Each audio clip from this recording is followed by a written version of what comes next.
Steel boots stomping, crashing the floor. Two wild Yinzers kicking through the door. Loud like a jag-off at a pins game fight. Brace yourself, this ride ain't polite. Two dumb Yinzers, loud and proud. Heads in the clouds, voices in the crowd. Chaos brewing, they don't play nice. Hold on to your iron and grab your prime anti-slice.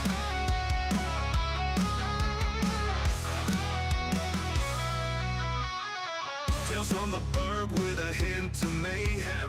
Pierogi powered, nothing can constrain them. Knocking back stories like an icy cold brew. You never know what these two might spew. Two dumb Yinzers, loud and proud. Heads in the clouds, voices in the crowd. Chaos brewing, they don't play nice. Hold on to your iron and grab your prime anti-slice.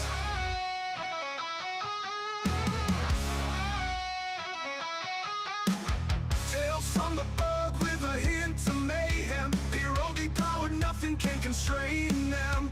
Knocking back stories like an icy cold brew. You never know what these two might spew. Two dumb Yinzers, loud and proud. Heads in the clouds, voices in the crowd. Chaos brewing, they don't play nice. Hold on to your iron and grab your prime anti-slice. Rivers collide where the laughs always flow. Black and gold thunder everywhere they go. The madcap kings breaking every mold. With two dumb Yinzers, the stories don't get old. Two dumb Yinzers, loud and proud. Heads in the clouds, voices in the crowd. Chaos brewing, they don't play nice. Hold on to your iron and grab your prime anti-slice.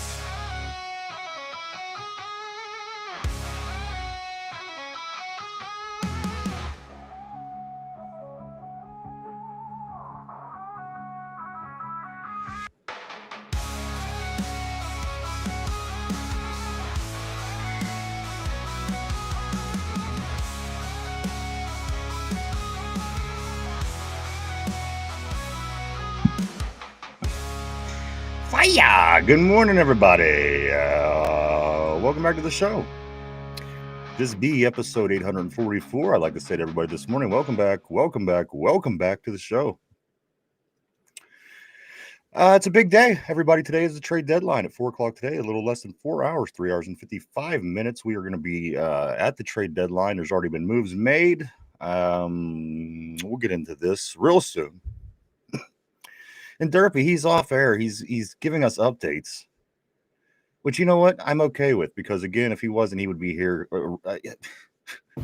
I don't have to hear his annoying voice. You see him on screen. What's he doing? He's on his cell phone. He's talking to people. He's texting.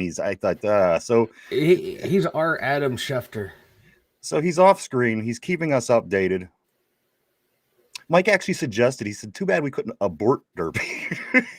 You were supposed to say that out loud. Not like get rid of him from the show, but like abort him, like late term abortion. That had me laugh a little bit before he came on. Oh, damn. But good morning, everybody. Welcome back. Welcome back. Welcome back. A lot of stuff to get into today. Again, some moves yesterday, Mike, some things happening for the Steelers. Hopefully, some things happen today for the Steelers. Again, other teams have already started. Hopefully, maybe the dominoes have started falling, and now we start seeing more moves as we all patiently wait to see if the Pittsburgh Steelers pick anything up. And I think that there's probably a couple positions that we need more than what the buzz, of course, is about, wide receivers and this whole thing. So we're going to get into this and a whole lot more. I do want to say this, though, on Sunday, give me your feedback on the board today, guys. We're going to get together, the four of us, at Finch's studio and do a live reaction while the game is on. Now, me personally, this is my argument.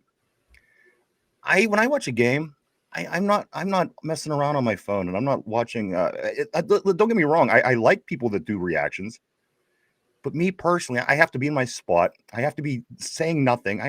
So again, let us know on the board if this is going to be something that you're interested in. I mean, if we could get if we get good feedback, the Jins will tune in. we'll certainly do it. I mean, I'm aboard, but again, just kind of me personally, I don't know. I'm in my zone when the Steeler game is on. I just don't know if other people were like this. So let me know, because the guys are planning something for Sunday night for us all to get together, all four of us, and do it together for a reaction video for the Chargers Steeler game. Cody's already saying yes, he'll be there. So again, just throughout the course of the day, if you are interested, if you do believe that you would stop by, hang out for a little bit, let us know. We're trying to put that together. Again, it could be a lot of fun. But again, I know how people are, because I'm somewhat of a person myself, and I get it. So good morning, everybody. Welcome back. We got a lot of things going on. I'm seeing more stuff coming up on the board. I got Derpy. I got Mike keeping an eye on everything. Today, of course, is trade deadline. 4 o'clock today is the deadline, as things do start to kick off here on deadline day. This is the day we all waited for. We was hoping for a move for about a year and a half, maybe for a wide receiver too. We just might get that today. We don't know. And again, there are other positions that are possibly smarter moves, in my opinion, that we might be able to make, to certainly help this team down the stretch, getting ready to play some tough games and maybe possibly, hopefully, getting into the playoffs. So I do want to say, everybody, welcome back. Good morning.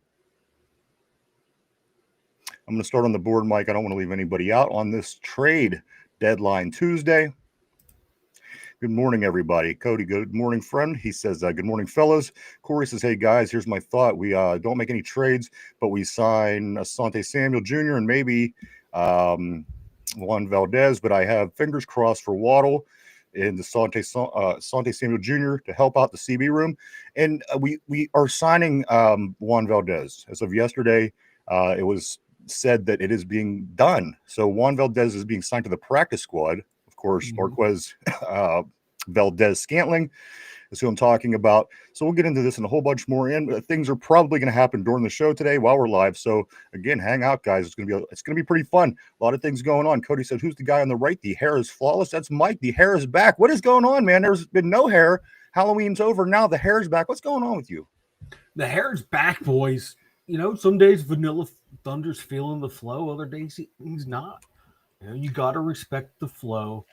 You know, when you're not feeling it, you don't want to disrespect it. When you're feeling it, you put it on, man. Good things happen when the flow comes out.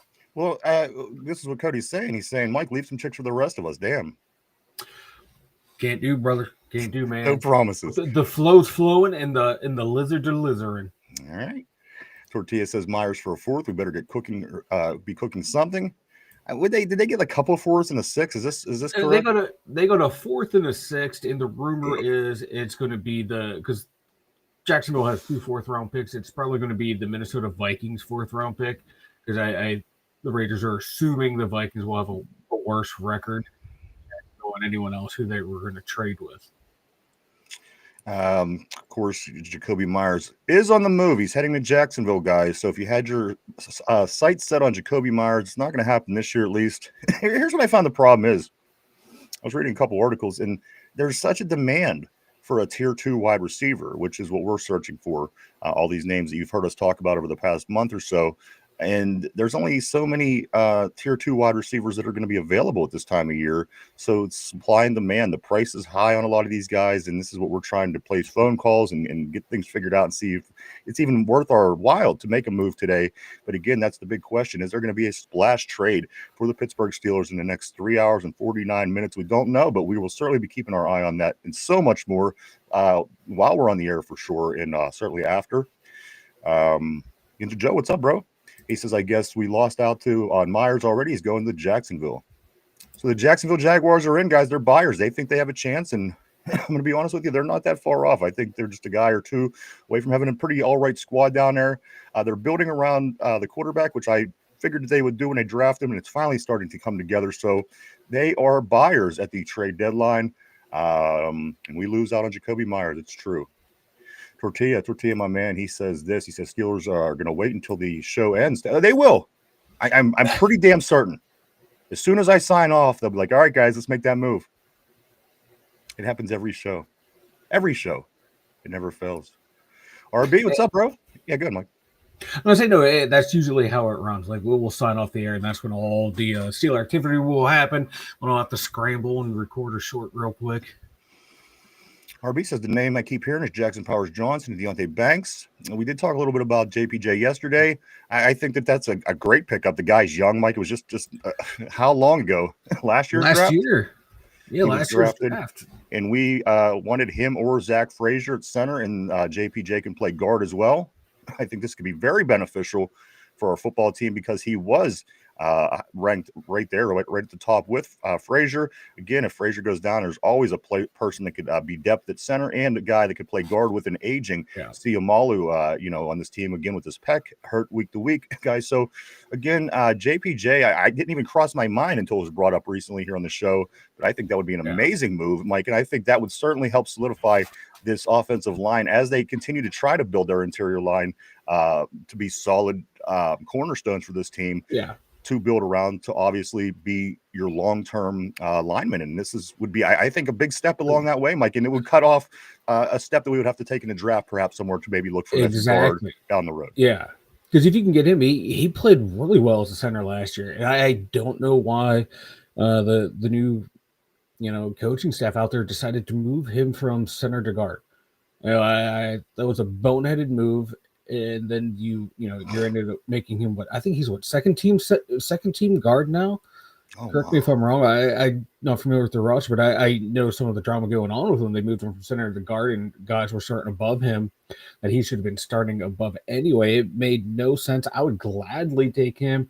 Deontay Banks on the other hand, I don't know. I know he was another former first round. I think he was a first round pick corner from the Giants. Been following him from afar a little bit. He's been up and down. I think there's maturity issues there, but is that just a guy on the Giants? You know how it happens when everyone leaves the Giants, they tend to become a better player. So maybe someone like him, or like they said on the board, and even I have on the thumbnail, Asante Samuel Jr. I wouldn't mind taking a flyer on him because he would come free and clear. There'd be no draft capital losing out on him. I'd rather take a risk on Asante Samuels if you can find him, because I know he's starting to meet with teams. But coming back from spinal fusion, how in football shape is he going to be right now? So maybe Banks, who is in football shape, you take him, and who knows? But I'm all in. I would definitely be happy with JPJ.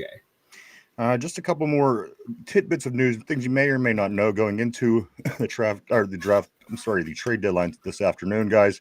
The things that were done yesterday, of course, we did mention that valdes-scantling is being signed to the practice squad. That was announced yesterday. And also Beanie Bishop, guys. Beanie Bishop was cut yesterday. A starter last year in this defense that had a handful of interceptions as an undrafted rookie has been cut from the practice squad. He is now going through the waivers. And if he doesn't get picked up, he may be a Steeler again sometime, and even soon. So keeping our eye on this. Again, this seems to be a move, Mike, because things are happening, and you need to create some space in the practice squad. You need to be able to work and maneuver. So, guys, I do think something is probably in the works. I know that we're being aggressive in contacting other teams, but let me get into some of these things that I'm seeing on the board that the guys are saying that is also possible, guys. First, I do want to say that's awesome, Cody. We again put your feedback up there. I'm very curious to know about Sunday night. RB says Green Bay has reached out about the availability of Pat Freiermuth. Depending on what they have, we have 53 tight ends. We might be able to make something work. Yeah, the one who just cooked us, he just tore his ACL. Yes, he did. Kraft's his name. Yeah, Tucker Kraft. Yeah, he's out now. Do a player swap for one of their receivers. I would be interested. And you got to think, Mike Freiermuth had 2 touchdowns against them, so they might say, "Yeah, I know." We'll give up. And he's starting to heal for the Steelers too. Had the touchdown last week, whereas Jonnu Smith has been kind of underwhelming. Kinda. I'm trying to be nice here. All right. I'm feeling the flow today. All right. Nice. Also, Vegas says the Raiders not happy with their JPJ. And also RB says San Francisco called about Alex Highsmith. Of course, San Fran, Mike, they're in the running just like we are. I wouldn't think that a trade between us and San Francisco for Alex Highsmith is going to happen unless we can get something pretty worth our while, but I don't know if that's going to happen. But again, nonetheless, this is being said on the board today. I do want to say good morning to you guys, Vegas, RB, Cody, everybody. Also, Yinzer Joe says I would send Smith to Green Bay instead of Muth. RB says, well, they didn't ask for Smith. Mark Malone, what's up, bro? Mark, he's not wrong. Mark Malone says, You can't force them to take who they don't want. Got to keep Fry Daddy. Only white end we got. Well, they're all kind of white ends to me. I'm thinking John U. Smith's more of a white end every week I watch him play. I haven't seen anything that would prove otherwise as far as his play goes. But hey, whatever. Vegas also says breaking news: the Steelers just traded for no damn buddy. Chad, what's up, bro? Always great seeing Chad Trader on the board. He says, what's up, Yinzers fan? I'm just hoping we get a number 2 wide receiver today before the trade deadline closes. We are too. I am too. Listen, I want it all. People saying, well, let's get this and this and not this. Ultimately, I do want a wide receiver too. Ultimately, I do think that this team benefits from it greatly. As our wide receiver 1 catches a ball, catches 2 passes for 6 yards this past weekend. It would be nice to have that extra set of hands out there. Did the other guys come through? Did the tight ends come through in the clutch? They did. But the other wide receiver that caught a pass jumped in the air like Mario Brothers and spiked the ball off the freaking ground. So I certainly have an anchoring for a wide receiver too as well. Also, guys, other positions that are popping up as the season goes along. Of course, the guard position is being talked about a lot, and the cornerback position. It doesn't seem like we're stopping at anything like to fill this defensive back room with plenty of able bodies to be able to make the run. And at the end of the day, it's a passing league, Mike. And at the end of the day, we say this every year: you have to be able to you have to be able to pass. And you have to be able to stop the pass. And I haven't seen any team in the league pursue DBs in the way that we are, in the way that we have this year. I mean, we have every big name that's played in the last 15 years in the NFL in our secondary. That's not by accident. These guys know. They know that you have to be able to stop the pass in the big games, Mike, because Buffalo will beat us every time by the pass. All these teams who pass well, you're not going to get by them with what we've been doing in the past. So, of course, corner, guard, wide receiver. And if anything else pops up along the way, we'll certainly let you know. Yeah. Jalen Ramsey will be starting at safety this week. The Tomlin pressure is going on right now, too, right in the middle of trade deadline. So I'm keeping an eye on a lot of stuff. So Mike's going to keep us updated on the presser. He's also going to keep us posted on anything he hears regarding the trade deadline as it goes on real time today. Vegas says Vanilla's headband is creeping up like LeBron's. It is too, man. It's getting up there. He's got a head start on the hairline. I got to be honest with you. I do too. Yeah, I don't have like the hundreds of millions, borderline billions of dollars that Braun has to get the treatments. I just let it go, brother. Yeah. And right here, it doesn't hurt my head this high up. If I have it down lower, man, I get like a headache throughout the show. It's not the normal headache I get from hearing Ryan talk all day. Corey says, how in the fuck did I miss that tidbit of news? I didn't see anything about MVS when I checked at 9 last night. That is the move. He is being signed to the practice squad for now. We'll see what goes on beyond that. Also, Richard, what's up, dude? Richard, always great seeing you on the terrible board. My man, Corey. Corey says, I don't know why we would go O-line now that our O-line seems solid. Corner and wide receiver 2 are our biggest needs, aren't they? Maybe a better middle linebacker for pass coverage to cover tight ends. I think ultimately it would be a part of the construction of the offensive line. I don't know if it's something that we're running out saying we absolutely need this offensive line. We absolutely need this guard. I think in the big picture, we are trying to construct a solid offensive line that we could turn to every single year for the next 5, 6, 7, 8 years. And I think adding a big, a player like this certainly could go a long way as being depth again for the center spot. And with Isaac Seumalo being the only guy of age concern, you could always work him at that position, being that he has been playing guard. So it makes sense in a way. It's not the we need this wide receiver right now because we need to produce offense. We need this corner. It's not that, I don't think. I think it would be more of just continuing to construct this offensive line that they want to feel safe and secure with moving forward as the guys that protect our skilled players. Yeah, and if you have someone of his pedigree available and you can get him relatively cheap, right? You go and get it because you can more or less put him in and he can play. And then, like Ryan said, you have him for the next couple years. This is not just a short-sighted move.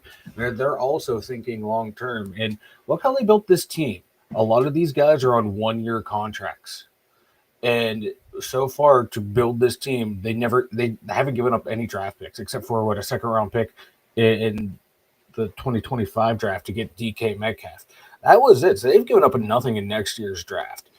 Now is the time they might start giving away some of those pieces to get guys. If you can get JPJ for, I don't know what it would take to get him. He was a first round pick last year, so he might have some higher trade value. But if maybe a third, they would be willing to take him. Yeah, I don't know. I'm just throwing it out there as an example. You do that, so now you don't have to waste another pick next year's draft to replace Sayamalo. You can use one of your other remaining third round picks to go and get maybe another wide receiver, another D lineman, a corner, a safety to plug holes, or use one of those other picks to help move up in the first or second round to get a higher one.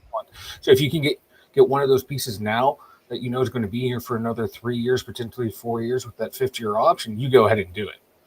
If he can be a guy that can mesh in, and he would be one of those guys that kind of fit the mold. The Steelers know him from the draft process. They really liked one of the guys they wanted to get. They couldn't get him. Usually they wait till they hit free agency. But if you can get him in a trade now in his second year and you like him and you think he'd fit in, you go ahead and do it. And it helps you in the future. Then you still make your short-term moves for this year.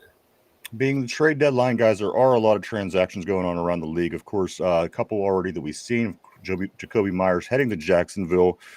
This one here, Mike, is our former safety, DeMonte KZ, is being released by the Cleveland Browns. Yep. I'm seeing this. Also, I'm seeing, guys, that Joe Alt-Delete is done for the season. So not only do we not have to worry about Joe Alt this weekend, the tackle, the great tackle from Los Angeles, he's done for the year. So sorry to hear that for them, but good for us at least this week. And you know what? Beyond that, I don't know the guy. So injuries happen in the league. We'll take it. Let's get back on the board. Vegas says get the Ohio State wide receiver Tate in the draft. Mark Malone, my man, he says at Vegas, yeah, it would if he wore it like a headband and dyed the mullet part to his natural hair color and let his sides grow out like that, it would be totally believable. Skullet. I have a Noller skullet that can match this. You do. Hair transplant. I can do a hair transplant surgery. Maybe tomorrow I'll have if you can guess which image you see in that box, that's the dummy. One of those dummies have the natural hair color on. Just take a moment to take a look. You can see. Also, Tortilla says Jacksonville's wide receiver room is hurt. Hunter is out. Thomas Jr. is hurt. I see why they went after Myers. Absolutely, they lost Hunter for a while. I think he's on the IR, so he's out for about a month. Let's see, Jason, what's up, dude? Always great seeing Jason Atkins on the board. Jason says, I don't think we're going to do anything, which is a possibility. It's a possibility. I wouldn't put it by the Steelers, but you know what? Omar Khan's team has been aggressive. Everything I noticed about Omar Khan since he's taken that position at GM, like he's been very aggressive in the offseason. He's been aggressive at the trade deadline. He's been aggressive in areas that the Steelers generally aren't aggressive in. So you know what? If my needle's leaning either way, it's going to be leaning toward, I think we may do something. I just don't know what. I don't know to what degree. Of course, some of the things we're talking about may not even be in the books. They could have their eyes on something else. But I tend to lean toward Omar Khan. Mike has been, I'd say, more than mildly aggressive, and it wouldn't surprise me if we did make some kind of move. Will it be a splash move? I don't know. Yeah, is it going to be like a move the needle type trade? I don't know. But you could be right. Jason, you could be absolutely right. Not doubting you, just kind of throwing the other option out there. Tortilla says this, we're definitely making a move. Just don't know how big.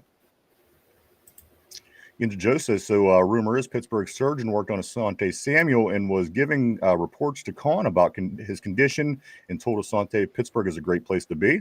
And he's not lying. Pittsburgh is a wonderful place to be. Gang, what's up, Jamal? Great seeing you, bro.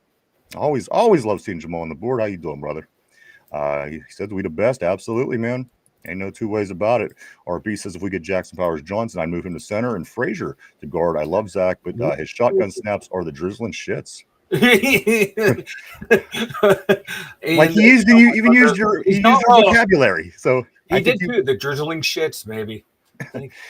Guys, we're talking about offensive line. Here's a little bit of a number that I like that I was going through numbers this morning.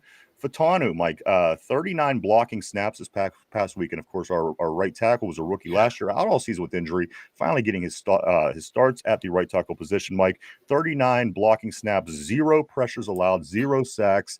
He is a guy that is certainly improving week by week. And the fact that you're not hearing his name is the best sign that you could possibly hear when you're talking an offensive lineman, of course. You hear their names. It's never good. So keep your eye on Mr. Right Tackle, guys. I think that we got one there. Mike, obviously, throughout the course of the season, preseason, offseason, we talked about some sketchy situations on the other tackle position. It's coming along, but keep your eye on that guy in the right tackle position. He's going to be the real deal, and he's going to be here for some time. Oh, yeah. He was a I liked the pick when we made it, and now it's so much fun to watch him play now. Because like you said, you don't have to worry about him. You don't hear his name. And watching some of the breakdown footage and some of the all-22 footage I was watching, just watch him just bully people. Like, he's just bullying people over. When he had no one to block, he's looking for someone else to hit on the line. He lit a couple dudes up. He's fun to watch. And Project Jones, he's getting better. He still has some issues, but my God, man, if you can have him and Fatano, and then you can get another interior lineman, that line's set. Because Mason McCormick has, for a 6th round pick, I think he has been playing some really good football. He hasn't been a worry at all either. So they're for an undrafted guy that got thrown into the Wolves in his rookie season. Yeah, you got to be happy with what you're getting from McCormick. I am too, man. I was pleasantly surprised. I thought he started like last year. He was starting to break down a little. He has good energy, Mike. Start off that haunt. Oh God, yeah, he does. You need that guy. Yeah. Like when they're rocking and rolling and he starts doing his first down, stupid little celebrations, that's when he's feeling it and that line's feeling it. We're playing good when you see Mason McCormick doing that, because again, when we're not winning and we're not playing good, he's not doing that. So yeah, he's always a good tell on that. He's a good energy guy too. You need that guy. Again, you know what? If he sucked or was causing problems, I'd hate him and I'd be ready for him to go. But right now, I'm satisfied with 96.5% of what's going on the offensive line. And that's a big increase, Mike, from what we've seen earlier this year, certainly last year, and dealing with injuries as well in the offensive line going into the season. So great to see these guys playing well. Vegas says spinal fusion. Mark Malone says Beanie was deported. Oh, Jesus Christ. I'm disappointed about Beans. You know what? So am I, Jamal. I liked him. Mike knows I liked him, and for whatever reason, I know that Mike doesn't like him. But the chances he got last year, again, started as an undrafted rookie and had a handful of sacks. I think it was 4 or 5. So again, that's something. And whether it be just being in the right place at the right time, that's a skill too. Not everybody's in the right place at the right time, but it seems like the ones that are more than often in the right place at the right time. It's kind of telling. He hasn't been picked up by anyone. Didn't get picked up off the practice squad. What is it? What is it about him, Mike? I mean, it's not his numbers or his performance, because they would tell you that he's pretty good. What's the reason why no one has? It's like he was getting burnt big time late in the season out of that slot position. We were all getting burnt in that late of the season. The last 5 games, as a matter of fact, everybody. So TJ Watt don't deserve to be on this team. He got nothing. He did nothing in that time period. He did nothing, but TJ Watt was, did win the Defensive Player of the Year award, and when you're an undrafted rookie free last year. Well, that's the year we're talking about. Beanie Bishop played last year, so yeah.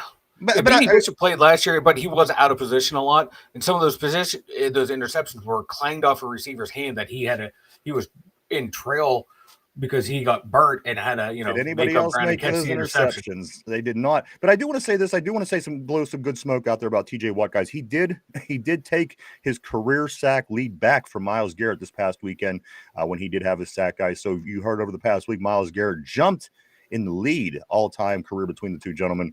TJ took it back this past week. So I know Phil will be excited about that. Phil will be excited, and TJ Watt will be excited. And I think Watt was more excited about that than the win. PFF literally burnt their building down. I stated it. They heard that news. It's one of these explosions. Yes. Ravens trade for Jermonte Jones from the Titans. Pretty decent D lineman. All right. They needed help there. Smart move by them. They did. They gave up Jair Alexander yesterday, sending him to Philadelphia. Now making this move, bringing a defensive lineman in. So there you go. That's some Ravens scoop, guys. Bengals trade Logan Wilson to the Cowboys. Yeah, he was on the move this morning. Let's get back on the board here, Mike. Jones says, I'm sorry, Jones.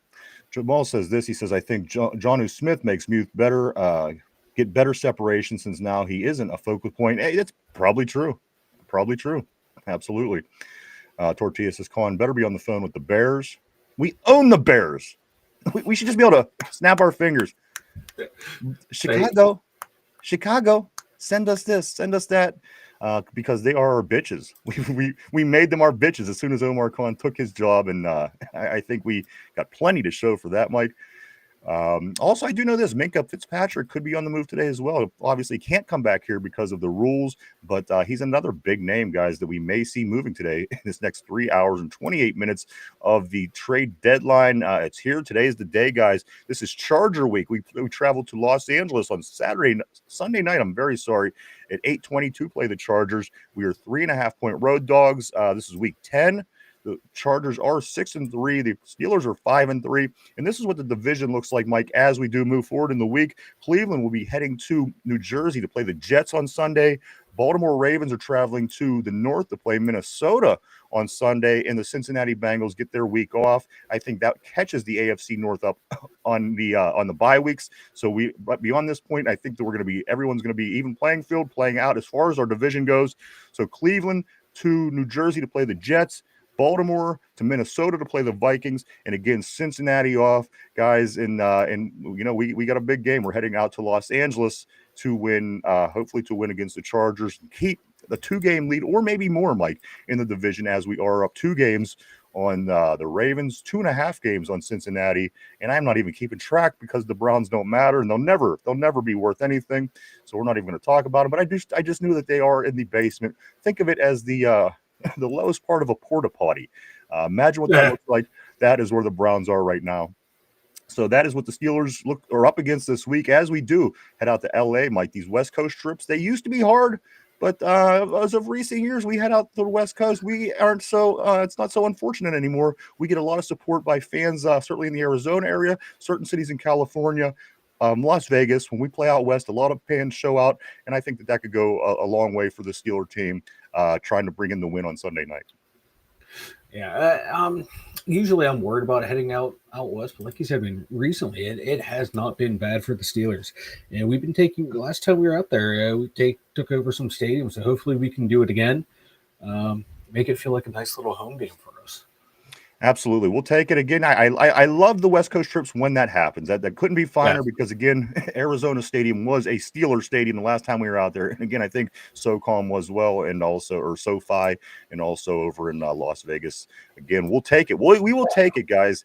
A few more things. What else can we get into here as we wait and keep our eye on things about the trade deadline today? A few words that I did hear, Mike. Jalen Waddle is being shopped around. Phone calls are being made. They're seeing what they could get. From what I understand, there's interest in moving him, but they want a lot. I don't know if this is a rumor, but I heard they're interested in a number 1, and I can't justify. I can't justify. No. Come on. He's not the youngest guy anymore. Again, for number 1, I went more than Waddle. But this apparently is the rumor that I'm hearing, guys. The trade, or the tier 2 wide receivers, is the topic of the day, certainly for the Steelers, the Broncos, the Giants, a handful of teams around the league that do need a number 2 wide receiver, guys. So we're going to keep our eye on that. Jalen Waddle is being called about. Phone calls are being made all over the country right now between NFL cities as teams try to figure out what moves they can make at the trade deadline for this final run, Mike, as we hit our last 9 games on the season. It's not going to get any easier. We certainly want to improve because, again, it's going to get tough down the road, and depth could be a huge part, Mike, because when guys are getting tired, guys are hurt down that last stretch of games. Depth certainly could go a long way in the NFL, and certainly for the Pittsburgh Steelers. So on it, step by step of the way, every moment, every second we're on today, Mike does have his eye on up-to-date headlines on the on the trade deadline, and also on the Mike Tomlin press conference. So any information that comes across of any importance, Mike will keep us up to date. Tomlin did say about Roman Wilson, like, we've been happy with his development, except for that boneheaded ball security play late in the game. Well, that's understandable. Yeah. I don't think that was the worst thing. I read it and it made me chuckle. because I read it and that he had that look at it. I can picture that look in the eye when Tomlin gets pissed off and that deadpan delivery of how he's annoyed. Yeah, made me chuckle. Vegas says he wants a wide receiver. I don't want a wide receiver 2. I want a wide receiver 1. Also, Jamal. That's what he looked like. He looked like Mario, the Mario brothers. They jump up near and they spike them fireballs down, and that's what Roman Wilson looked like. He jumped up and spiked it down. Just lower your shoulder, dude, and get to the ground. Keep the clock running. Ortiz says if we're moving Ramsey to free safety, we might be going after a DB. Again, Samuels is certainly a name that's gone around. Again, are we going to make a splash move? We're going to make any move, guys. Today's the day. We're going to know today. So stay tuned, guys. A lot of things could happen during these next couple hours, and certainly all the way up till 4 o'clock today. Richard says this to Mike. He says vanilla goes all natural. Oh, what do you like to know? Richard just hung himself. He realized what he wrote and hit send. He is hanging right now. Mark Malone said you should feel bad after that one. Mark Malone says that CML is hurt. Vegas says Vanilla needs to get some sunglasses like the Godfather from the WWE. Mike, maybe you could pull that Ho Train. Oh, I see. Now we're talking. But who's going to be my D'Lo Brown that comes out with me every once in a while? Mark Malone. Okay, he got to do the head bob. Yeah, you got to do the head bob, Mark. Also, be my RB says I heard it was a 4 for Powers Johnson. Mark Malone says, yeah, dude, you got to get the tinted yellow sunglasses. What's up, Kenneth? Great seeing Kenneth on the board. Says hello, guys. Always great seeing Kenneth. Welcome to trade deadline day. We're down to less than 4 hours. Will a splash play be made or a splash move be made? Will there be anything made by way of trading the Steelers, guys? We're certainly on top of it, just like you are, trying to find out what's going on with our team. Vegas says Chargers will always be San Diego. That's right. I can't. How many years has it been? I still can't stop saying San Diego Chargers. I still want to call them San Diego. That's just, I can handle Acusure for Hines. I can handle that. But the Chargers, for some reason, I can't do it. I agree. The Chargers will always be San Diego to me because they've always been San Diego to me. Echelon Motion Pictures, what's up? Always great seeing you on the terrible board. He says, everyone and anyone saying we're getting a wide receiver 2, just stop. The Steelers are greedy and are keeping their picks.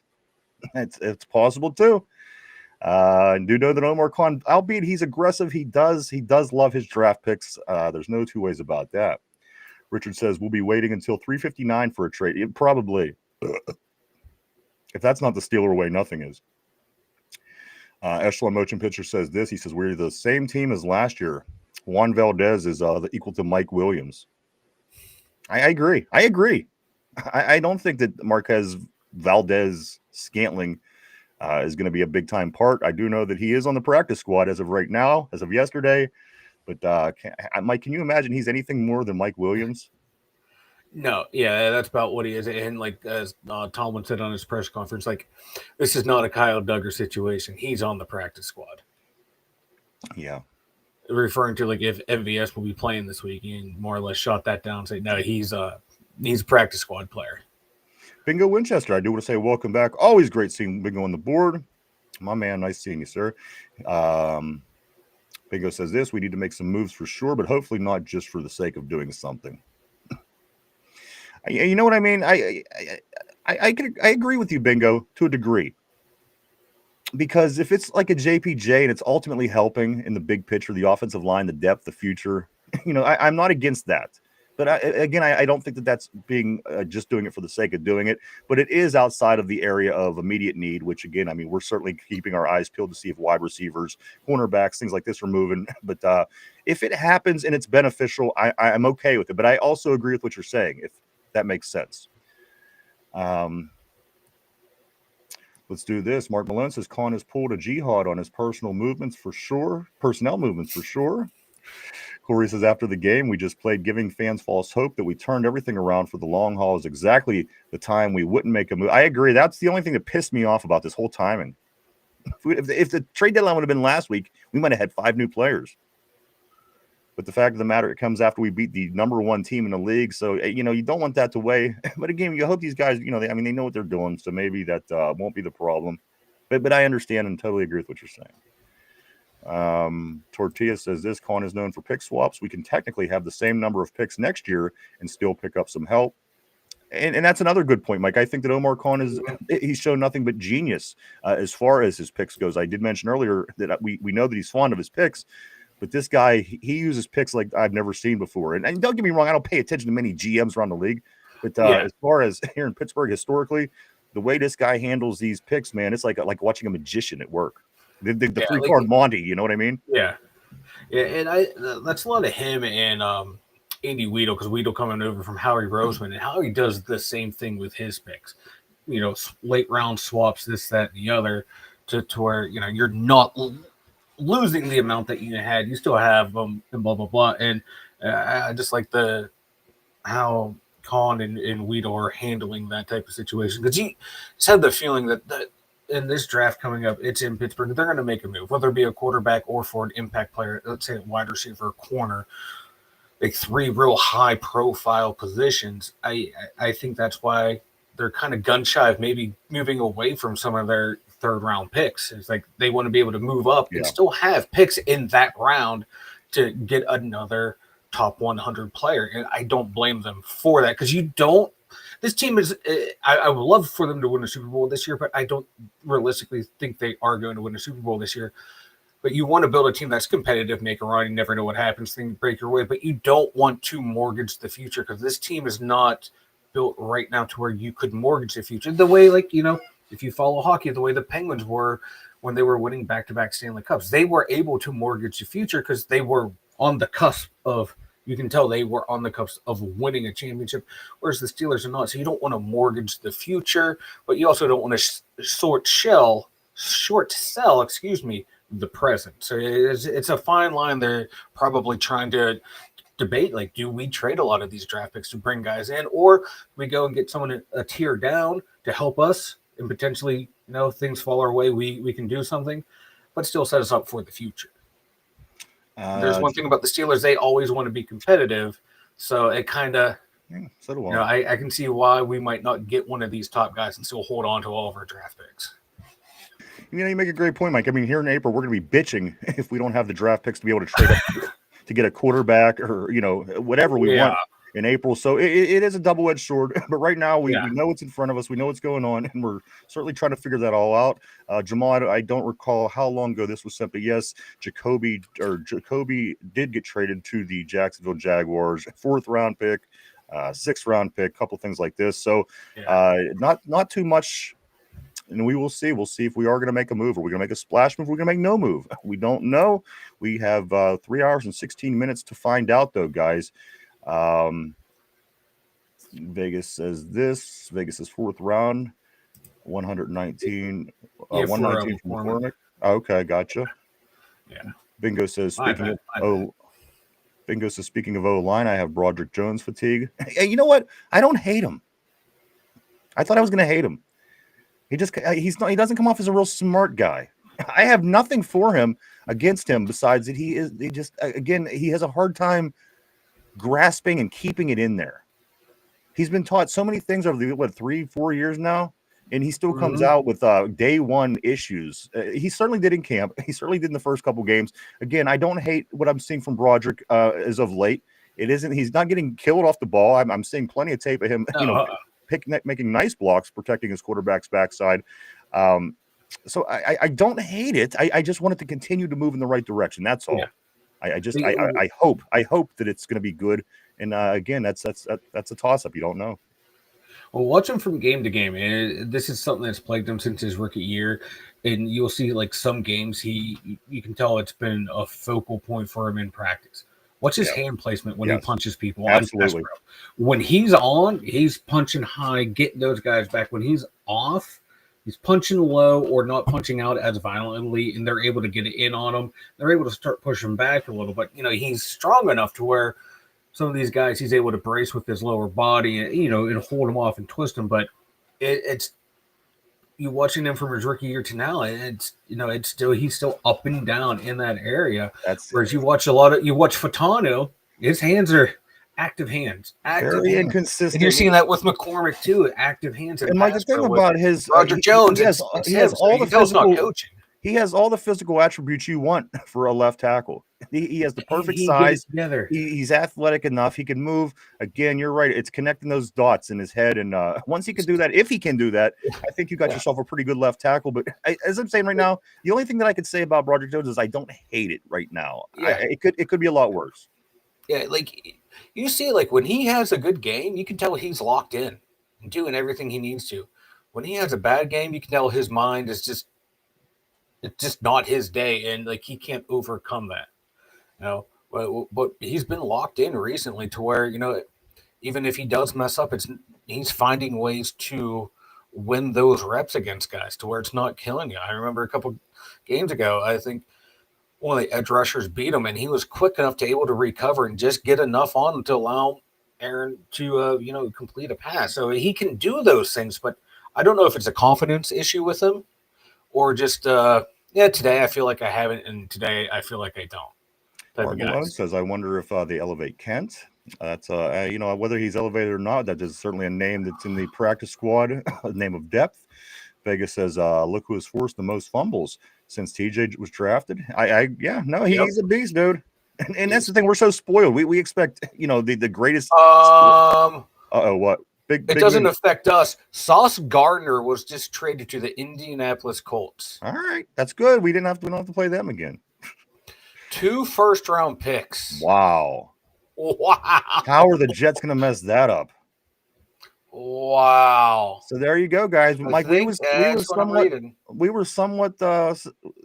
thought maybe Sauce Gardner might move. I think you said I was crazy whenever I said it, but I did bring that up. Yeah. Certainly. Wow.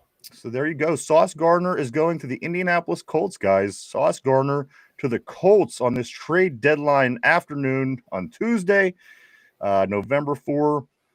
Let me get back on the board here. Mark Malone says, or bring him off IR, rather. Caleb, what's up, bro? Great seeing Caleb on the terrible board. My man, always great seeing you. We did not. I wanted to wait till you were present to show because Caleb did do a cream pie video because he did lose the bet over the weekend. He kept his word, Mike. We were wondering what was going on yesterday, but Caleb came through in the clutch, and he did provide us a cream pie video. Let's keep up to date here for a little bit. I'm going to work that in so we could do it effectively with the video, but hang out, Caleb. We are going to get ready to show that here shortly. Bingo Winchester, he says the Bears are our minor league team under our practice squad. They are. Mike Carr, what's up, dude? Great seeing Mike on the board. Mike says Tomlin sounded like they were going to make a move later today. Yeah, you know what? He said he likes shopping. He likes shopping, and I know that we're aggressively making phone calls, looking for prices, looking at price tags, looking at answers. So it's in the cards, bro. And again, for the next 2 hours, we are on top of it. Go ahead, Mike. I'm calling the Jets. Rashid Shaheed just traded to the Seahawks. Rashid Shaheed, guys, traded to the Seahawks.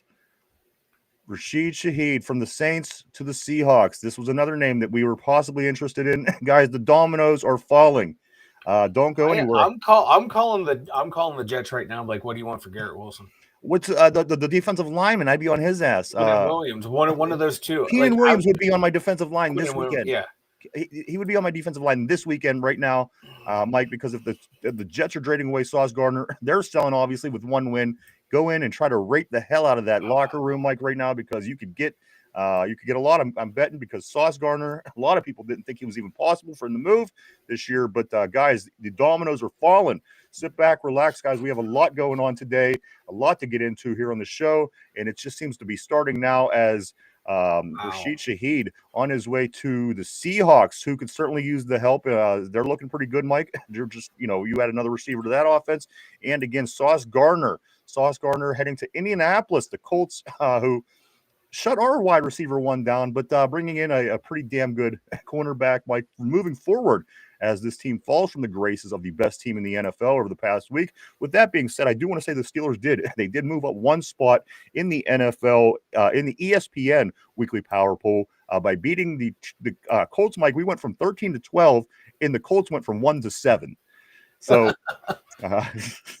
shows you what they still think about us, but that's all right. I think the underdog roll back against the wall, I think that works for the Steelers a lot better. Pittsburgh teams generally don't take that high seed well. They just don't. They don't. I don't know why. Oh. Have your back against the wall. I like that. But still, guys, we are looking to see if these moves are going to be made today. Are we having a splash play here for the Steelers? Are we going to have no play? Are we going to have mediocre play as far as trades go? All we know is right now they're rolling guys as two big ones just in the last 5 minutes. Again, Rashid Shaheed to the Seahawks. And Sauce Gardner. Former, I think it was him or Garrett Wilson. One of them guys were in the top 3 of one of maybe even the number 1 pick in that draft. Sauce Gardner, a top corner in this league on the move, Mike, and he would have been nice in black and gold. He would have been nice in black and gold. Like when he was coming out of the draft, he's like, just fall down. Just have people think you suck because you went to Cincinnati, and they snagged him quick. I forget what he was. He was a top 10 pick. He sure was. He was a beast. I think him and Garrett Wilson were in that same draft. They were 4th overall because they had those 2 first-round draft picks, and they got those 2 guys. I think so. Yeah, because he was 4th. Garrett Wilson was 10th. That's right. Like, how the hell do you fuck that draft? How the hell do you get those 2 cats and then mess up your team? I agree. RB says he just got 2 texts within 6 minutes of each other that said keep an eye out on the Dunze. Also, Vegas says most forced fumbles since 2017. TJ's draft year, TJ 35, Mac 25, Miles 21. Tortilla says Caleb is ready. Jason, my man, he said this is going to be pretty much a home game this week. You know that stadium is going to be mostly Steeler fans, and I love that. I love those West Coast games for that reason. Yinzer Joe says more importantly, do the Jets beat the Browns on Sunday? I don't think so now. I don't think so now. Any chance they did have is probably going to be flushed down the toilet today, I imagine, at some point. Again, Sauce Gardner, one of the top corners ultimately in the league, Mike, on the move to Indianapolis. Boy, would he look nice in black and gold. He would have looked really nice in black and gold, but that price tag wouldn't fit. But man, no, hell no. You're not giving up no one. Come on. Vegas but says, like I'm calling them up like, hey, who we'll give you a 3rd rounder for Garrett Wilson since you got 2 firsts for him. You don't need another first. We'll give you a third. We'll give you a 3rd rounder, and we'll guarantee that you won't have to shave James Harrison's back. How's that? Yeah. Let's see. Jesus. Vegas is damn near a Steelers. That's what I hear. Man. And you know what? We like Vegas too. Don't get me wrong. When the Golden Knights came and Fleury and everybody, they kind of became our second hockey city. So feelings mutual, my friend. Bingo says Browns versus Jets game of the year right there. I think, unfortunately, I think the Browns win this one for a couple reasons. I think their defense is just too good. And I don't think the Jets have what they do. Listen, the Browns defense ain't great, but they're good enough to stop the Jets. For that reason, I think the Browns win this weekend. But we'll get more into that Thursday as we do our picks here on the show. But right now is trade deadline day, guys. We are 3 hours and 6 minutes from the deadline in the NFL. Guys are on the move. Jacoby Myers going to Jacksonville. Rashid Shaheed going to Seattle. Sauce Gardner on his way to Indianapolis, guys. So you're not going to want to miss a minute as we go. Let's get back into some more messages because this is ultimately today's show is going to be trade and trade deadline and everything related to. So let's see what everybody's saying. I'm curious what people want to say about this. Vegas is, of course, they want number 1, like I want Jessica Alba, but that ain't happening either. That's a great way to look at it because I'm right there with you, man. Kenneth Jones says this. I believe Waddle when I see, and that's another one. Waddle, they're going to want too much. I think Miami. You know what? We've fleeced Miami before. It's not out of the question to fleece Miami, as Miami and Chicago has kind of been our bitches. Mike is the Godfather was brought up today. Those are kind of our hoes around the league. We just kind of go to them when we need something. And you know what? Waddle's not out of the question, but I do know that hooker is going to be a high-priced hooker. Oh yeah. At the end of the day. Corey says at RB, I'm a little confused about Rome Odunze because the Bears aren't bad. Why would they trade away one of the key pieces? Am I missing something? And I'm seeing that as well. Some of these players that keep popping up, Mike, these names of interest, when they're on a team that are still in contention, I just think to myself, there's no way they're moving this guy. There's no way they're moving this guy. Sauce Gardner off a 1-8 Jets team makes perfect sense to me. The Saints trading away guys makes sense to me.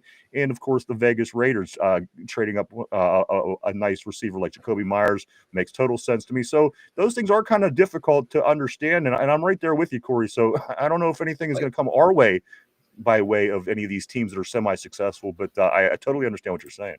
Well, the funny thing is, like Roma Dunze, like for some odd reason, every once in a while, I land on Twitter. I get a lot of Bears stuff, and like the fans aren't like real high on him. I don't know why. His stats aren't bad. 31 catches, 473, 5 touchdowns. I don't know if there's like drop issues or route running issues or whatnot, but he seems to be a pretty decent piece of the puzzle for them. But if they want to get rid of him, sign me up. I don't think he's a bad young receiver. He's only his second year in the league, and he's looks to be playing pretty well. I know they got some other guys on the team, but I would take him. He's their number one receiver. For yardage, for touchdowns. Like the next closest guy in touchdowns has 2. Their rookie tight end. If they're looking to trade him, sign me up in a heartbeat. I liked him when he was coming out of the draft last year. Jamal says Jackson Powers Johnson is getting good. He really is. Jamal, he was between him and Zach Frazier. This is the thing. He's only in his second year. The Raiders fucked him up like they fuck everything else up. He was between Mike and myself. He was number 1 and number 2. We were talking about centers last year going into the draft. We wanted Jackson Powers Johnson. We got Frazier, and we're happy. But Jackson Powers Johnson was the other center that was coming up through the draft last season. And we certainly wanted him, Mike. And the fact that he could play guard, and they moved him to guard, and he has reps at guard, that's even better. Again, with the aging Ciamalo and this pec injury, you just don't know what the next step is going to be with him. So adding that depth piece, certainly for the center spot, you never know. You lose your center. That's a big part of your game.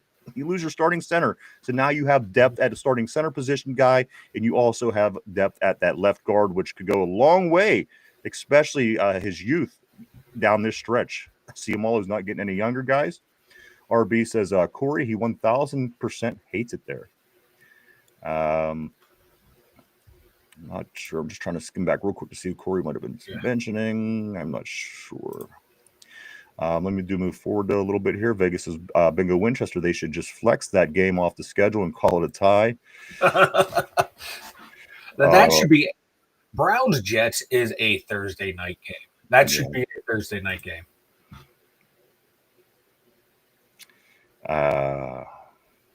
RB says talking trash. Powers Johnson is an absolute mauler. Saying that to Jamal, of course. Vegas says if AB was still here, DK would not be the number 1. Oh, no, absolutely not. AB was one of the best. Say what you want. Believe what you want. But Antonio Brown, listen, if he didn't have Ben, it would have been a different story. But the fact that he had a quarterback that could get him the ball, it made him one of the best wide receivers of all time. Look at the numbers in the time period that he played. It's the proof is truly in the pudding on that. Yeah. RB says he was a different animal. He was. RB says Jackson Powers Johnson is built like SpongeBob, total mauler.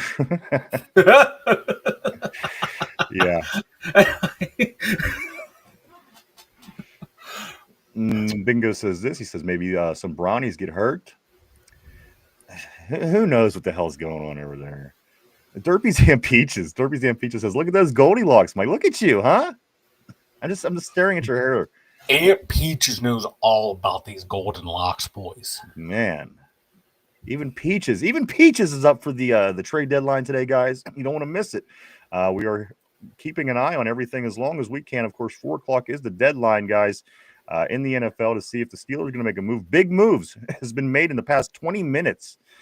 Guys that we certainly have interest in and had interest in. Jacoby Myers this morning going to Jacksonville. Rashid Shaheed going to Seattle. And even a surprise in Sauce Gardner going to Indianapolis from the Jets, guys. Corey says Wilson made a typical average white boy move. Let's show off and completely fail. He was like, sorry, guys, I don't know how often I'm going to make another catch. I had to try to score.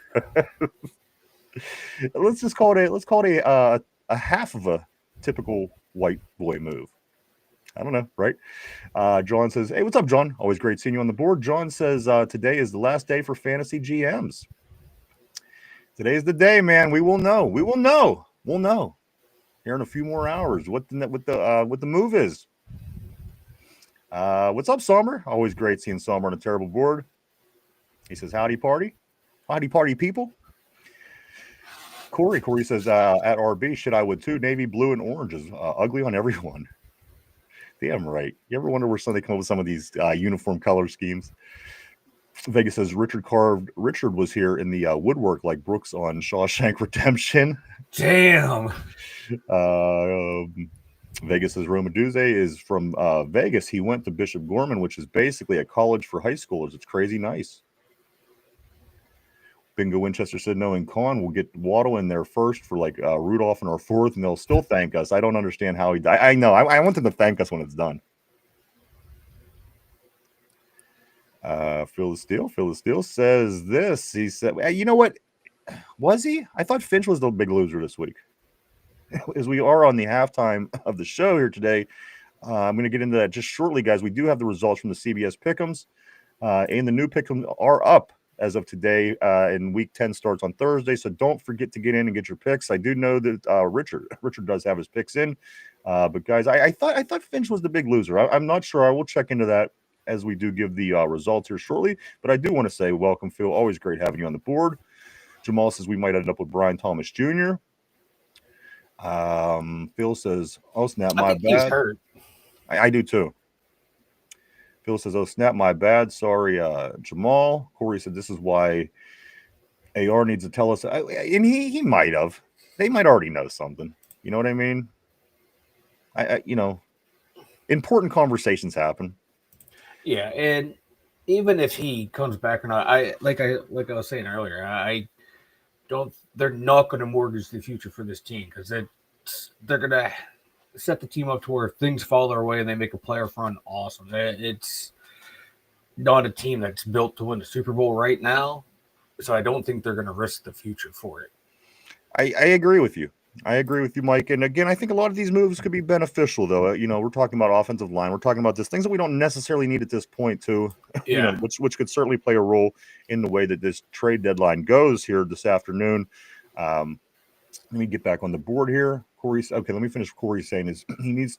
This is why Aaron Rodgers needs to tell us if he's for sure out after this year or not. But we can tell by what they do today. If we trade for a first or second for anyone, then it tells me AR will have one last ride. I think Vegas says high question of the day. High question of the day. HIGH. If love is blind, how could we believe in love at first sight? That is a very good high question, actually.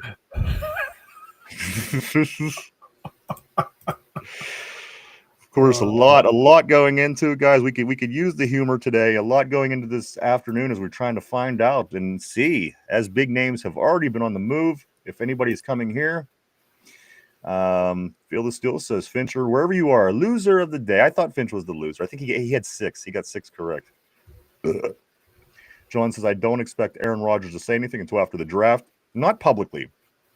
Again, I think him and Tomlin, they kept in touch all off season. We didn't know that until a certain point. So I'm sure there's things that are known that we're not going to know. And I can accept that. Phil the Steel says that's a perfect question for Vanilla. Not sure what the question was. I can't remember. I'm looking back. I don't see a question, but maybe throw that up there, guys. Or maybe throw that up, Phil. Oh, Veg. Oh, I see. Duh. High question of the day. That's what the question for you is, Mike. Love is blind. And I forget I might be getting high too. How can we believe in love at first sight if love is blind? Maybe because you with your other senses. Maybe because you wear the sunglasses. Get on that higher plane of existence. Like a blind person's sunglasses. Your third eye opens up and you can see that's the love of your life. Or it's these that's what the gurus have told me at the truck stop gatherings. Or it's the blind person sunglasses that you have on. Could be. Let's move on. Jones is much better than Dan Moore. We had to move on from Dan Moore, so no argument there. Dan Moore's getting us a 3rd round draft pick this year, boys. And that was from RB. Cody says Brian Thomas is injured in a 1st round pick in his 2nd year. They probably want an arm and a leg for that guy. No way Brian Thomas Jr. is getting traded, although I did see an article, Marvin Harrison, to Pittsburgh, Cody. I heard those rumors as well. That was certainly a rumor going around this morning on the internet of somebody that the Steelers may be interested in going after. It would be Marvin Harrison Jr., which would be lovely. They ain't traded him. I'm saying it would be lovely. Yeah. That's what would be. Means. Would be lovely. Oh, yeah. So, I have a feeling this we're is a gonna end wide up with receiver for the Debo Samuel. future, moving, in the league. If you had a Marvin Harrison Jr. at that age, boy, you'd be set. yeah. But I don't think it's going to happen. But you know what? Again, I didn't think Sauce Gardner was going to move either, Mike. So we will see. Vegas says this: how number 2 come out? Our nose runs, but our feet. What? Our nose runs, but our feet smell. I get it. That's funny. Vegas says the Jets will take O'Brien Jr., Kyle Brady Jr. with those 2 picks. Cody, now Colts are sticking with Daniel Jones. Feel the steel. Whoa, is Vanilla wearing Soul Glow? Them locks are glowing. You're right. Even Aunt Peach has commented on the locks. I'm just staring at that bald head this whole show. Look at it. Look at it. Look at it. Just look at it. You're just jealous you can't look this sexy, Ryan. Vegas I'm like says, a goddamn peacock over here. oh yeah, here's something. Here goes. Vegas says Cody Silva. Hopefully they will sign Jones to an $80 million deal for 7 years. Jamal says we're losing everybody. They're dropping like flies, man. We got to get on our interest. We got to figure out what it is we're gonna do. We are under 3 hours, guys. The Steelers to make a move. Will it be a splash move? Will it be an average move? Or will there be no move at all? We don't know what it's going to be, but we're keeping our eye on it minute by minute. We've already seen big names moving around the NFL, and we'll continue to do so. Vegas says this: the Jets fireman fan is the fireman fan guy is pissed. He's always pissed, though. I wouldn't think that guy is never not pissed if you think about it. Think about that for a minute. RB says Garrett Wilson told the Jets it was Rodgers or him. I don't think that's going to work out. Yeah. Look at the Jets. Now they have nothing. Now they have Justin Fields. Somber says, damn, trade's going crazy right now. Any moment could be big news, guys. So sit tight. Vegas says I could care less about the NFL rankings. It isn't college. Also, Cody says I ain't even hurt by the Seahawks. Lose those guys really good, and we kept up with them. You're right. I mean, we lost by a couple of touchdowns, so I don't think it was the Caleb Johnson that was the difference, but it certainly didn't help. We got beat that day. We got beat. This wasn't their best game. We didn't get our asses whooped. We didn't get exposed like we did in these other losses. It was a loss. We lost an early game. Seattle's a good team, obviously. They're sitting, I think, 1 game better than we are, Mike. Just 2 losses, if I'm not mistaken. So they are a good team over in the NFC. They're probably us. Like this, they're probably us as far as where we sit in the league right now. I don't see Seattle winning a Super Bowl. They're kind of like we are. They're good. They're getting better, and we're going to beat teams. They're going to beat teams. I think they're kind of where we are in the whole race. Cody says that Somber is going to the game. You're going to the game, Somber. That's friggin' awesome, man. What are we doing? Jamal wants to know. Vegas says we don't even need to travel that much. We live here. We live everywhere. That's right. Jamal says I just heard 4 trades since we've been on the air. now it's gonna calm down for a while, and we're gonna get restless. It has too. Like I'm scouring, and part of the Sauce Gardner trade, the Colts are sending a Donnie Mitchell to the Jets. Donnie Mitchell, look out, Browns. I don't know what they're gonna do. So yeah, Somber's a Chargers fan. Jamal is saying. Vegas says people honk at me in my Steelers plates quite often and say go Steelers while we walk around stores. My wife, who is a Cardinals fan, hates it. And you know what? I've seen this everywhere. Down the East Coast and the Carolinas, you get attention if you have Steeler gear on. People beep out of nowhere. You'll see signs hanging in people's windows. It's truly amazing to see the Steeler fans across this country. And these are just a few places that I've been and know of. So it's got to be massive out there. The following of our football team. Adam Pohl, welcome to the Terrible Board. Great having you on, my man. Welcome. He says, Vegas is Steelers country. Only Oakland transplants follow the Raiders. And you know what? That's the way that it seemed when we were last down there playing. It certainly it felt like a home game, man. And I do want to say welcome to the board. Bingo Winchester says, don't knock high price hookers. You get what you pay for. The key is finding those high value for money hookers. Mike? Hey, man, don't be messing with the lot lizards, man. I know where I'm at. Vegas says lots of Cowboys, Bears, Giants fans here too. Yeah, I can imagine. Cowboys fans especially. Phyllis Steele says, how about Harrison Jr. before he gets a Cardinal deal? I would love Marvin Harrison Jr. And who wouldn't at this point? Again, Cardinals are either going to give him a lot of money or maybe he moves, Mike, because, again, they stink. I don't think he's moving, just to make that No, clear. I think he's a big piece of their puzzle down there. Yeah. Which needs a lot of pieces, but that's beside the point. Vegas says, rub some dirt on your pec and get out there, right? Mike's like, I'm going to rub some dirt on my pec today. Not that pec, you idiot. Do that all the... Tortilla says, Harrison just had a good game. It's unlikely, but I wouldn't hate it. Absolutely not. How could you hate that move? And he did have a real big game. And last night, matter of fact, Monday Night Football, the Arizona Cardinals with a win over the Cowboys, 27-17. Cardinals are a hot pile of garbage. I'm just every Cowboy loss helps us out, man. That third round pick keeps creeping up the boards. I like it. I mean, the Cardinals are really bad.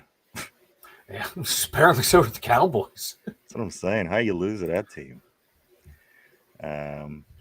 Corey says, I'm going to laugh my ass off if we trade Roman in the 5th to a Doomsday and screw Chicago over again.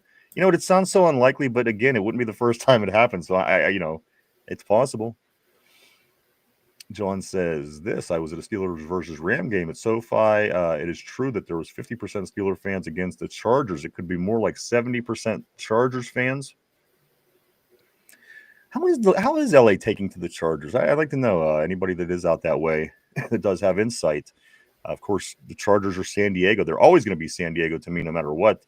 How is LA taking to them? They got a Rams team. They've had other teams come and go over time. They lose their Raiders. What's the general consensus down there as far as the Chargers go? I'd like to know. Mark Malone says AB had the size of Roman Wilson, but he was unstoppable. Damn right. He was a beast.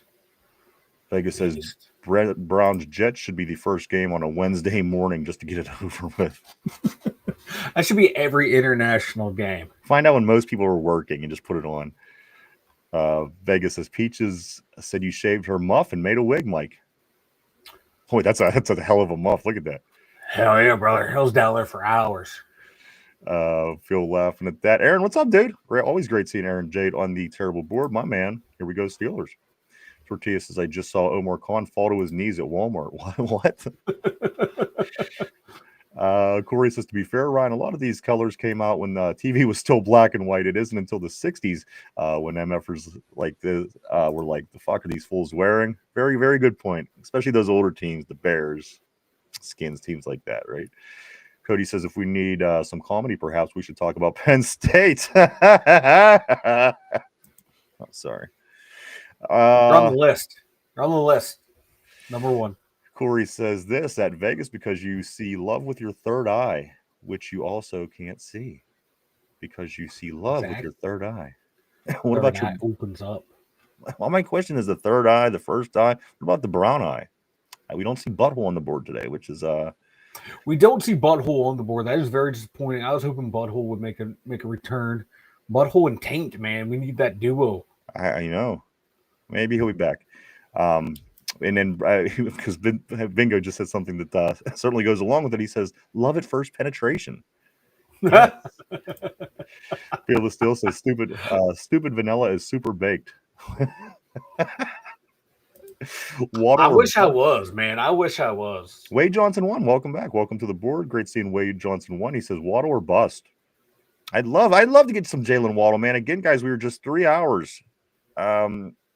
What are we? 3 hours from the trade deadline. 2 hours and 45 minutes. Guys, it's coming quick. I'm waiting for another onslaught, Mike, at any moment. And what Mike does, you can always tell because his voice goes up 13 decibels, and it blows my ears clean out of my headphones. So anytime I know that something happened, I know immediately. You always tell me, hey, man, something happens, interrupt me. I didn't say blow my ears out of my skull. Oh, you'll be fine. Maybe raise your hand. Raise your hand from now on. No. Let's see. No, I'll just talk over you. Cody says Marvin Harrison said the quote, him said to quote him, Cardinals offense is awful. They have no direction. And if I were him, Marvin Harrison Jr., I would want to be traded. Wade Johnson 1 says, my wife and I will be at the game too. That's awesome, man. That is super awesome. bring us the win, guys. That's all I got to say. These guys are going to be down there. Fearless Steel says that Cody, if Con watched the game last night, he should give Cards a call. Yinzer Joe, Jets will still lose. Mitchell will just drop the ball before the end zone. Fearless Steel says Vanilla rubs dirt on his bald head and gets going on here. Derpy, what the fuck are you doing? Yeah, Derpy, that's the real question, brother. There's Derpy.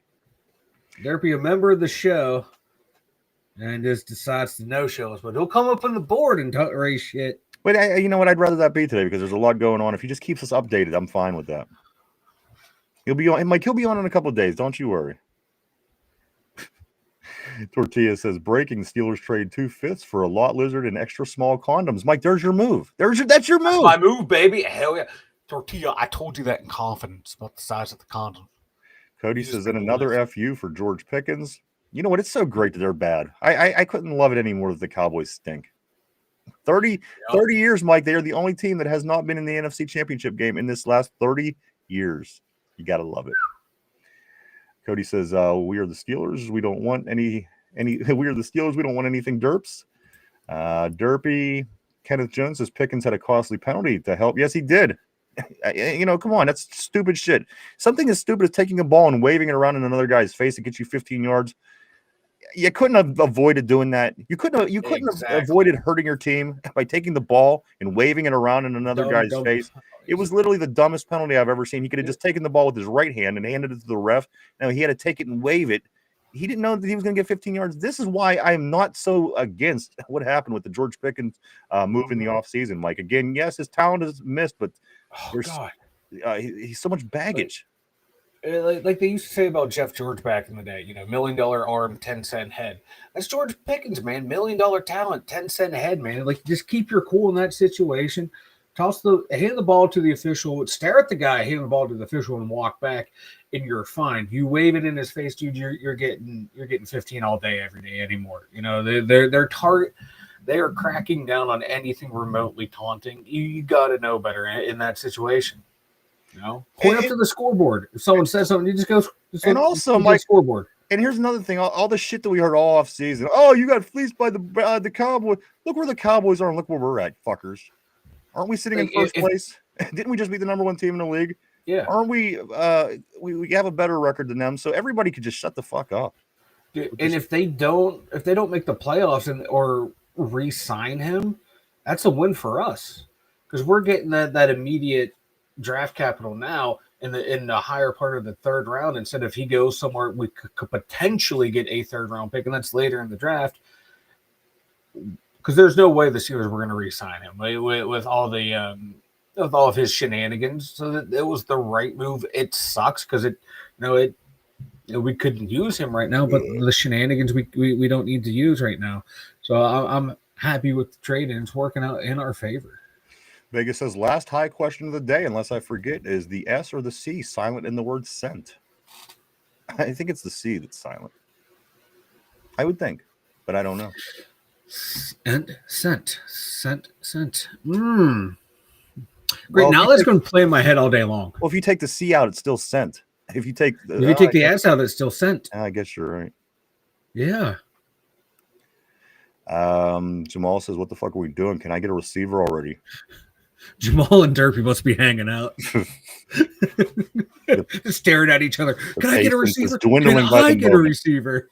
Fearless Steel says, hey, butthole, get in here. Butthole. Where's my butthole?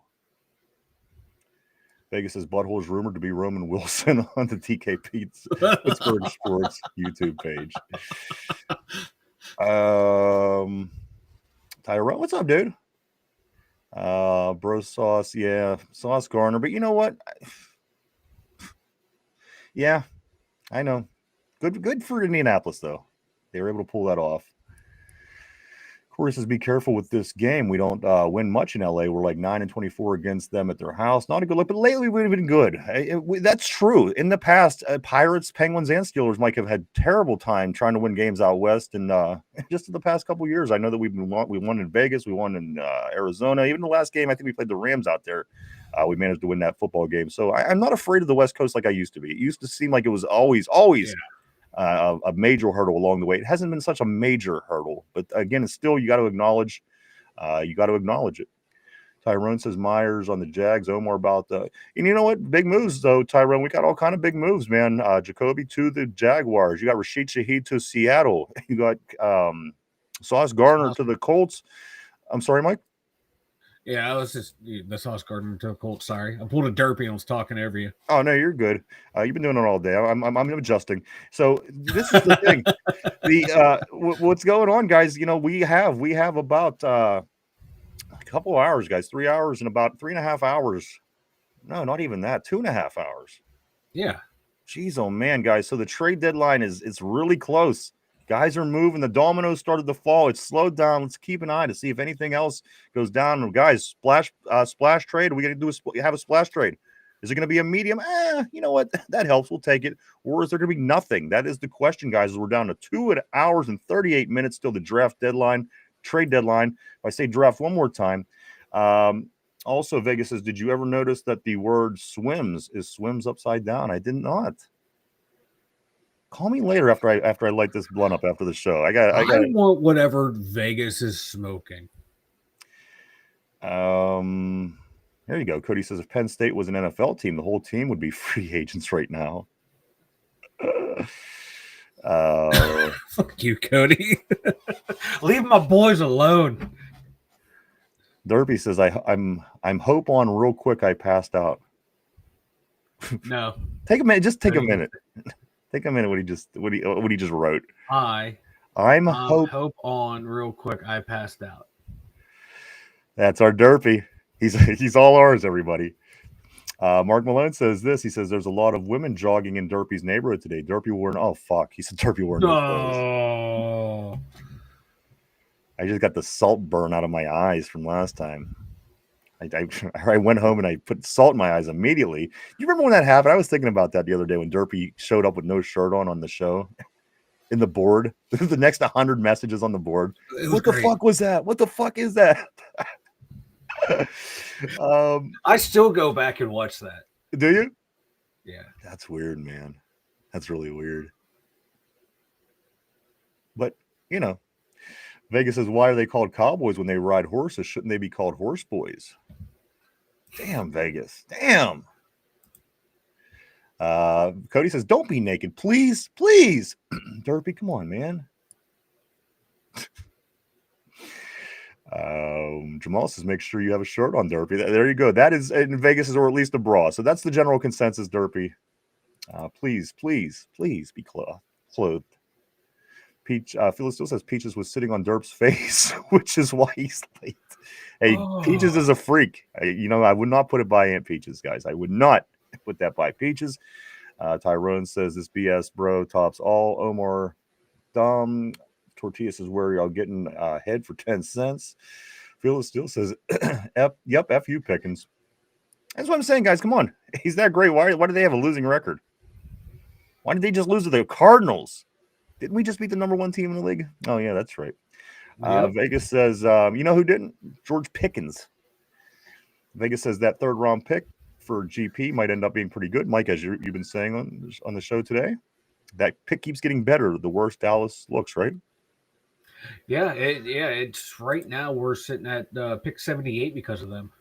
Hey. The third round. And otherwise it would be like compensatory picks start around pick 97. So that's a huge disparity in talent, man. It sure is. Kenneth says, truthfully, the guy pushed him when he was already out, but defenders know how to make pick and self-destruct. That's another thing. He's easy to manipulate in that sense. You want that in a big game? Do you want that in a game where where you certainly can't afford to have a stupid penalty? Like when Deontay Johnson went walking past a live fumble? Like, that's the kind of shit that we needed to rid. And don't get me wrong, George Pickens is a great talent. I'm not saying anything bad about him talent-wise. but the baggage was just too much. How bad does your baggage have to be to want to get rid of a guy with that talent? Jamal says, damn, that's a high-ass question. Really got me thinking about scent, but I don't think either letter is silent. Vegas says, Kenneth Jones seems like everyone, but the players themselves understand the second guy always gets caught. Field of Steel says, seriously, fellas, you think both Teflon Don and Connor are fishing? I do. It's what the word is.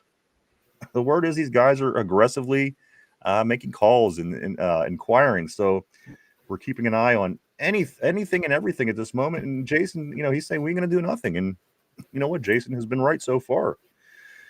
Joe says the letter C was only put into the word scent to identify smell. The other is to go or move to.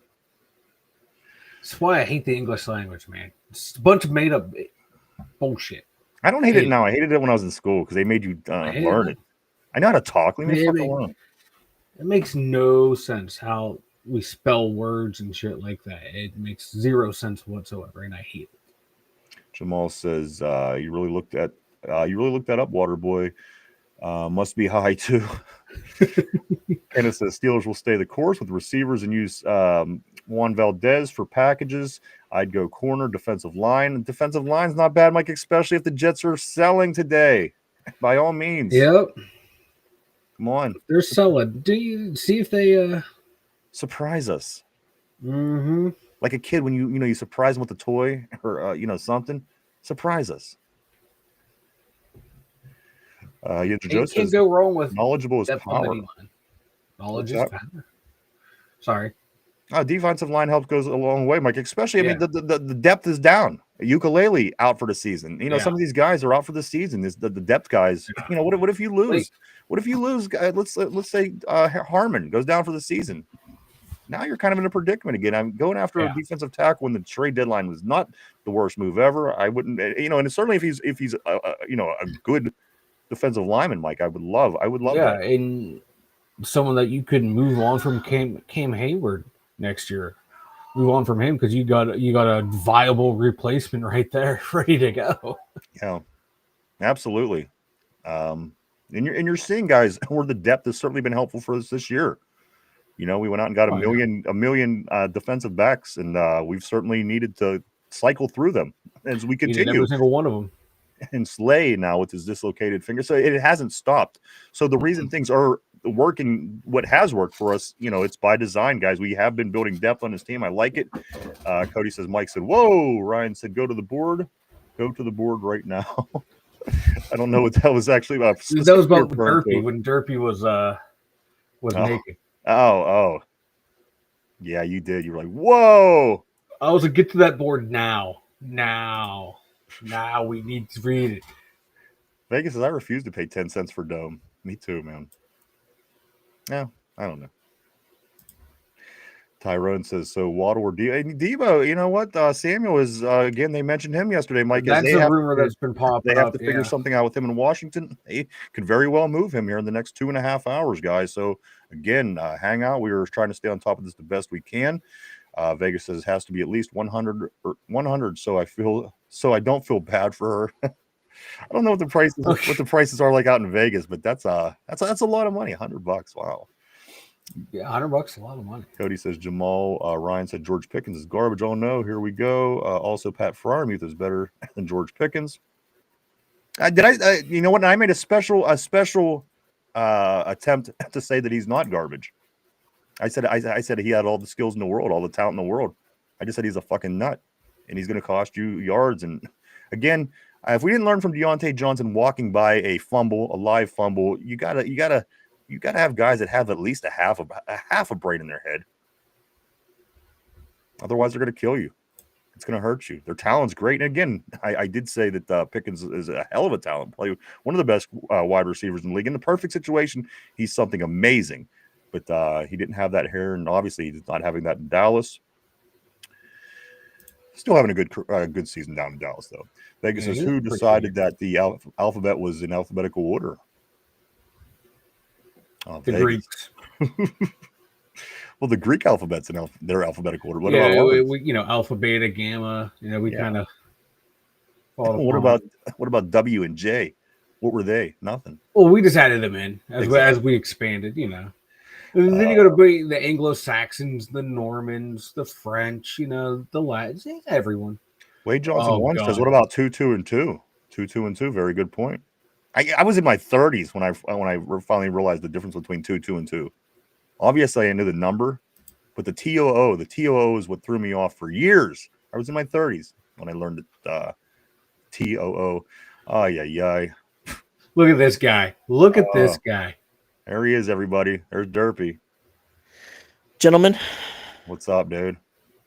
I got my camera. Give me a second. There we go. You can tell Derpy's naked because he got the. Oh, wait, I gotta change my. There he is. Up. There I she gotta is. change the background. Hold on. Oh God, no! Oh, There she is, Miss America. He's got to hide. He's got to hide the whips, the chains, the dildos, the butt plugs, the nipple clamps. Yep. You know what's going on. There we go. Okay, we're good. Corey says, let's keep in mind we still have Will Howard being groomed by Rogers every day. So if my board wouldn't scoot on me, let's keep in mind we still have Howard being groomed by Rogers every day, so that may also play into our draft picks depending on what we look to get. For sure, man. Fearless still says, what the fuck, Vegas? Seriously, are you going to get high university or what the fuck? School's out, fool. Let's see. At Vegas says, or Tortilla says, at Vegas, the Jews are always at fault. Fearless still says, I think Vegas is at freaking high school. Vegas says, if Cinderella's shoe fits perfectly, why did it fall off? That's a damn good point. Damn it. Kenneth says, I'd keep Ramsey at free safety. Me too. I mean, what works is working. And also another thing, guys, game plan. Again, that was compatible with what the Steelers do with their defense. It was very basic. It was what the Colts do is not very complicated. And again, once you complicate things and make the offense different and make it the same exact style that Joe Flacco and Jordan Love played against us, that's where you have a problem. If Danny Dimes and coach and all these guys would have sat around and said, you know what, we have to go through all of our quickest passes. Because what was the difference? We got to Danny Dimes. We applied pressure to Danny Dimes. We made Danny Dimes throw bad passes. We hit Danny Dimes. We made Danny Dimes fumble. We made Danny Dimes throw interceptions. You want to know why that didn't happen 2 weeks prior? Because those guys threw way too fast. They game planned to beat the Steelers. The Colts just wanted to come in and push their game, push us around using their game plan, their way, their style, and we're compatible with that. And as long as anybody continues and comes in with that same game style, I think we're going to be fine. We're going to be competitive. It's when they start, when teams start wising up, as did Joe Flacco whenever he came to the Bengals for 3 days. And did what he did to us, and Jordan Love. And again, Jordan Love goes out and Green Bay loses to a team they should have beat over the weekend, Carolina. How did they beat the Steelers so impressively, so easily? Because they did it the right way. That is how you beat the Steelers. Again, Mike, I said it once, I said it a million times. The season will end playing a team that plays that style of offense. Oh, yeah. Quarterback that plays that style, quick passes. Don't give Pittsburgh Steelers an opportunity to apply pressure. You're going to be fine. And that's what those two teams did. And this is the mistake that the Colts made by not doing that. Tortilla says Vegas. Yes. Possible scoop. Oh, no. Yeah, the Steelers signed Daquan Hardy and Mark Robinson to the practice squad. There you go. Release KJ Henry and John Reese Plumlee. The only reason I did it was because of Plumlee being released, Ryan. I didn't know. I thought Mark Robinson went. So didn't he go to New England or somewhere? He went to New England. He might have got released from their practice squad, but he is now back. Maybe we'll have him for the next 20 years. We've already had him for about 10. So there you go. We've had him for 2.5 seasons. I know. You know what, Mike? The guy hasn't played. He's a special teamer, but there you go. Whatever. A couple guys that nobody cares about that I'm sure will be here and gone and here next week. Maybe moving players around for a play today, Mike. That could also be a possibility as well. Yeah. Moving, clearing space, things like this. Tortilla says, Vegas, we wanted to see her feet. Cody says, what? No, you're supposed to agree, Ryan. You messed up the whole skit. Pat Fryermuth is better. Oh, yeah, that's right. Jamal, that's right. I forgot. Jamal, Pat Fryermuth is better than George Pickens. Kenneth says, at Corey, I definitely think I definitely think Will is next man up, and I'm stoked. And leave Debo Samuels where he's at. You got to think about our wide receiver room, guys. Again, Scotty Miller had 1 catch this year. And I wouldn't be excited about Skoranek if he wasn't sticking guys on coverage on special teams. So, I mean, it's not crazy to think that we could go out and get ourselves a wide receiver today. As you want to improve as you get closer to the end of the year, of course. I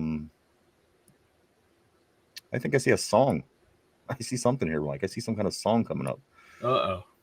Phyllis Still says, me and my old lady, we like...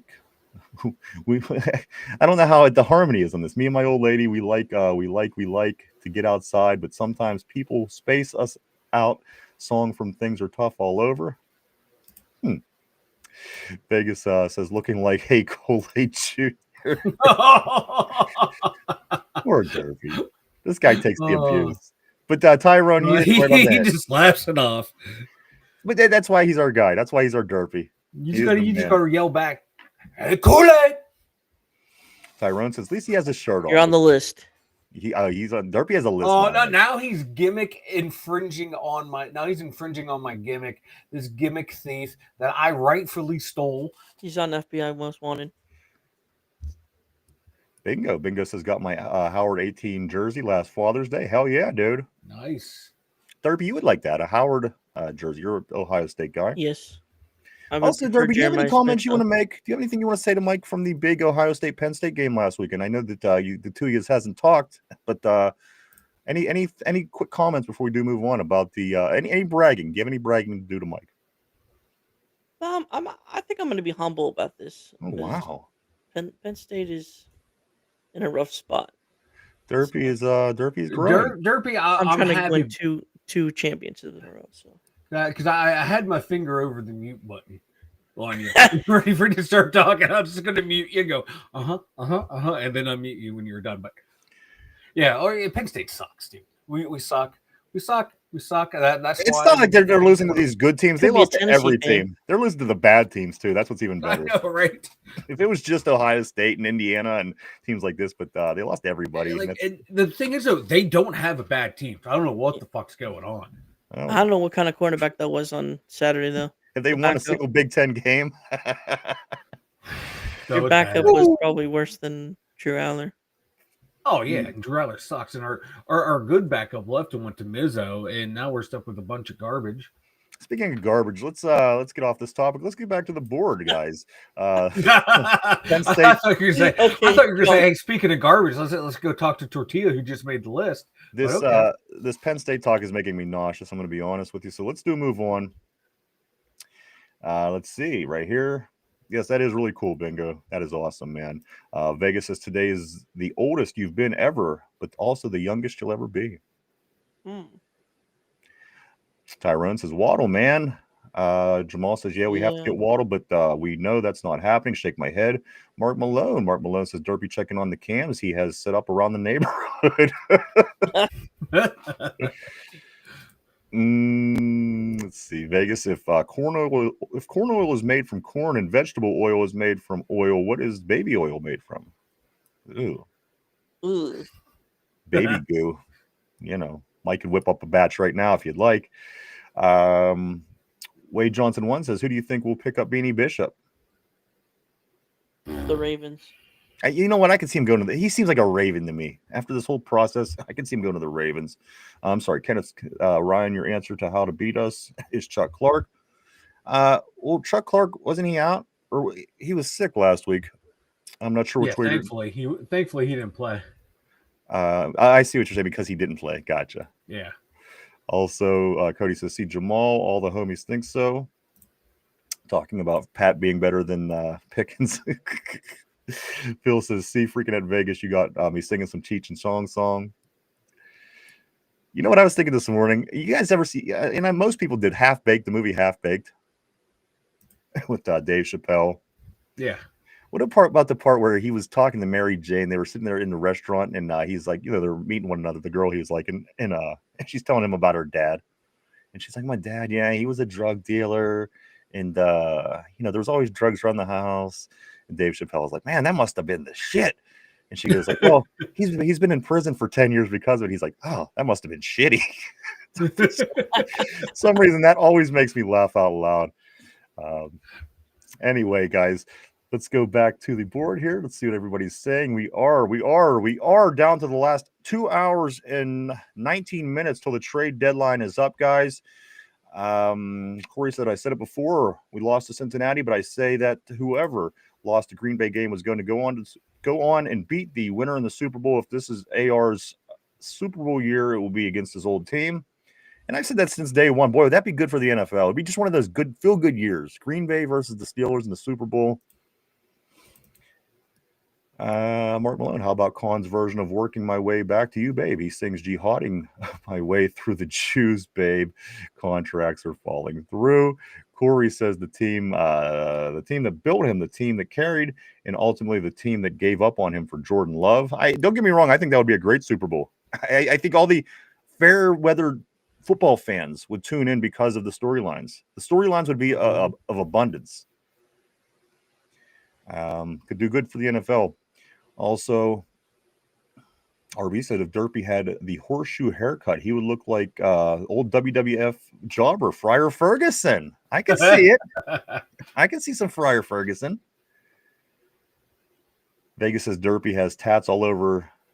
Derpy has tats of all the local restaurants that closed down during COVID. to all the restaurants that ain't here anymore. Tortilla says maybe we fleece the Bears for DJ Moore. That'd be cool. And you know what? The Bears, come on. I would take DJ Moore in a heartbeat. Kenneth Jones says Debo is a gadget, not a true receiver. We have gadget. I agree. Phyllis still says Vegas vanilla. Phyllis still says vanilla. Give us the shot of year one more. Give us the shot of year one more time, sucker. Say that. Help me say that all the way through. Vanilla, give us the shot of the year one more time, sucker. Oh, I'll give you the shot of the year, baby. Jamal says this. He says, don't listen to him, Derpy. They just mad guy because you got the juice, bro. There you go. Got that drip. Cody says Mike and I are besties. I'm on top of his list. That's true. You are on his list. Cody. Yeah. That's the bestie list that you always make it on, Cody. Iron said, for fuck's sakes, get a wide receiver already. Come on. I agree. We got one. We got one right there. It's on my title. We did get one. MVS. Field of Steel says, yeah, Derp's got the boom. Field of Steel, what's with the freaking questions? Is Vegas having his midlife crisis? He's reaching out to the high. Yeah. To the high. Corey says that tortilla, that would be so dope. DJ Moore would be great in Pittsburgh with Aaron Rodgers throwing to him. He might make a case to be better than DK.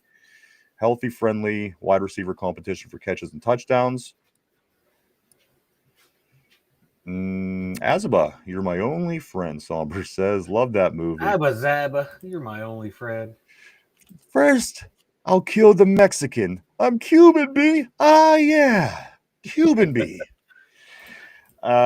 Just ready for some news to break. This is what Jason is saying on the board. Merlin Ames, my man, great seeing you on the board as always. He says Packers aren't going to the Super Bowl. Certainly not a team that lost to Carolina. You wouldn't think, but again, strange year it is. A strange season it's been. Cody says, I suck dick for crack. You ever suck dick for marijuana? No, I can't say I have. Boo this man. Boo, Danny Tanner. Danny Tanner. You're familiar with the line. Tyrone. Fuck you. You're cool. I'm out. Heifer with cheese. Yo, man, just because I'm on the grill doesn't mean you can't turn around and talk to me like I'm a person. Tyrone says, dude, we broke the Colts to get sauce. Cody. Yinzer Joe says, Khan is counting pennies and coupons right now, and Dolphins keep saying no. We don't want Claypool, just buying time. Also, Vegas says, if you were born deaf, what language do you think? And I just saw that somewhere the other day. That's a really good question. If you were born deaf, that's a good one. What language do you think in? And even it goes to a bigger question, Mike. What is a thought, actually?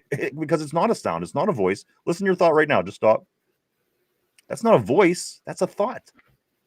So what exactly are you hearing? But I hear it in my own voice.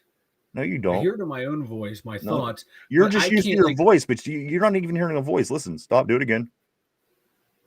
You're just hearing it. It's not even in a voice. That's not a voice. It's a thought. You're not hearing it, are you? With your ears? I'm hearing it. No, you're not I'm hearing hearing it. You're not hearing I'm anything. hearing It's in your head, you nut. I'm hearing it though. I'm hearing it in the voice of Vanilla Thunder going a lot lizards. Tortilla says Vegas at Vegas Morse code. Ah, yes, Cuban V. Samson. I need to talk to Samson. Tyrone says Derpy looked like the boy off of Up. Derpy has a taint drip. Derpy has a taint drip. Vegas says. I think Waterboy. Yinzer Joe says. That's game ball worthy right there. Somber says, "Bring me Delilah," and then Somber says, "Thinking without using vocal cords." And Merlin says, "Tucker Craft was Love's security. His yak was insane. He's gone. Love will be lost. Doesn't play well under pressure. Will be throwing up ducks." And you know what? Maybe Green Bay makes a big move today in the next 2 hours and 13 minutes. Right, that's where I'm at too. Phyllis Steele. It's not only a show about football. It's not only a show about the trade deadline. We are learning a lot today. I am learning a lot as Vegas is putting on a clinic. No two ways about that, guys. Let's get into a couple things here as we wait to hear some more news as the day goes on about the trade deadline, which is at 4 o'clock, 2 hours and 13 minutes from right now, gentlemen and ladies. Guys, the Pittsburgh Steelers will be traveling to Los Angeles to play the Chargers on Sunday night, a Week 10 matchup.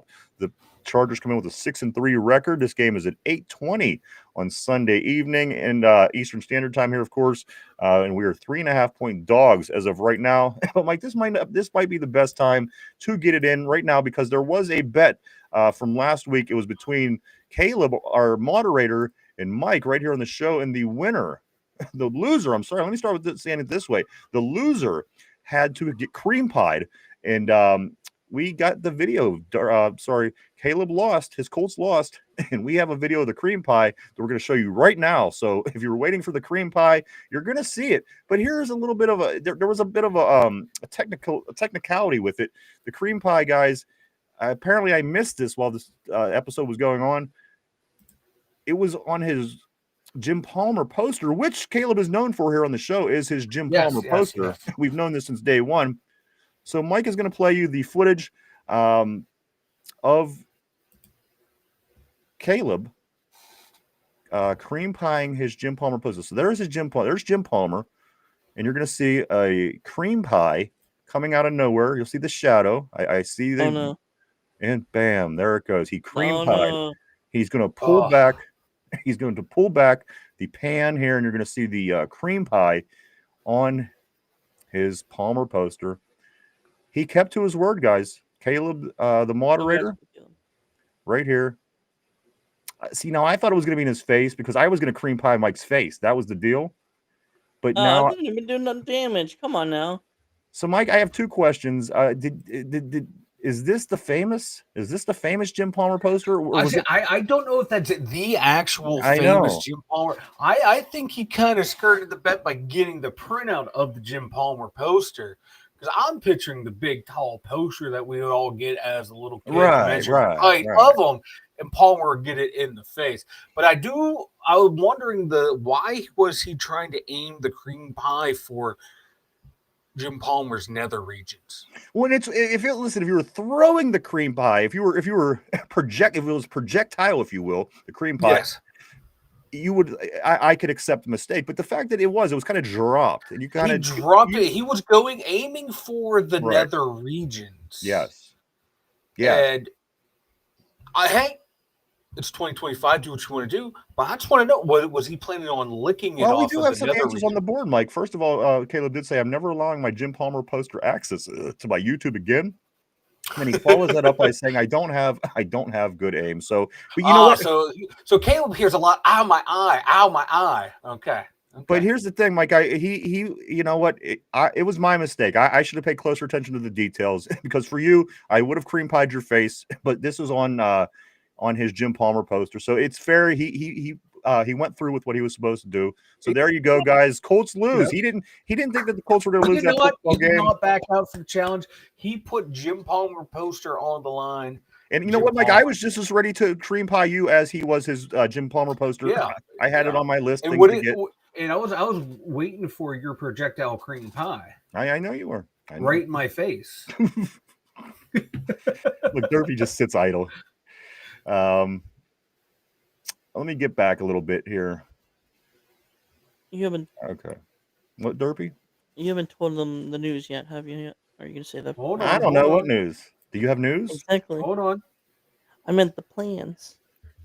What Oh, plans? Derpy, you can't be saying like news during the fucking trade deadline, like something big just happened. Is there a plan? You're right. What You're plan? right. Exactly. Derpy, what plan? Talk to me. Come on, you're killing me. About the- Is Sunday. Derpy We already playing talked about games? it. Is Derpy If playing you weren't games? taking naps during the show where you're a part of, come on, man, you just gotta fucking clock in. We did. We for talked about 2 it hours. briefly. Okay. Yes. Okay. We will. We'll talked talk about about it more every day as the week goes on. Oh, Corey says this: Okay. Browns just traded away a defensive end to the Bears. Joe Tyrone Shoyinka.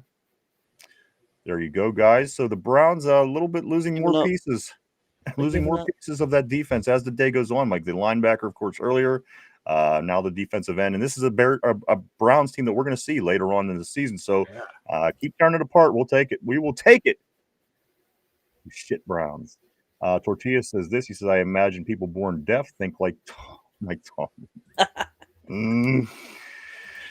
RB says, "Can we get the Derpy heel turn and have Sebastian Booger join the show?" Sebastian Booger, Derpy. You familiar with that name? I I think he might. Sebastian Booger. I might. How about Duke the Dumpster Drosy? That's another one. there we go. I saw that Mo died. Remember from Men on a Mission? One was Mabel, one was Viscera. And then there was the old guy that had the gray hair, and then the other dude, Mo, he just died from Men on a Mission, the tag team from back in the day, Oh, WWE. Let's see. Jamal says Cody Silva the Kid from Damn just died laughing. Here we go. Vanilla. Phyllis still said, "Damn, no vanilla cream pie. Not good, man." I was hoping for the cream pie too, guys. Believe me, it was the best thing that could have happened. Caleb said, never allowing the Jim Palmer poster access again." Tyrone said, "That was me." Tyrone said, "Me." Tyrone said, "Main Jamel, I'm going to be upset if we don't get a wide receiver." Projectile cream pie is my favorite category.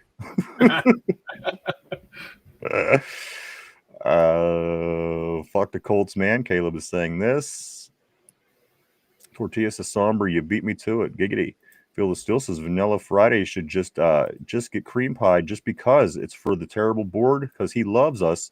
Come on, Vanilla, show us love for we support the Two Dumb Yinzers 100%. I couldn't agree more, Mike. I think that it would probably be best for the show if I were to give you a cream pie. Just saying. I'm just saying. I don't know if it's in the best interest for me to take the cream pie from you. We'll talk more about it as the week goes on. Jamal, it's just too funny. Cody says you listen to Jimi Hendrix. We hear Jimi Hendrix. I love Jimi Hendrix. Man, you can't hear Jimmy. You can't hear You Jimmy. can listen to Jimmy. He says, "What the fuck are you talking about? I can hear Jimmy." No, man, you can't hear Jimmy. Another one of my Friday, White Man Can't Jump, Half Baked. These are all my movies, man, from the day back in the day. Phyllis still says, "I can hear Jimmy." I can hear Jimmy, man. No, you can't hear Jimmy, man. White people can't hear Jimmy. What are you talking about? This whole music section's white. No, man. Probably my favorite of all time. White Man Can't Jump. Fucking love that. Raymond, is that you? No, this ain't Raymond. Remember Raymond had that the pantyhose over his head and he went to rob that lady. And she's like, "Raymond, is that you?" No, this ain't Raymond. We go in Sizzler. We go in Sizzler. Shit went out like a Scud missile. Junior. Man, you shooting for Saddam. Cody says, "No, you ain't hurt. You ain't hearing Jimmy." Phyllis still says, "I'm just waiting for that 2 Dumb Yinzers 1000th show. Terrible board live party. Let us know if we can." Absolutely, dude. It's on. It is on like Donkey Kong, dude. It's going to be big. The 1000th episode. There's going to be a lot going on. And we're just starting to crack into the ideas. So it's going to be a lot of fun. Vegas says, "When is the deadline?" 4:00 Eastern Standard Time. It is, sir. Yes, 4:00. We have 2 hours and 5 minutes. Local, I guess that's for everybody, but local time it is 4:00. Yes, as it is 5 to 2, 4 to 2 right now. here on the East Coast. RB says Max Crosby to the Bears for a 1 and a player is moments away. Are you serious? Is that serious, RB? Because I do know that you have, you got connections. Let me know on that. Caleb says, I actually think Ryan should take a cream pie to prove his love for the board. Interesting. Maybe there could be an exchange of cream pies right here on the show. Who knows? RB says Tom Brady just announced his new dog is actually a clone of his last dog. Is that real? Yeah, I saw that right before we got on air. I was getting all the stuff set up. I saw it on Twitter. Then all the trades started happening, and then a couple people have been tweeting out, "Hey, don't let the trade deadline distract you from Tom Brady has a clone dog." And you know what? Last week I just mentioned that Suzanne Summers made a clone of Suzanne Summers, and the husband saying there's no difference. Where is this world going? Where is it going? I don't know.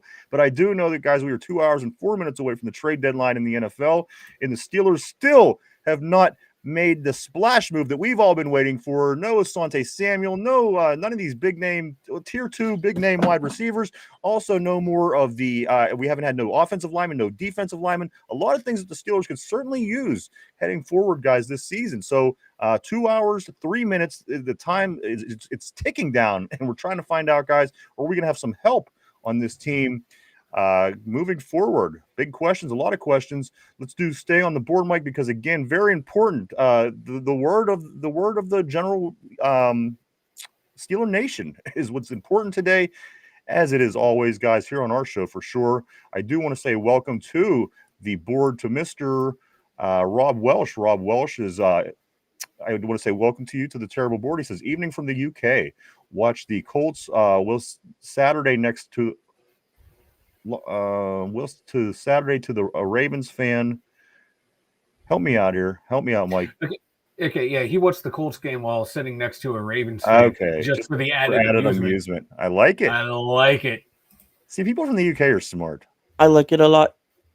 I mean, don't get me wrong. People are smart, but Steeler fans from the UK they're up there in my book. They're right up there, believe me. Welcome to the show. Glad to have you on, Rob. Tortilla says Bears just traded for a defensive lineman, and I don't know who he is. Interesting, Tortilla, as was just said that by RB that it could possibly be a Max Crosby move also as well. So we'll certainly keep our eye on this. Field of Steel says, yeah, vanilla at Ryan, cream pie. He's saying cream pie. The guys, they want the cream pie, Mike. That's all I know. That is all I can say. We know what some of these guys' hub searches are. Yeah, that's all right. Hey, I got hub searches. I ain't judging. Cody says, so you guys are going to cream pie each other. Yes, that's exactly what's going to happen. We will cream pie each other right here on the show. It's going to happen. Tyrone says 2 hours left, dude. That's it. Just 2 hours, 1 minute. And the trade deadline will be up. Tortilla, some dude from the Browns. Tyrone says, at work about to cry. I hear you, dude. RB says, yep, that's what I'm hearing. Number being figured out between Vegas and Chicago. Max Crosby possibly being in the works to heading to Chicago. That's going to make that. We get the Bears later this year, guys. Yeah. Be careful what you hope to see today, I guess, right? Like, that would be a good move for them if that pans out. I like that for them. Ultimately, for us, I don't like it because again, we play them later this year, and it's going to be a win that we're gonna need. We're gonna need that Bears win. Phil still says, "Screw that." Hey, Derps, let us see a peaches cream pie with the midgets. Derpy. Now we're talking my language. Tortilla says that Tyrone, me too. RB says Pittsburgh has discussed halfback Braden Allen with the Jets. Cream pie party, Mike Somber saying the big cream pie party. I like it. I'm never going to turn down a cream pie party. And Tortilla Jackson says my browser history is full of pregnant Asian women. Now that's what we're talking about here. Well, that's like the unicorn or the mermaid. I've never seen a pregnant Chinese woman ever in the history of my life. And there is a large Chinese population in Pittsburgh, believe it or not. We do have a lot of Chinese people, and I've never seen a pregnant Chinese chick, guys. Prove me wrong. Tyrone says it's really going to get crazy here for real. Watch hella trade. You're right, dude. We are down to 2 hours, Tyrone. If anything is going to happen, this is it. This is it. Vegas is a cream pie might drown the mini stripper. You know what? I'm sprouting these ideas too, Vegas. Believe me, we still got to get her back. That's what we're willing to take here. I am. We're willing. I mean, we are very, very soon to get her back on the show here. So maybe we'll lump that all together. Cream pies, midget strippers, all that kind of fun stuff. Derpy. I mean, come on. Most controversial we've been in a while here when Derpy was had his wardrobe malfunction. Let's talk about a couple of things here, guys, as we do move forward. And I'll do it again. Fuck! Don't say that. I want people to come back. Don't do it right now, please. Do not. For the love of Pete, come on. A couple things here. The speech that was given by Jalen Ramsey prior to the game. A lot of people talked about that, especially Aaron Rodgers talked about the way Jalen Ramsey stood up in front of the team and gave a speech that rallied them. Rodgers said he felt something change after that speech. We brought it up and talked about it briefly yesterday, but Jalen Ramsey has to be the mouth. And we said that, Mike, from day one of this team. Jalen Ramsey has to be the mouth on that defense, or even the mouth of the team, the way that Joey Porter was in a sense, to get these guys. Because listen, they're millionaires, they're grown men. Sometimes it's hard to motivate and go out and get your body, going 100 miles an hour against another man who's big and strong and everything else. So, you know what? I really give it to Jalen. I think it has to be Jalen's role, Mike. He gets these guys motivated in a way that people don't, in that Joey Porter senior kind of way. This is something that I think every team needs to get. Again, I can't imagine it could be easy to get people who've already made their millions excited week in, week out to do their job. Again, if you work toward the money, that's one thing. But getting paid in advance, guys, I like the leadership of Jalen Ramsey before the Colts game. Yeah, you need those locker room guys to to get you going in today's football. Back in the day, you had to be that self-motivator, because you weren't getting paid a lot of money. You had to want to win. Now here, everyone knows, man, hey, you do well enough, man, you're going to get paid and you're going to get a decent amount of guaranteed money. And good for them. But, just like this is a job to them. And like any job, some days you might not want to be there and you need someone to, every day carry you through that mentally to get you fired up and ready to go. And Jalen Ramsey's that guy for this team. And they haven't had someone like him, and like you said, since PZ Senior retired. Have you ever woke up to yourself and said, damn, I would love to get my head smashed in today? This is the job that they're going to. So they're human. Well, there's some of those psychopaths that do wake up and go, fuck yeah. They're usually offensive linemen, but offensive lineman in Camp Scatterville. Yeah, right. Let's get a couple messages, Mike, here as they're moving along on us. Tortilla, okay, there it is. Right here. Vegas is a cream pie, might drown the mini stripper chick. Vegas also says Jamaica has ton of Chinese people too. It was crazy. Really? I would have never guessed. Lave to the Browns question mark. Tortilla's asking.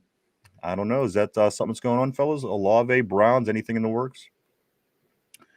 As they check into that, I'm going to continue with Corey. Corey says, I missed a whole damn 10 minutes and came back to, I'll do it again. I swear to God, you better keep your fucking clothes on, Derpy. Look at him. I'm just staring at Derpy. Oh, God. Derpy, stop. What the fuck? Vegas says, I hope King Derpy has pants on. All right. I think that's a good indicator. Better have some clothes on. Jay Ramsey needs to stay at safety. Damn right. I agree. But I don't know. Listen, if we face a team that comes out with the approach that Joe Flacco and Green Bay did, I don't know if it's going to make a difference. I don't know if that's going to make a difference. Again, playing to our strengths, kind of like the Colts did with their offense. They played to our strengths in a way. It worked fine. It worked beautifully. But again, if it gets back to that, somebody's smart enough or a veteran quarterback is savvy enough, we might be back to that quick pass game. No pressure, no turnovers, no anything. So again, I don't know how Ramsey at safety would be a big improvement in that way. But again, I agree. If things are traditional in a sense, and we match up well, I think that is the move. Phil still says Ramsey. Cowboys made a move. What do they do, Derpy? Big alert, guys. Trade alert. What's going on, Derpy? The Cowboys are trading for Jets Pro Bowl Quinnen Williams. A first-round pick and more. That's my guy. I wanted Quinnen Williams, Mike. Ooh. Well, motherfucker. Jets, Quinnen Williams, guys, going to Dallas. There you go. Big move. First round. I don't know if that's what I'm giving up, but I do know that was my guy. Huge. Would have been a huge help to our defensive line in many ways. Off to the Cowgirls. You got to be kidding me. That's insane. Like there the you Jets have, are, as I saw someone online say, I forget which local Steeler reporter said, it's like nothing like the Jets doing a rebuild in the middle of a rebuild. Yeah. My God. That was like a kick in the nuts. I wanted Williams. I thought it was a long shot. I thought if we, maybe they won't move him. God, that would have been a big help. Derpy, why are you the bearer of the bad news all the time? Yeah, Derpy. You're not taking your shirt off. He's giving me this kind of intel. I'm just doing my job, sir. All right. Stop yelling at me. There's nothing like the Cowboys trying to beef up their defense after they're 3-5 or 3-4-1, 3-5-1. Didn't they just lose to the Cardinals last night? Yeah, they just lost to the Cardinals. Yeah, maybe that's why they're making big freaking moves. They're like, shit, we better give up all of our picks to stay in this. Come on, they're bad. That's a bad team. People go on and on about this team all the time with the Prescotts and this and that. Pickens crash out there too. Yeah, he's an idiot. I agree. They're the 11th seed right now, and I don't see how the way the Bears, Lions, they're gonna go over the Vikings, the Panthers, and the Lions right now, and I just don't see that happening with them. Phyllis Jill says Ramsey be like, if you defensive mothers don't get it going, freaking Vanilla won't shut the fuck up about us on the two-time Yinzers. Let's go. Hell yeah, exactly. Jalen Ramsey, then they showed a picture of me, and they're like, man, we can't have this fuck yelling at us. Look at him. He's intimidating. We're going to have to shave his balls. There you go. His taint. His butthole. What movie is that from, guys? Butthole. Of course, butthole was on the other day. That is a word from a line in a movie. Butthole. I do it no justice, but if you could name it, I'd be very impressed. What movie that's from? Tortilla was like, no, it was fake. I lied too. Jason says, time is ticking, dude. It is. We're down to 1 hour and 52 minutes, guys. 1 hour and 52 minutes till the trade deadline.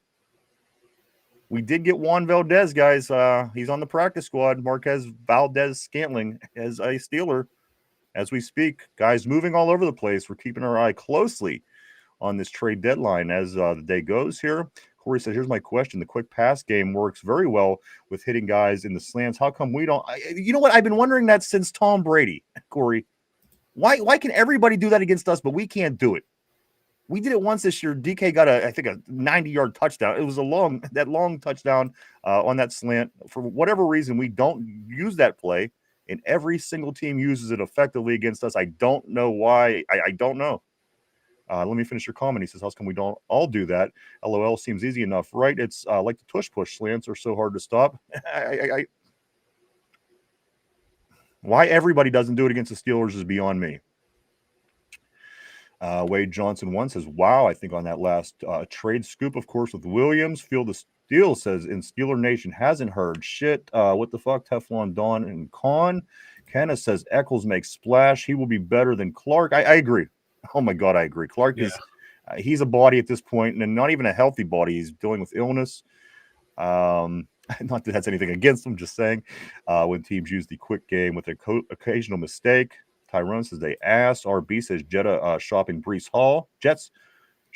Hall, which I said last week. I thought he was moving. I thought Kansas City was interested in him.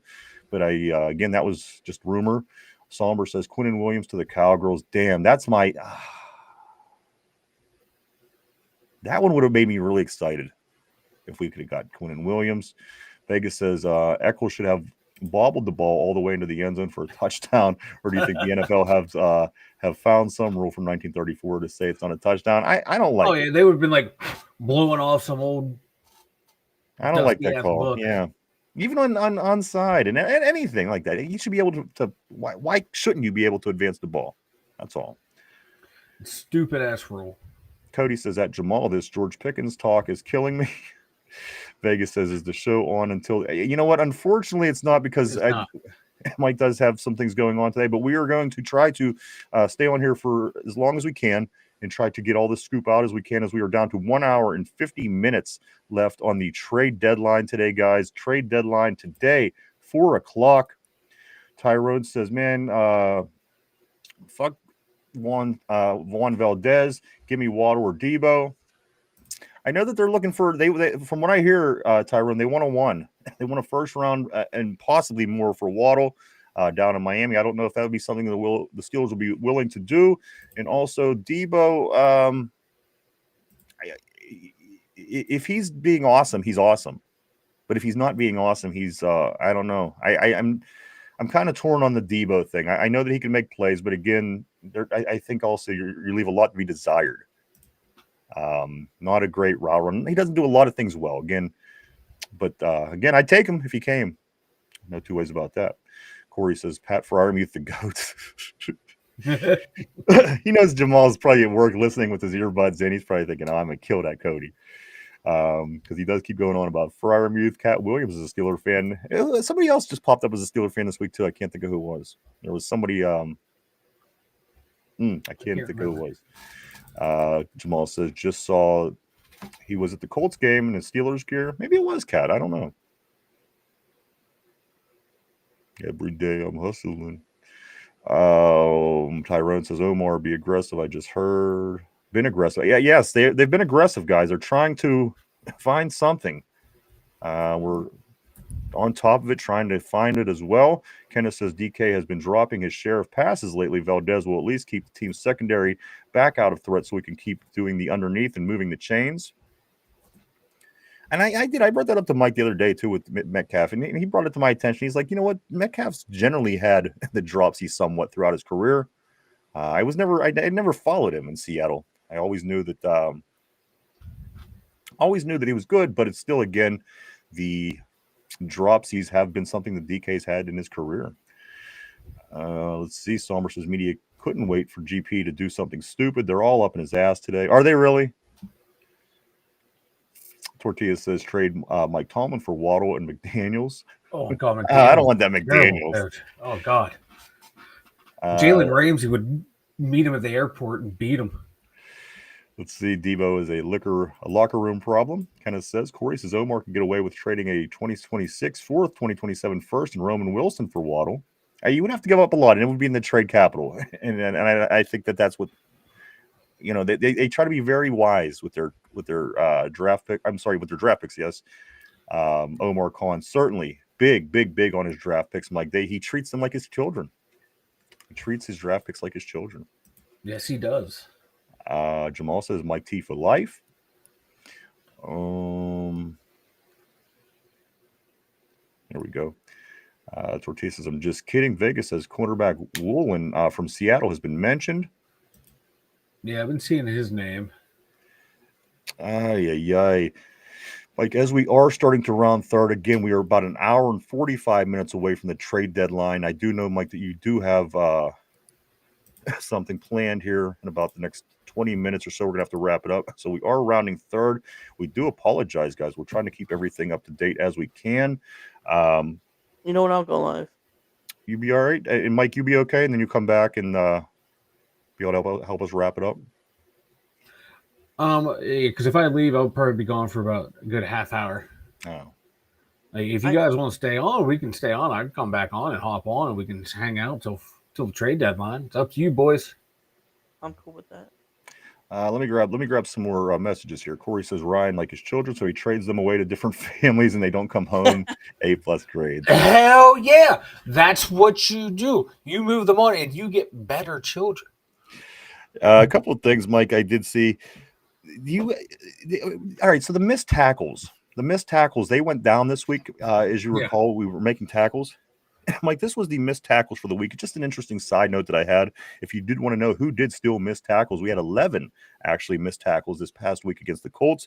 Patrick Queen had 2 missed tackles. Keanu Benton had 2 missed tackles. Malik Harrison had 2 missed tackles. Jack Sawyer 1 missed tackle. Ramsey 1. Herbig 1, and Duggar 1. Mike, a total of 11 missed tackles.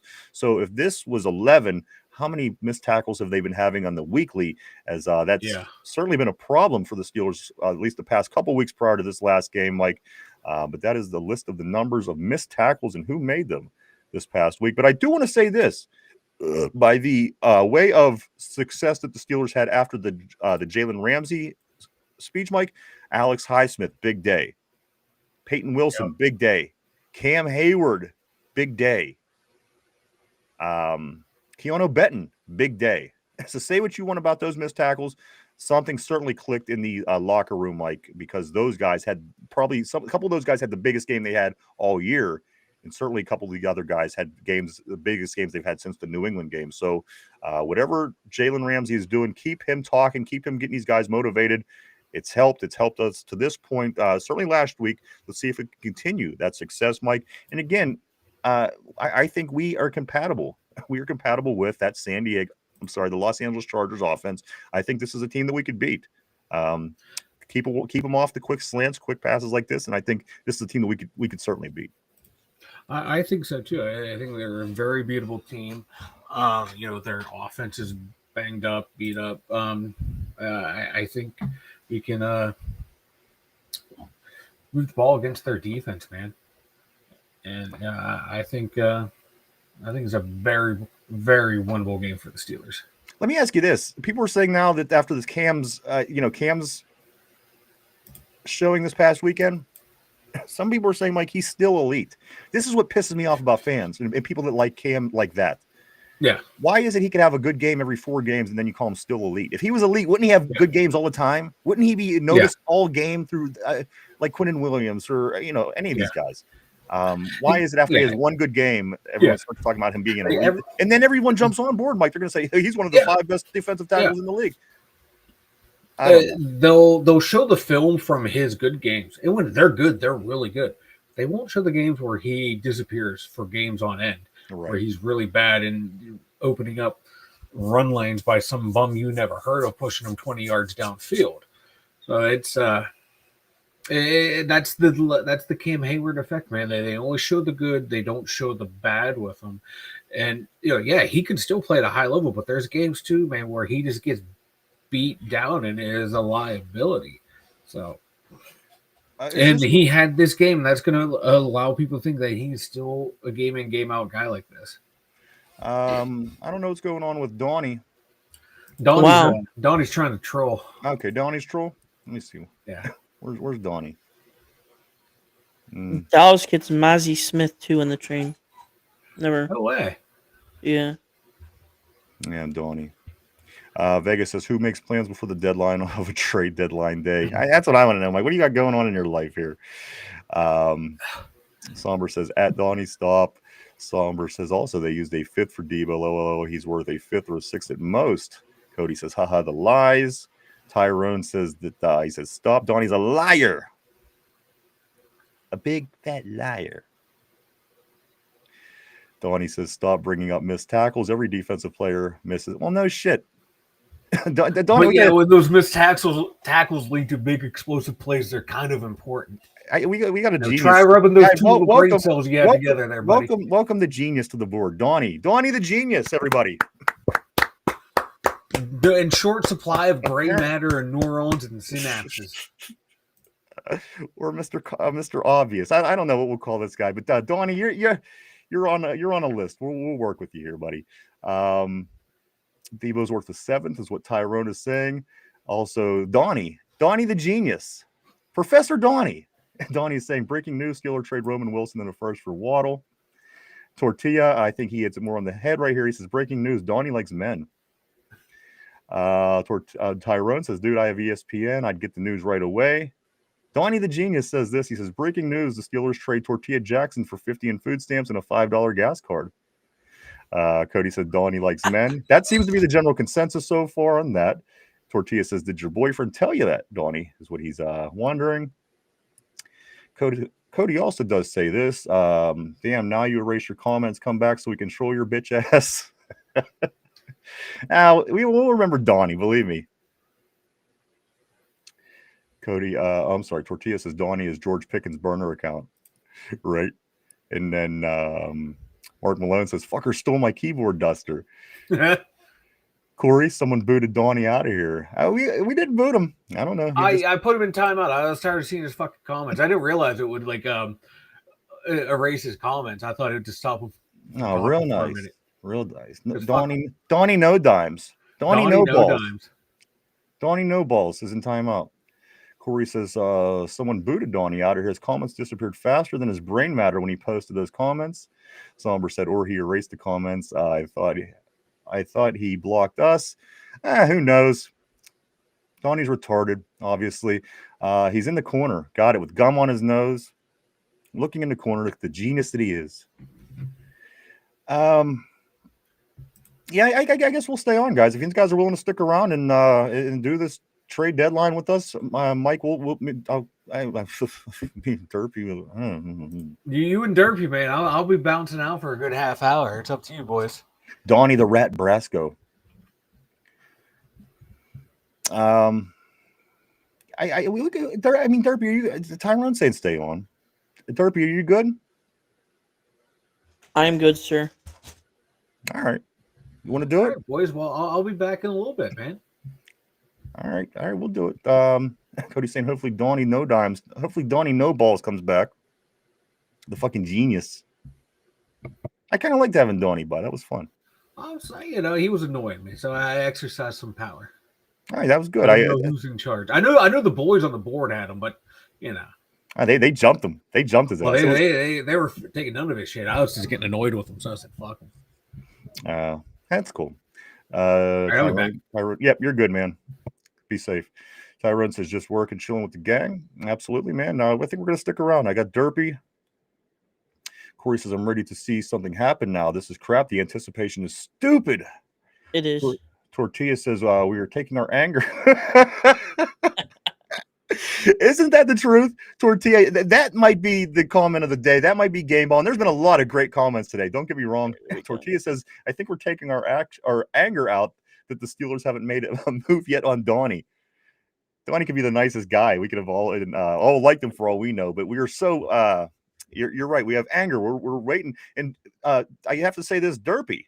Not Donnie, but Derpy, you are the man now. You are keeping your eyes on everything up to date. So if anything happens, they're coming after you. I'm just throwing it out there, Derpy. Don't piss everybody off. I'm warning you. I can pull up my screen. No, I don't know. What do you mean? What are you going to pull up? Pull up the Twitter on there. I don't share my screen and then pull up on there. You just hold that thought, maybe at some point, but not right this second. Okay. Cool? All right. Cool. Let's see. Tyrone says 40 people in here to see.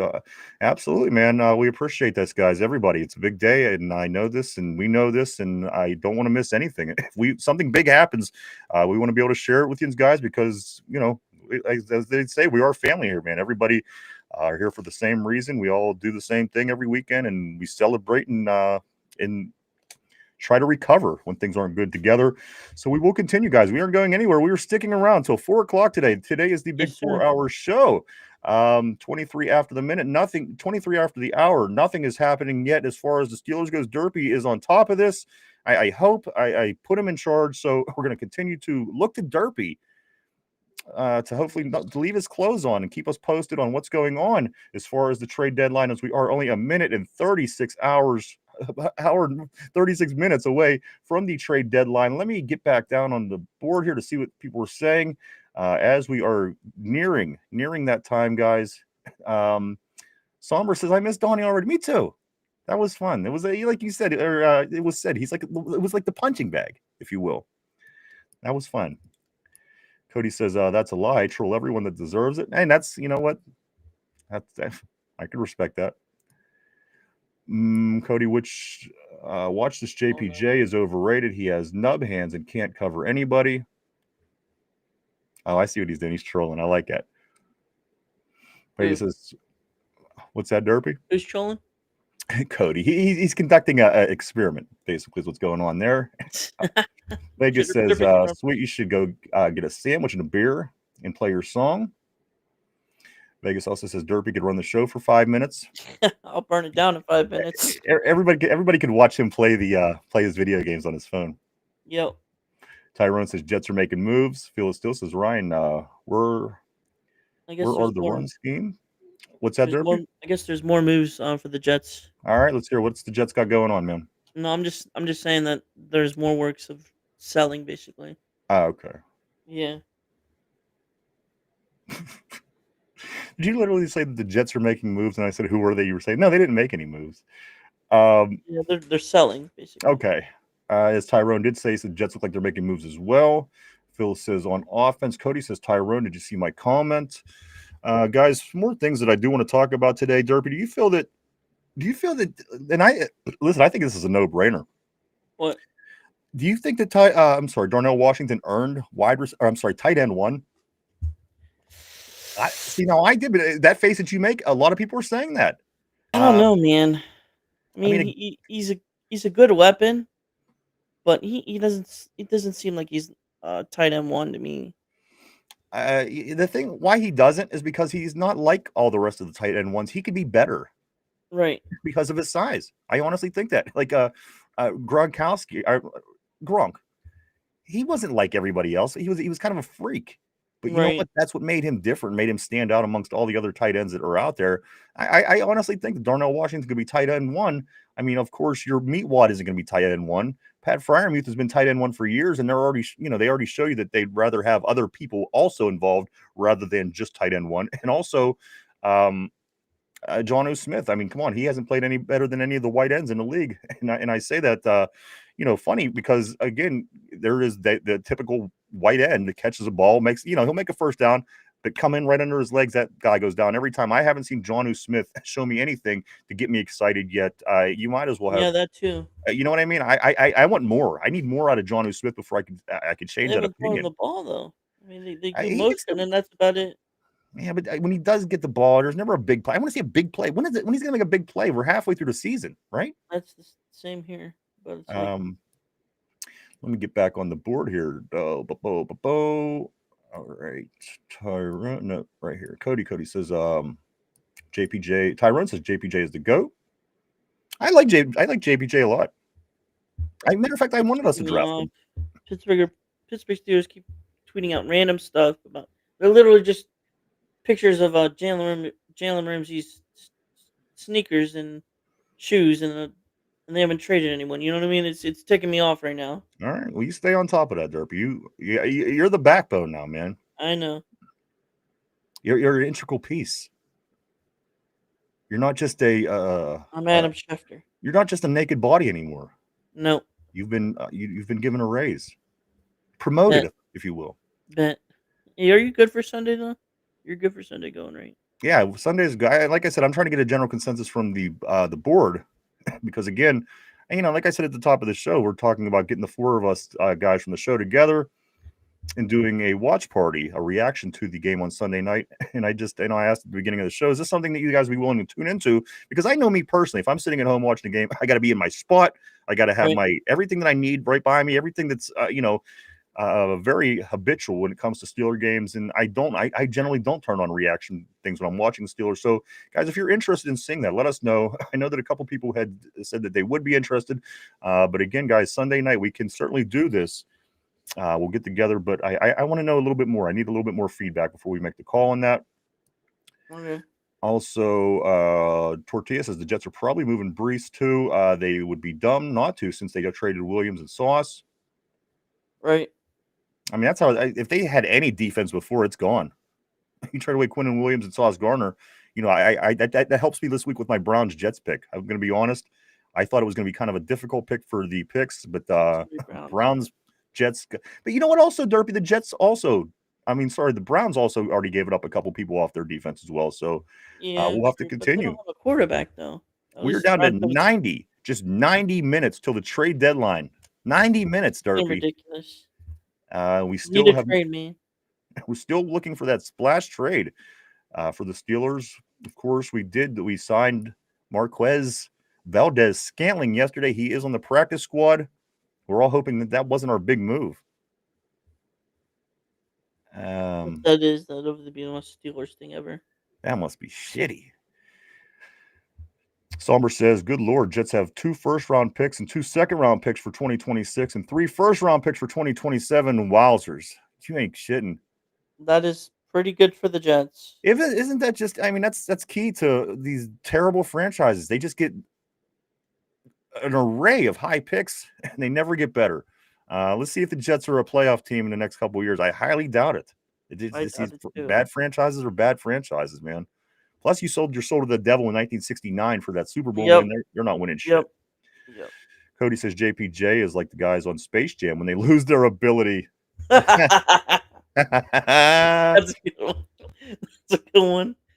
That might be comment. I don't know. That might be up there for comment of the day. I don't know. That's a pretty good one. Corey said Washington is a good flex option. He can line up at tight end, offensive line, fullback on tush pushes. He reminds me more of Taysom Hill, only different difference is he can't play quarterback as far as I know. Can you imagine that big dude playing fucking quarterback? Right. It would look like when you're creating a guy on Madden and you use like the biggest everything, the tallest, the heaviest, and all the skills. That's what he would look like back there. Tyrone says Cody a hater. Tyrone's also saying, man, I'm losing my mind, Omar. Come on. I agree. An hour and 29 minutes, guys, till the trade deadline is up. We're keeping in with everybody today. I want this to all happen here right on the show. We get any information, we're sticking it out to the deadline. We want to have everyone here to talk about it and get into it. So let's make some moves, Omar. Come on, dude. And the thing is, he's been so aggressive so far. If we make it to this trade deadline without making a move, I'll be very surprised. I don't what's good. Derby, do me a favor, sit forward. Yeah. I'm staring at you on the screen and you disappearing, then you're appearing, and there was a fly on my cam. Oh, that was a fly? Yeah. Where's your smoke alarm? I haven't heard that thing going off. It's dead. It made it past the beeping stage. Now it's just dead. Just like the Steelers if they don't trade. Cody says this. He says Jonnu Smith missed the wide open pass at the beginning of the game. That's what I'm saying. Jonnu's not he's not. I'm not thrilled. I'm not thrilled with the Jonnu Smith. When everybody was selling me the Jonnu Smith and who else? We got somebody else from. Who came over Jonnu Smith? I'm having a brain fart, Derpy. I forget too. Mika. No. No, that's who came from. Yeah, Jonnu Smith, right? Jonnu Smith and somebody else who just came over from Miami in that trade. Why can't I think Ramsey? Jalen Ramsey. That's it. Yeah. When we had the trade, we picked up Jalen Ramsey and Jonnu Smith. I kept hearing about how much of a playmaker, how talented, how athletic Jonnu Smith was. Still, guys, I still have yet to see it. We're halfway through the season. Somber says Derpy said sneakers and shoes as a picture of his cleats. yeah, exactly. Posting random stuff and they can't even. All right. Derpy's got a mean streak in him today. Yeah, Tortilla's saying Adam Schaffner. Jason says same. I don't like getting out of my seat. That's what I'm saying, Jason. That's why I'm very mixed on this. I'd like to do it. I like that, hang out with you guys and do this and watch the game. But at the end of the day, I don't know if we could win if I'm not in my seat. It's a very serious matter. Vegas, more show, more better. I appreciate that, man. Let's do it. We be here. Cody says, be there or be square. All right, more show, be there, be square. Maybe so. It's leaning in that direction. Derpy. It seems like people really want to do it as well. Vegas says Brees to Kansas City. Is that what's going on, guys? That is what I heard early in the week. That was a rumor. I heard Brees to Kansas City and Juju to the Jets. Was the rumor I heard. Vegas, do you know any more? Do you know any more on this? Jason says, get Garrett Wilson. Might as well if they're selling. We need a receiver, right? He was number 10 overall in that draft. Go get Garrett Wilson. RB says, Derpy, do you know Omar and Andy don't run social media? Yes, I do. If it doesn't have anything to do with taking his clothes off, he doesn't know. You're like a hot chick, but not, Tortilla says Con hasn't even woke up yet. Cody says Juan Valdez is the GOAT. We balling, man. course, him and Aaron Rodgers were teammates back in Green Bay. Tortilla says, at feel, I don't know if it's just Tomlin, but the Steelers would have made a move by now. It sure seems like it, guys, again, down to an hour and 25 minutes. You only had all season. Now we're down to a final hour, 85 minutes left, guys, to see if the Steelers do make it. Are they going to make a splash play? Are they going to make a splash trade? Are they going to make any trade? Picks are picks, dude. Like, I mean, I understand them can get you valuable players, but come on, they're picks. Cody says, let's You're go. trying to win a Super Bowl, you go all in. I agree. I said that since the beginning. You can't go halfway. You can't be half-assed when going all in. Right. You know what I mean? If you're going all in, you got to go all in.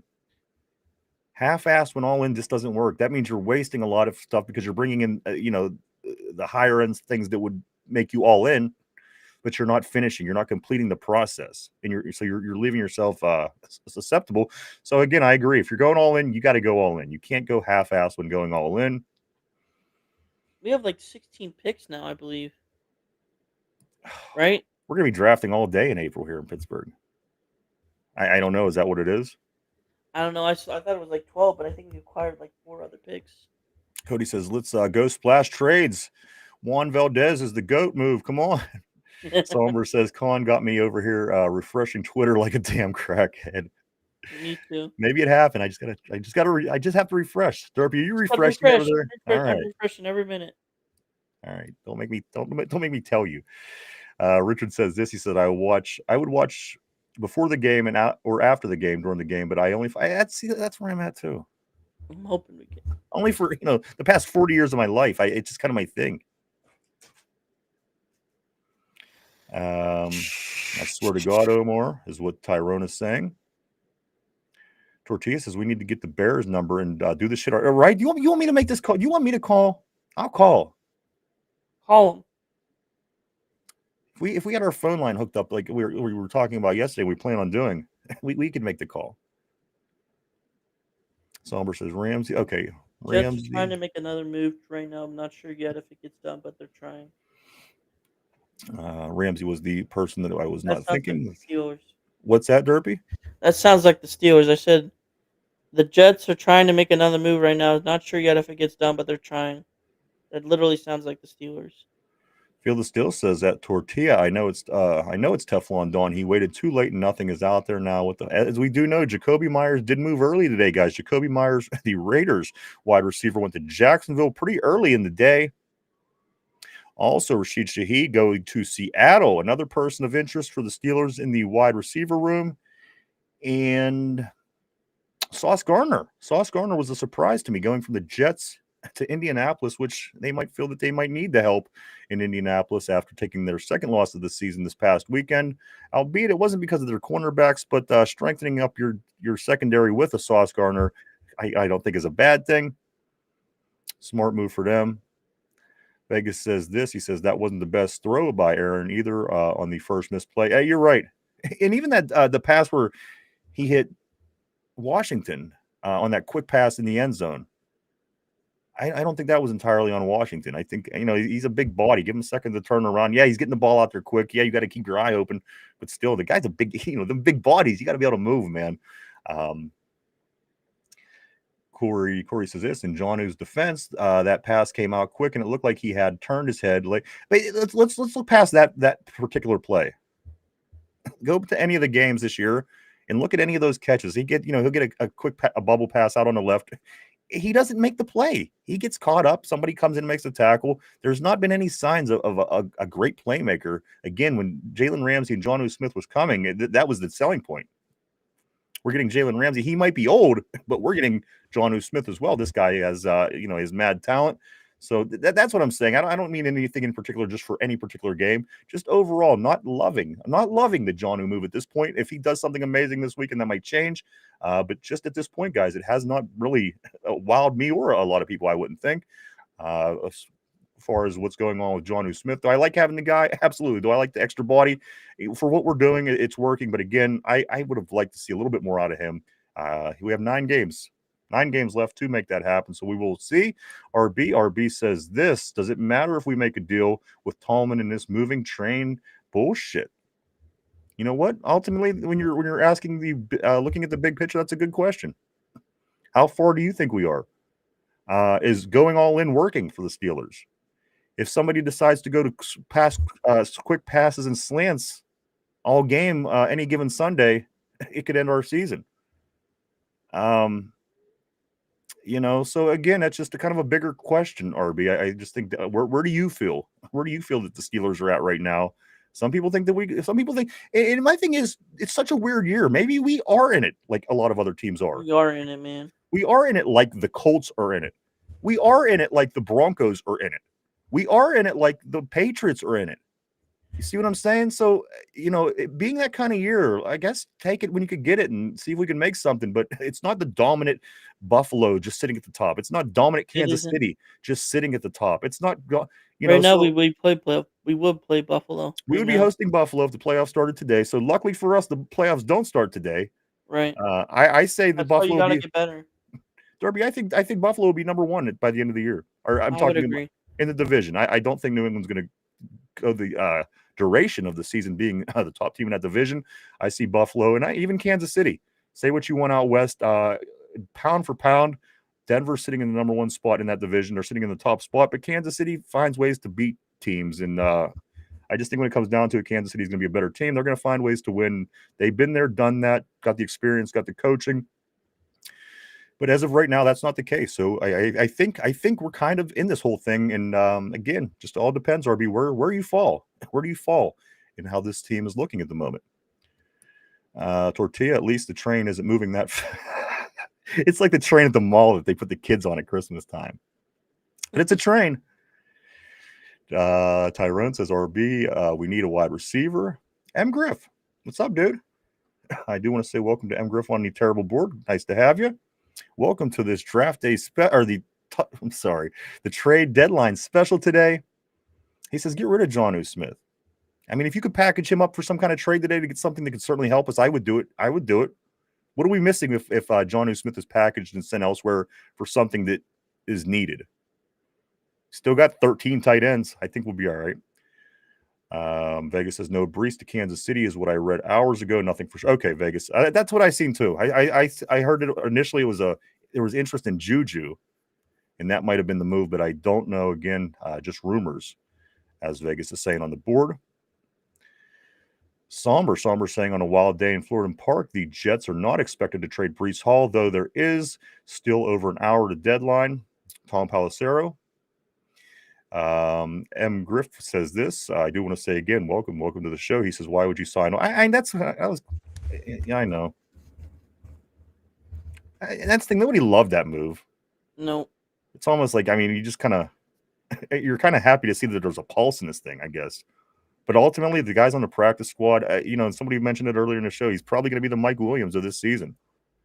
Who, again, after the Washington game last year, catching the game-winning touchdown, you've seen him minimally throughout the rest of the season. So, Marquez Valdes-Scantling could very well be the same, in the same boat. RB says, for the 4th time, Garrett Wilson and Aaron Rodgers don't get along. Can we drop the Garrett Wilson BS? Can we drop it? Bingo Winchester says, letting the Dolphins sweat. Tortilla says, Condo's pick swaps. Anyway, we can make a move and still have the same amount of picks. He's good with them picks, man. Those draft picks are Omar Khan's thing. That's what I'm saying. That's his baby. You don't take draft picks lightly, picks. Derby. Go all in. What's that? Fuck those picks. Go all in. Derby turned into NWA all of a sudden over here. RB, let me move up a little bit. RB says Wilson was absolutely pissed about the Adams shit and said they go or he goes. Vegas says, how close are you guys to where the draft will be held? About 25 minutes. Because once you get down, here's the thing: they're saying that there's going to be about 600,000 people going to be downtown. And the thing about Pittsburgh, the way that it's built, it's not built to hold 600,000 to 1 million people. This is, in fact, going to be the largest sporting event in Pittsburgh history. And if you've ever seen the map, if you're not from town, it's basically a triangle wedged in between the rivers. And the North Shore sits across the river, and between the bridges, the point, which is the point of the triangle, and then the North Shore is where they're going to try to fit in about 600,000, maybe closer to 1 million by the time it's all said and done. We don't know, but that is what Pittsburgh is going to be. It's going to be a mess. It's not built for this, but they're going to do it anyway. I'm excited. Pittsburgh's excited. And if you are here, and again, if you're 20 minutes out, you're probably going to want to leave very early, because coming in and out of Pittsburgh isn't the same as a lot of cities. People complain about Pittsburgh's roads all the time, or streets, the way they're laid out. And then once you get downtown, again, it doesn't get much easier. So just give yourself plenty of time if you do come to town, if you are from out of town coming to the draft, because it takes a while to navigate, certainly with that many people. So we're close. We'll be downtown not that long, but just if you are coming, certainly. And also, if you are in Pittsburgh, I'm seeing people are renting rooms and renting houses. Maybe you could make Derby, make some money, have people stay at your house with you and Peaches when they come to the draft, maybe from across the country. They could all cuddle with you and Peaches, and you could all cuddle in the bed and go down to the draft together. It could be a lot of fun. Derby's hard at work. Look at him. Yes. I'm just staring at him, and the thing is, I don't know if he's working or if he's playing. I'm assuming that he's working. Yeah. All right. So this is why we pay him the big bucks. Let me see. Tyrone says Mike Tomlin says he likes shopping too. Then shop, motherfucker, right? Do something. Cook, clean, do something. Cody. Like that. Cody's talking about Juan Valdez. Vegas says it looked like he had DK in the middle on that throw to Washington on 4th down play. I hated that 4th down play. I swear, if our only move is freaking MVS, I'm gonna be pissed. I hated that 4th down play that early in the game. And here's the thing: you didn't know the pace that the game was going to go. In my opinion, you got to take the points. But that's a whole conversation for another day. You're playing a team that was the number 1 seed in the league, and you don't take those early points. I wasn't a big fan. They get the ball back. We have nothing, and they, were in position to start moving the other way. So, again. Different story, different day. Bingo says this. He says, I'm about away at Vegas in Eastern Ohio. Steubenville is a couple ridges away. Derby, isn't that kind of your area? No, that's down south more. Steubenville's Derby's up near Youngstown. Yeah. Brees Hall wants to be traded, I'm told. All right. Derby's saying that he's seen Brees Hall wants to be traded. Yeah. Bingo is in the Steubenville area, which is what, about an hour out. WTOV 9. A couple things down that way, and I think that's more toward West Virginia, like lower southeast Ohio. If I'm not mistaken, I think that's where Bingo would be. Mark Malone says 13-4. Tyrone says I'm getting angry. I get off at 2. I get off in 20 minutes. He's saying we can get a first round bye. We got 3 losses. The number 1 team in the conference has 2 losses. Very in the middle, very, very much in the middle of this, I guess, right? Tortilla says maybe if I actually put my phone down and actually work while I'm at work, Omar Khan will pick up his phone and work while he is at work too.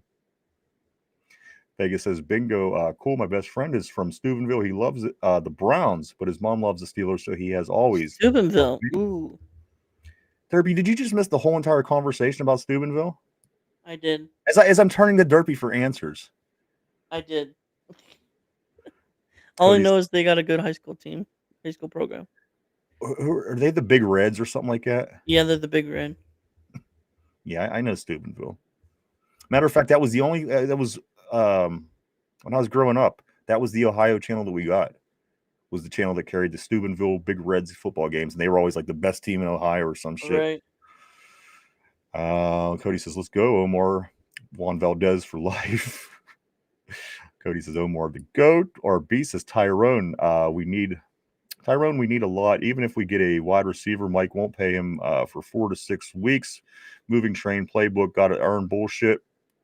Tyrone says, stop, he'll play right away. You know who did play right away, though, is Kyle Duggar. Was anybody else surprised that he had played 77 out of 78 defensive snaps in the game Sunday? I was kind of surprised. It didn't seem very Tomlin-like. But it was delightful, though. He did well, and you know what? We'll take it. Tyrone says stop. So we play right away. RB says Mike Williams got a ton of run last year, didn't he? That's what I'm saying. RB. I just fear that MVS, even if he, again, he's on the practice squad as we speak, signing just recently.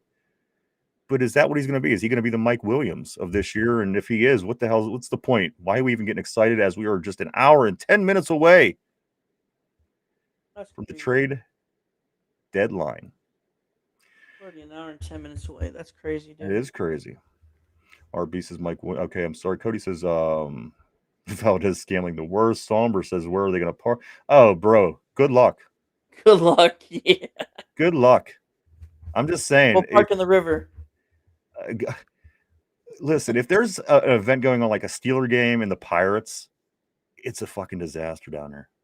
And it's hard to walk everywhere, dude. And that's with 60,000 people in one stadium and 30,000 in the other, times 7, basically. It's going to be rough. It is going to be. I would suggest stay out of town, get a place out of town, and taxi into town. That's my best suggestion. I got to be honest with you. Let's take a look, see where we're at here. Somber. Okay, Cody says 51 people. Yes, like and subscribe, guys. We appreciate having everybody on board. This is a special today. This is the trade deadline special. Vanilla will be back shortly. He had to make a quick run. I am here with Derpy, who's obviously playing video games, pretending to work hard as we watch this last hour and 9 minutes tick down. The Steelers, are they going to make a splash play? Are they going to do anything? We don't know what's going to happen with the Pittsburgh Steelers at the trade deadline. They're certainly pushing it to pushing the envelope here, guys, pushing it to the very end. But nonetheless, we are, guys, 68 minutes away from the trade deadline at 4 o'clock p.m. today. We've been waiting about this. We've been talking about this for weeks.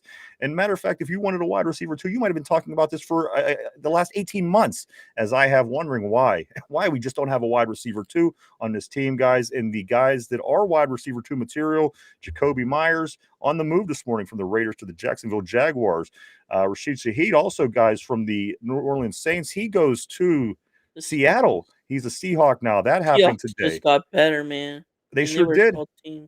And I'm waiting, Derpy, for one of these late domino effects. We need to see, let the dominoes fall, guys, and get these moves happening, because, again, we are just a little over an hour away till the trade deadline.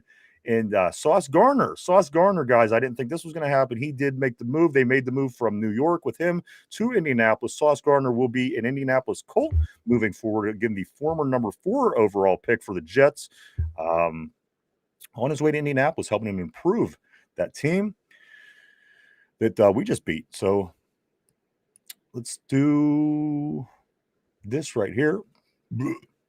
Tortilla. Straight out of Ohio, crazy motherfucking name, Derpy. Yeah, I was just thinking straight out of Compton in the shower this morning. It really was. And I'm not even gonna get into why. Maybe later on in the week I'll tell you why. There's actually a story by it. I'm just gonna keep it to myself. Nothing weird, but again, I was saying straight out of Compton. And again, you probably won't even think it's that cool of a story if I told it now. So I'm going to hold on to it for later in the week when we have nothing else going on during later days. Yes, he is cool, but his mom gave me the herpes money. Make money. I don't need a work week. I don't need to work a work week.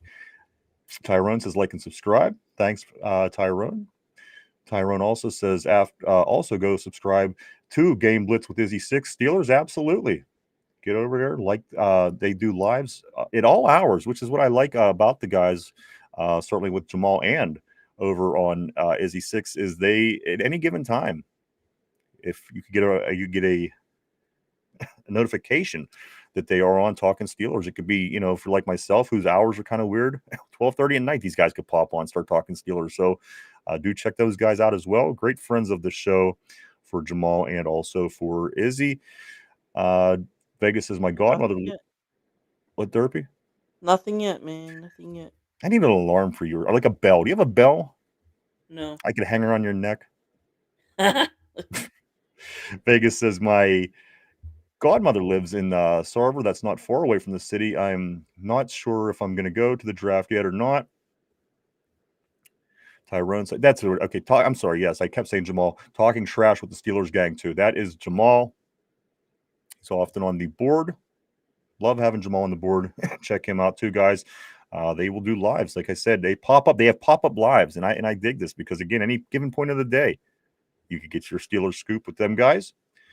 Vegas says cuddle party with Derpy and Peaches. Cuddle party with Derpy and Peaches. There you go, Derpy. Cody says I live in my mom's basement.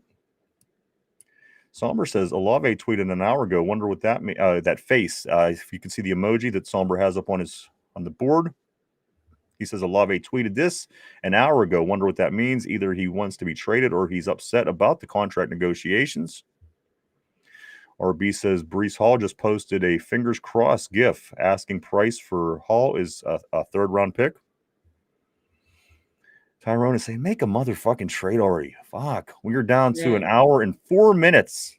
Right. We're down almost to an hour. They're certainly waiting to the last minute. If we are going to do anything, guys, Tyrone says, I'm about to go to Pittsburgh. Hey, board, get to Pittsburgh during the draft, man. We'll all get together. We'll have some fun. We'll go cause some trouble downtown. Somber says, get him Tyrone. Cody says, MVS will score. Valdes-scantling. Juan Valdes-scantling will score all of our touchdowns. Let's see. Vegas says, Dean Martin, a.k.a. the Steubenville Slosher. Practice squad for life. Mark Malone, haven't heard from you for a little bit. Mark, how you doing, dude? He says, Duggar has been tainted by Tom. Has Duggar been tainted by Tomlin yet? He should be good for several more weeks. Tyrone says B. Hall says he wants out. There's Derpy's dog giving his insight. Cody says this. He says Vanilla ran to the truck stop for Lotley. He might have. He might have. The funny thing about Vanilla, sometimes he don't think. He'll leave the house and he doesn't think. He'll have that thing on his head with the skull. And I've seen it happen. Like literally, he's doing something else or he's talking. He will leave and he'll be on his way. He'll have that thing on his head. So it wouldn't surprise me. Vegas says Vanilla had a happy ending massage appointment. Also, and I'm sure he's listening because at one point I did see he did chime in with something that came up as to two dumb Yinzers, which means that is coming from him. So he's certainly aware. If anybody needs to make any comments, to talk any shit, he could hear you. Also, Somber says Steelers were outbid by the Jags. Outbid for a 4th and a 6th is crazy. A 4th and a 6th for Jacoby Myers. Of course, Jacksonville getting that wide receiver help as they obviously aren't selling. They're looking good in their division, and as well as if the Colts aren't really as good as we initially were told that they were, I think it's smart for Jacksonville to make that move because, again, if that Colts team isn't this dominant number 1 seed like they were trying to sell us that they were, the Steelers goes and embarrasses them. Maybe Jacksonville makes the right move. Again, losing Travis Hunter on the IR might not be the worst thing in the world. So good for them, but it was for a 4th and 6, and it could have been us. So 62 minutes left, guys. 62 minutes till the trade deadline. Tortilla is 62 minutes, my friend. Phil Still says this. Phil Still says, if you haven't understood my comments, why the F are we here? Right now, I'm waiting for a trade. When if Tomlin wanted a player, it should have been done already. I told you, fellas, it's Tomlinism again. Phil Still also says, I got a story, and since we're waiting, check this out. Yeah, man, what's up? Cody says, teams asking for Jaden Waddle have been told flatly no.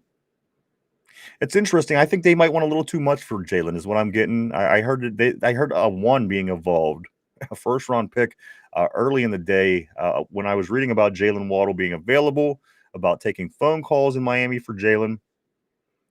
The one thing that caught my attention was the word 1st round, number 1 1st-round pick, and that probably is scaring people away because I certainly wouldn't give up a 1st-round pick for Jalen Waddle.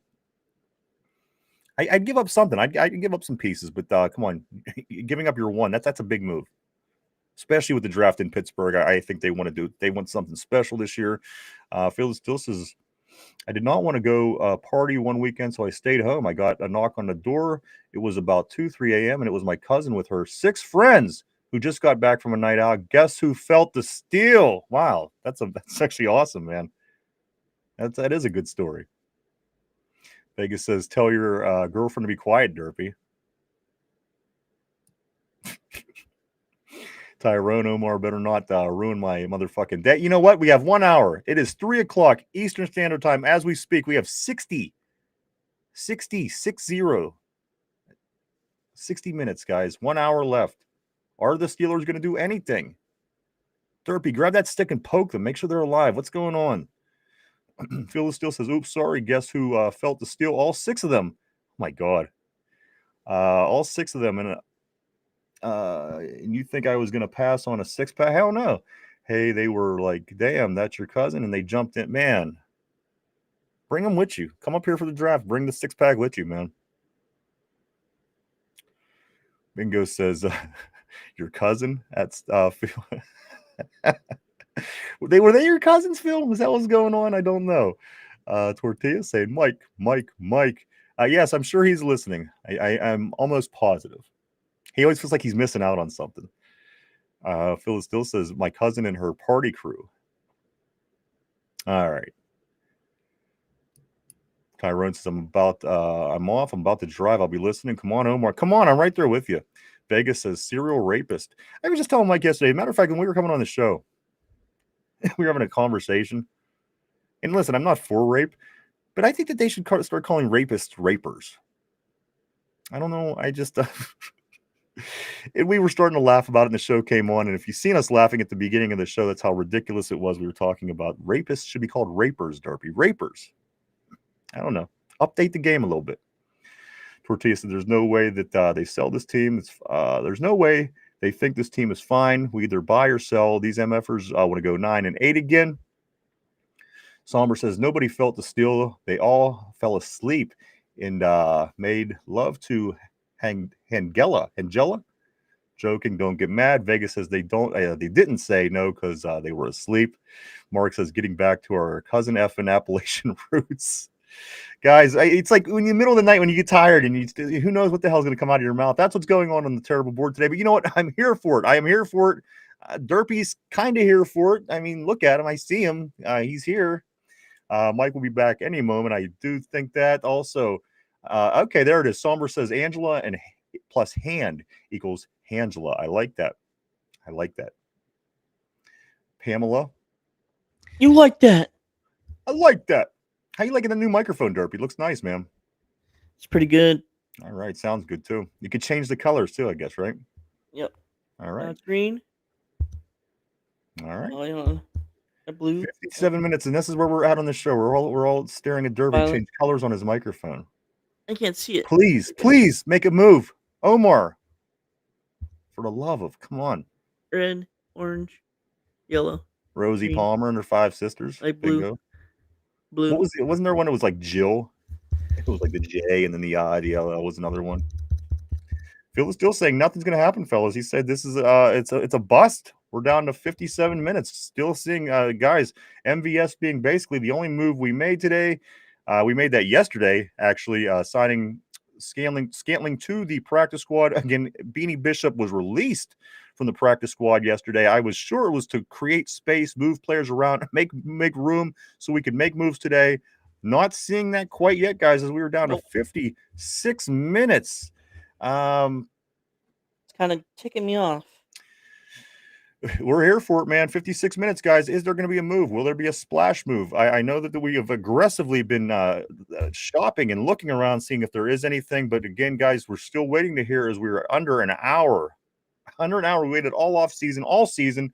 Now we're down to under an hour, hoping for something to happen. What happened to the questions? Field still says.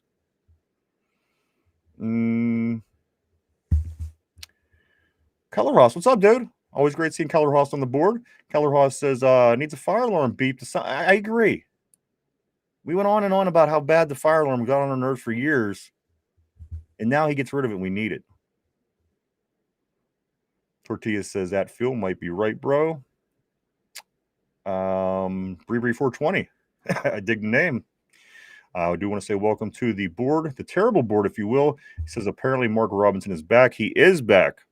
About an hour ago, we made a couple insignificant moves, if you will. Some practice squad guys. Mark Robinson back. A couple guys we brought in earlier in the week. That John Reese Plumley. I like him. He's back out of the situation. Mark Robinson's back in the situation. So a bunch, and these were the things that I was thinking was going to be the reason that we were going to make a move. You move some of these people around, clear space, position wise, space wise, and then you make your move. Again, guys, we were down to 55 minutes till the trade deadline occurs here on the Eastern Standard Time, waiting to see if the Steelers make any move at all. We were hoping for something big. Big players moved early. We didn't see any part of that. Again, we're waiting for a late round of a domino effect so the Steelers can maybe get in and get themselves a little bit of help. I thought the Quinnen Williams, come on. That could have been such a big help for us on the defensive line. Of course, everybody wants a wide receiver. Wouldn't hurt to see an Asante Samuel Jr. possibly at corner, more depth and help in the defensive backfield. Even Jackson Powers Johnson would be a help, I think, as far as depth goes on the offensive line, and possibly your starting left guard moving forward with Siamalu dealing with injuries at his age, again, re-hurting his pec. And he would be a great backup for Zach Frazier, because we wanted either Zach Frazier or JPJ to be drafted from last year for center. And JPJ is already in the move from Las Vegas. It would be nice to pick him up. But guys, are we going to make any move? I don't know. I don't know. Phil still says that Vegas ran out of questions. Cody says Derpy, then looks into the mic and says, "My precious. Ah, my precious. My precious." Richard says Mike is finishing up getting his cane polished at a Lotless Depot. He might be. I don't expect he will be much longer, though. I do want to say that. Jason says it's over. He says we have 53 minutes. He says it's over, man. What's that, Derpy? 53 minutes. This might be over. Vegas is Asante Samuel Jr. says he's healthy. If the problem is really going to be in the secondary, I mean, this is a passing league. I always say you got to be prepared to play the pass, because if not, you're not going to go far in this league. Everybody throws the ball in the league these days. You always had the run game. It's not as significant as it is, but it's still significant in its own way. You got to be able to run, but there's definitely a pass-heavy league anymore, and certainly bringing in Samuel would be a big help. I feel certainly for depth, and again, if you're trying to put pieces in the right places when you're playing teams that are able to have a passing game against you, you got to be able to stop them. Phil still says, I got another story if you want to hear it. I was a crazy mother F and G at Ryan. All right, man, bring it on. Tortilla said, Con is probably golfing right now. Somber said, Con is shaving his head in the shower. Tortilla said, I saw Omar Khan standing in line at Barnes & Noble with the GM for Dummies book last night. And then you think if he would have read it, he would have found out maybe we should have made a move. But again, 52 minutes, guys. We're down to 52 minutes is the deadline here on the East Coast. 3:08 p.m. as we speak. Somber says, hopefully he bought it. Breathing all heavy. What are you doing? I'm just upset, okay, man? He has his volume down and he turns it up to breathe heavy in my ear. I'm just upset. Omar Khan is undercover John Cena. You can't see him, right? Also, Tortilla says he's probably reading it right now. Vegas says it's a bunch of cats jump on each other. If a bunch of cats jump on each other, is it still called a dog pile? I'd say yes. Cody says Justin Fields doesn't throw the ball. Guys, I think that this Jets and Cleveland, you're right. I think the Jets and Cleveland game this weekend is going to be tough. It's going to be tough to pick, Derpy. I don't know about you, but I would probably pick the Browns just because I think they have more weapons. While we are waiting, Derpy, we're down to 51 minutes. I do want to reveal the results. I should have done it earlier. I apologize that I didn't. If you came and hung out for the results from this weekend's CBS Pick'em, guys, get in. Make sure you do get your picks in by Thursday night on the CBS Pick'ems. Hit the link right on our page. If you go out of here and go to visit our page, there's a link right in blue. It's CBS Pick'ems, and get involved every week. We have a lot of the guys on the board. We do make our picks every week. It's going very well. Let me get into that as we wait because we were down to 50, just 50 minutes. I guess no time better than the present. Let me get these results out from the CBS Pick'ems from last week, guys. Another close week. Finch was the biggest loser, of course, and also Corey with the big win.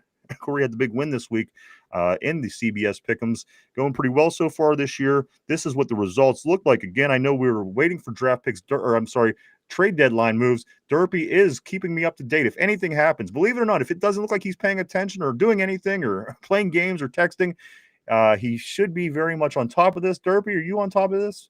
Yes. Okay. All right, guys, this is how it went down over the weekend in the CBS draft or the CBS Pick'ems. Get involved. Hit the link out on our main page, guys, and get in weekly. I know I didn't do well. For the week, Corey Beavers, he did hit 11. He got 11 of 14 games correct. He was this week's winner. Tied in second was RB, was Richard, myself, and Phil.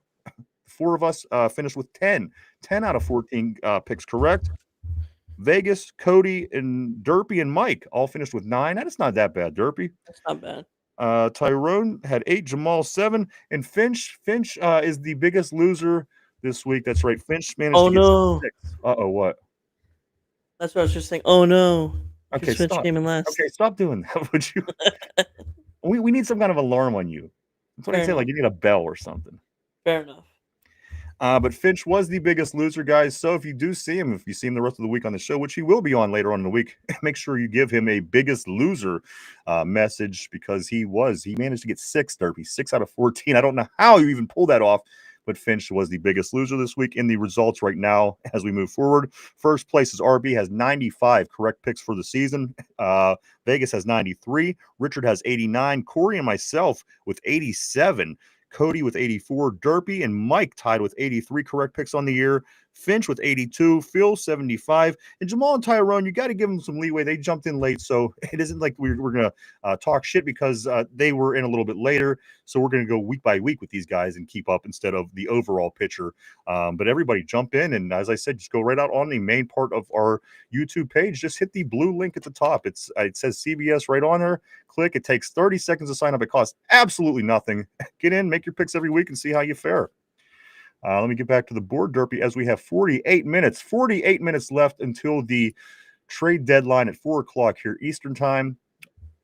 Christophus, what's up, dude? Always great seeing Christophus. Glad seeing you, my man. He says this: we are waiting for nothing. Omar Khan is hoarding picks to make a splash at the next draft because it's in Pittsburgh. He is going to waste this 1 year. We have Aaron Rodgers. There's not even a good class this year. You know what the thing is? It's in Pittsburgh, though. How often do you get this opportunity? I know, but there's not a very good class this year. I mean, like, just I understand, though. Yeah. I understand. I wonder how many It's guys are going just to draft annoying. if anybody from Penn State gets drafted. They're going to start demoting. They're going to send them the other way, put the Penn State players back in high school. Right. We still live. That's right, bro. Always, we're here, man. We're here for the duration. We're here. 4 o'clock is the target today as we head toward the trade deadline, guys. Just again, 47 minutes away.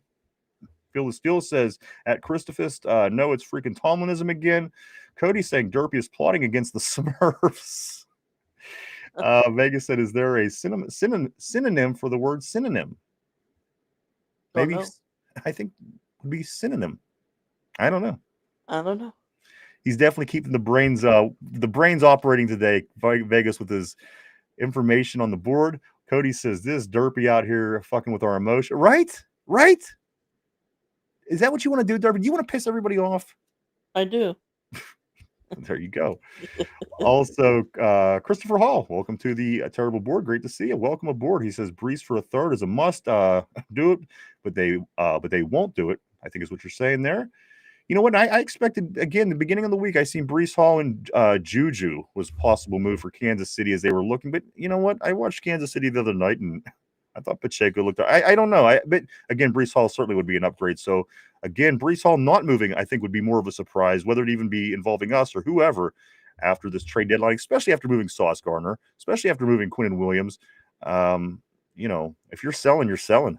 Why would you keep Brees? Phil still says Vegas, yes, peaches. Vegas also says, if two vegans are arguing, is it still considered a beef? Cody says Jamal and Tyrone. Cody's messing with the guys there. Tyrone says I didn't hear what was said. Also, Jamal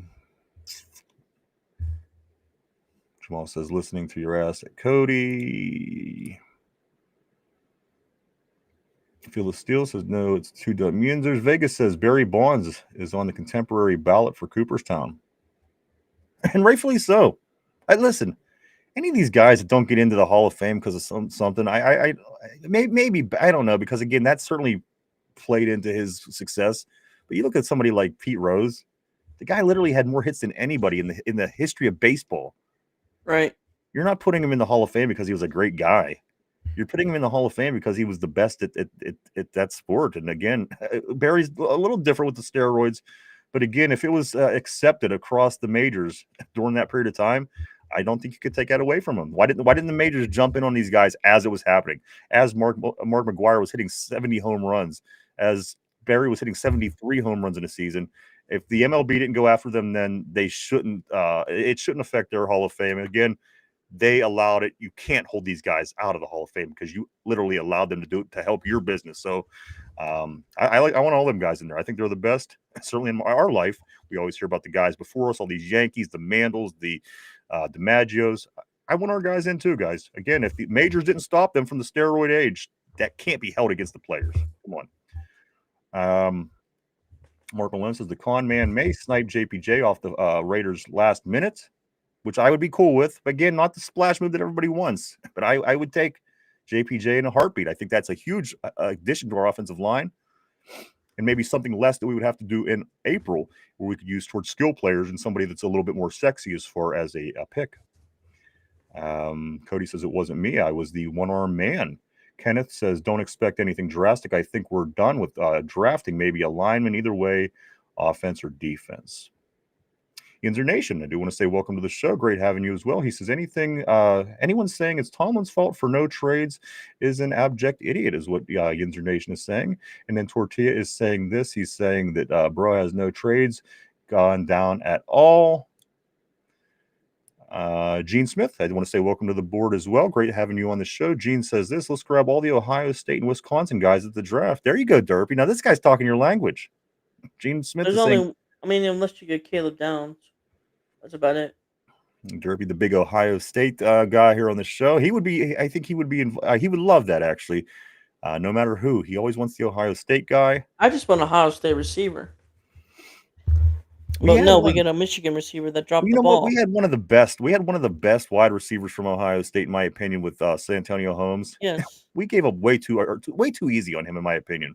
Yeah. What was it? Because he smoked weed? It's fucking crazy.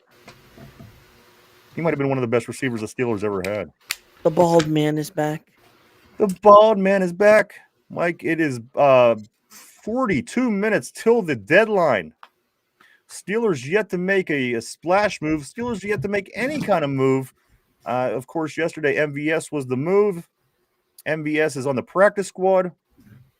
And we're waiting to see if the Steelers are going to pull something last minute, as we are down to just over 40 minutes going with an extra special trade deadline episode today, guys. We want to thank everybody for hanging out with us for the duration. You guys have been amazing. We couldn't do it without you. You guys are the backbone. Thank you, as always, to the terrible board. Let me continue. Pete Rose, exactly, Cody. Pete Rose got to be in. Come on. It's not the best person. It's not the Morals Hall of Fame. The guy literally hit more baseballs than anybody else in the history of baseball. You can't put his name in for that. It's bullshit. I mean, if it was on the church billboard, maybe, or the bulletin board, but come on. Let's see where we're at. I'm gonna go right back here. Shoeless Joe's another great one, Gene. Shoeless Joe. I obviously wasn't alive in the 19 teens, but for everything I understand, come on, it's kind of it went its life. You know what I mean? We're only over 100 years. Get this guy in a freaking Hall of Fame.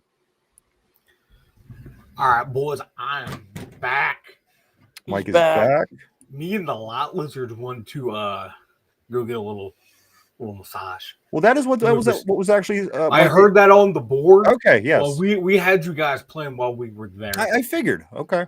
It actually enhanced the experience. Hey, I understand. Now Tortilla they says post Aaron Rodgers. Okay, we understand he's our quarterback. what? Pittsburgh Steelers posted a picture of Aaron Rodgers. That's all they did. Tortilla says maybe Adam You- Schefter has his hands full right now. Derby. I think it was like RB who said you do know Omar I Khan know and our Mike coach Cullen is- are not running the Yeah. social media. I know, but I'm tweaking. Vegas says Ohtani is better than Babe Ruth. Absolutely. 100%. Absolutely. Damn 100%. straight. Ohtani might be the best baseball player ever. Absolutely. Cody says it looks like Kobe LeBron conversation. Obviously, Kobe is way better. Didn't get hurt all the time and never flopped. Vegas says I'd be happy if wide receiver Carnell Tate from OSU became a Steeler player next year. Fearless Steel says at Yinzer Nation, I said it, punk. So what? Tortilla says so the coach can smoke weed, but the players can't. My back hurts. I know, come on. Especially because it's legal now in most places, and we lost some good players for this shit. San Antonio Home, even LeGarrette Blount. I mean, come on, when he was here, I didn't want to lose him, and he got lost because of that. And obviously Bell eventually. Such a dumb thing. Come on, it's 2025. Cody says MVS for life. Tortilla says I know Mike TB smoking. Aaron said Steelers will not make a move. Again, guys, we are down to 39 minutes. 39 minutes, guys. We've been here since noon. Some big plays happened early, or some big moves happened early, Mike, and we thought that was going to be the domino effect that we needed to make some pickups, but it never happened. Quinnen Williams, I think we missed big on this one, Mike. Also, some of the bigger names that you've seen, Jacoby Myers, some of these wide receivers, they're on the move, but again, none involving us. So, Mike, we get 38 minutes. Is anything going to happen? I don't think so. Like the prices for a lot of these picks were way high, and like I said earlier, man, they're not going to trade a bunch of picks to mortgage the future. They have a plan. They brought a lot of these guys in, or a lot of them are on 1-year deals to where they can move on for them, have the draft picks, keep building the team the way they were. They added pieces because they're going to be competitive. The Steelers are never going to tank. They're always going to try and be competitive. If things break their way and they can go on a run, and if they fall into a championship, so be it. But this wasn't your typical all-in season the way people were talking about. Like, if the moves made sense, that's what they did. And I don't, the Jacoby Myers, a 4th and a 6th, that's more or less like a third-round pick for a rental player that you're not going to have next year, and you're not going to gain any compensation for him for when he leaves via free agency. I understand why they did that. And I can understand what the Raiders, if the Steelers offered them the same the same picks, the 4th and the 6th, the Raiders going, okay, that 4th round pick is going to be the Vikings pick, and the Vikings are going to have a worse record than these two teams. That's a better pick for us. So for the Raiders, it made sense to take the Jags offer if they had 2 competing offers. So, and I see a lot of 1st round picks going around, and the Steelers aren't giving up 1st or 2nd. They're not even probably give up a 3rd. So, yeah, once you saw those going up, it was kind of like the writing on the wall. All right, I see a lot of good things on the board, Mike. I'm going to move forward here. Derpy's pretending to be on top of it, but Mike is certainly back. So, guys, any scoop that we have, it should, one way or another, get through to us.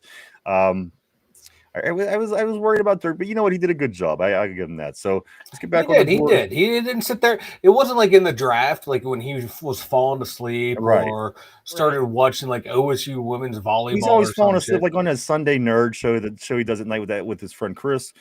Derby's like falling asleep, and one day he needed a slushie during the show, and he'll just disappear. It's the wildest shit sometimes. He just kind of goes off on his own and does his own thing, and Chris was like, "Derpy, where'd you go?" And he's like, "Oh, I had to go get a slushie or some shit." Wasn't it, Derpy? A slushie, I think it was. So you never know with this cat. Let's get back on the board, see what's going on, as we are only 36 minutes away from the trade deadline, guys, on this Tuesday, November 4th, 2025. I'm going to start right here, and I'm going to go right about here. Phil still says, Vanilla, Derps wants an all Ohio State offense. What? Mike, he wants all guys from Ohio State, man. Better than None of their quarterbacks, none of their offensive linemen, and just their wide receivers. Those would be the only ones that I would take. All right. Let's and see. don't forget Caleb Downs. Who the fuck's Caleb Downs? We don't Safety. need no safety. We don't need him.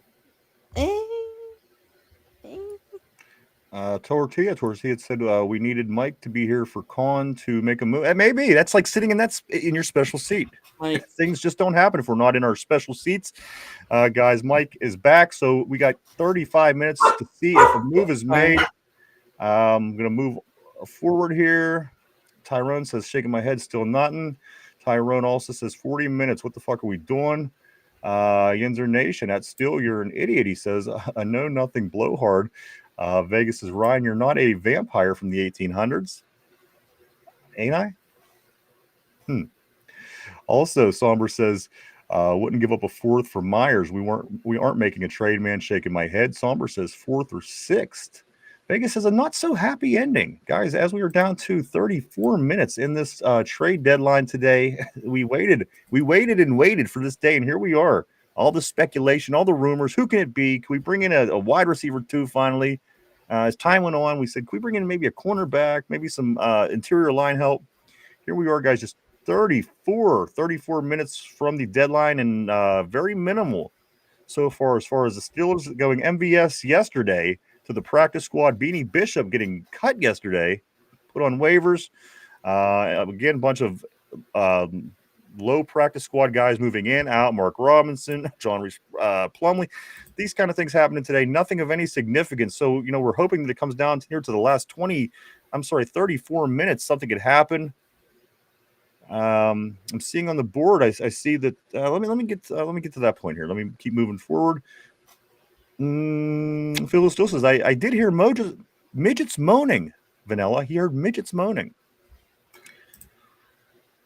I cannot confirm nor deny if there were some mini lizards or not. Mini lizards. Cody says derpy again, effing with our right. Look at him. Jason says Derpy's over there like Adam Schefter. I think somebody brought up Adam Schefter on the board. Also, Jason says we should. Did you write Adam Schefter on the board, Mike? I think I commented it earlier. Someone's stealing my shit. A lot of gimmick infringement going on. Jason says we should be used to this every year. Don't do nothing. Tortilla says Nick Kurtz is the best baseball player ever.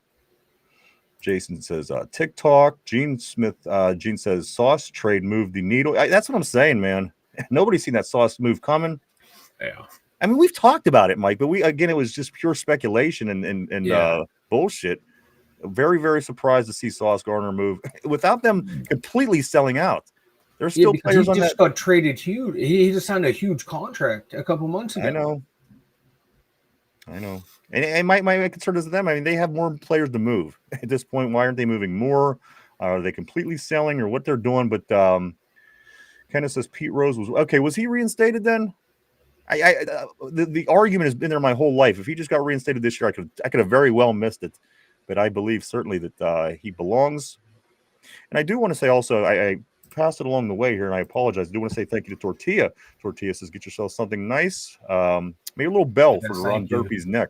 I think we're going to get, actually. Gene Smith price may get higher. I'm sure as we get closer to the end as well. Somber says the wide receiver class is pretty top heavy. Hopefully we take a guy in rounds 1 to 3.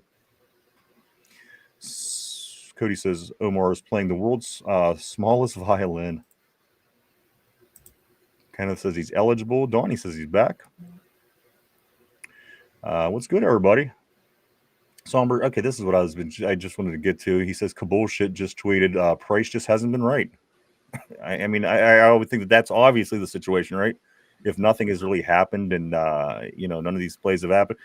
None of these moves have happened. It's obviously because the money just hasn't been right. Otherwise, I think we would make moves. Of course, I heard this morning Jalen Waddle. They were talking about first-round picks, things like this, things that the Steelers aren't going to do with the draft coming here in April. They're expecting a home run, Mike.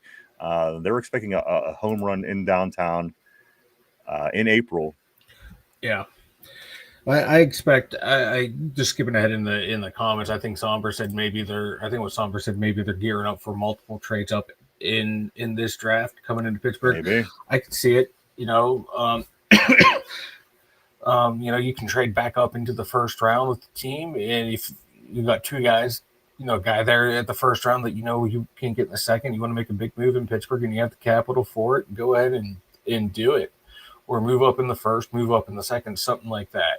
I just don't see the team mortgaging the future for for a rental that may or may not help put the team over the top. If they think they're competitive, think they can win games, make the playoffs with this team, they're not going to do anything to risk the future, because they're not going to risk what they've been building towards since Omar Khan and Weedle have been reshaping the roster since the end of the Colbert era.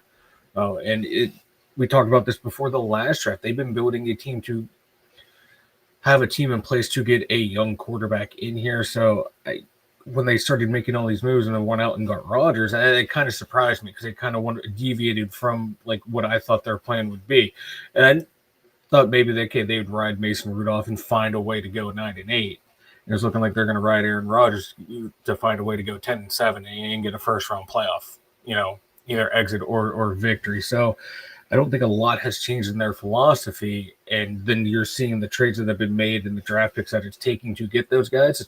Might not be corresponding to what they want to do in the future. And they don't want to deviate too far from the plan. If they think they deviated too much already, they don't want to keep going that way.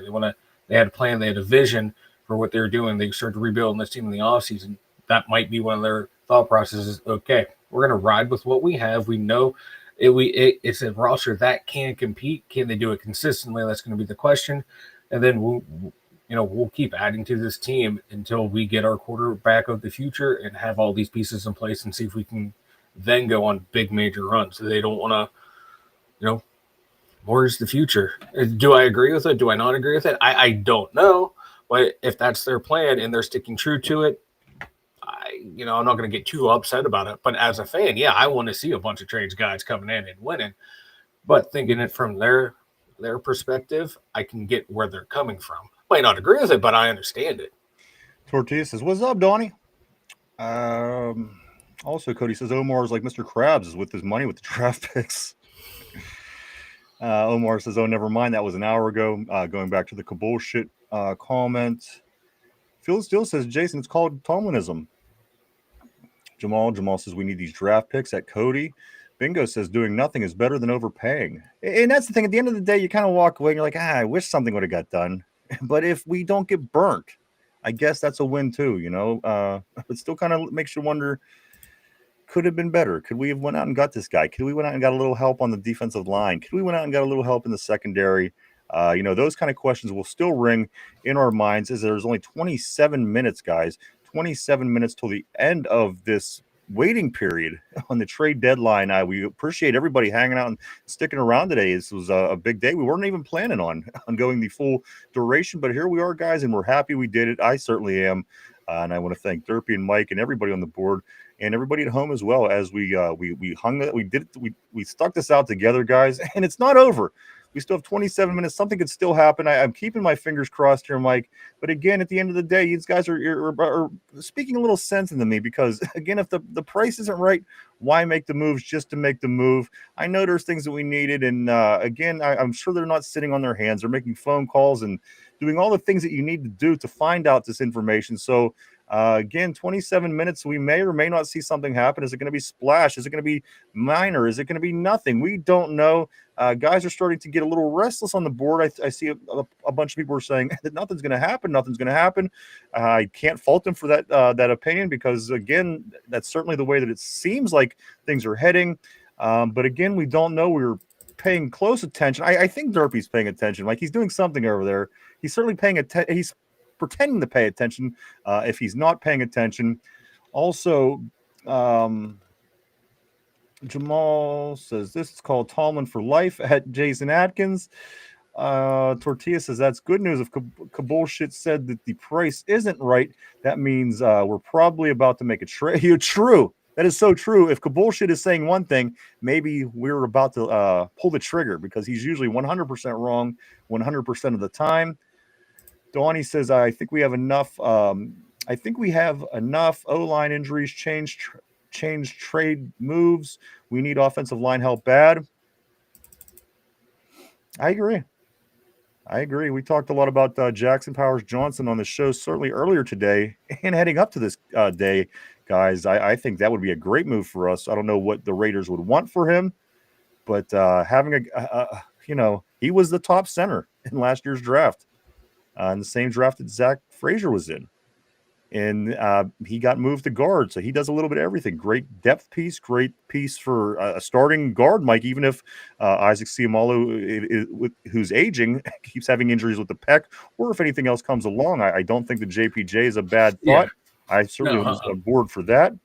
Also, Somber says maybe they're planning to move up more than once in the 2026 draft. Maybe they have their eyes on the young quarterback that they want, and they're going to make sure that they get him. Maybe this is what's happening. We don't know.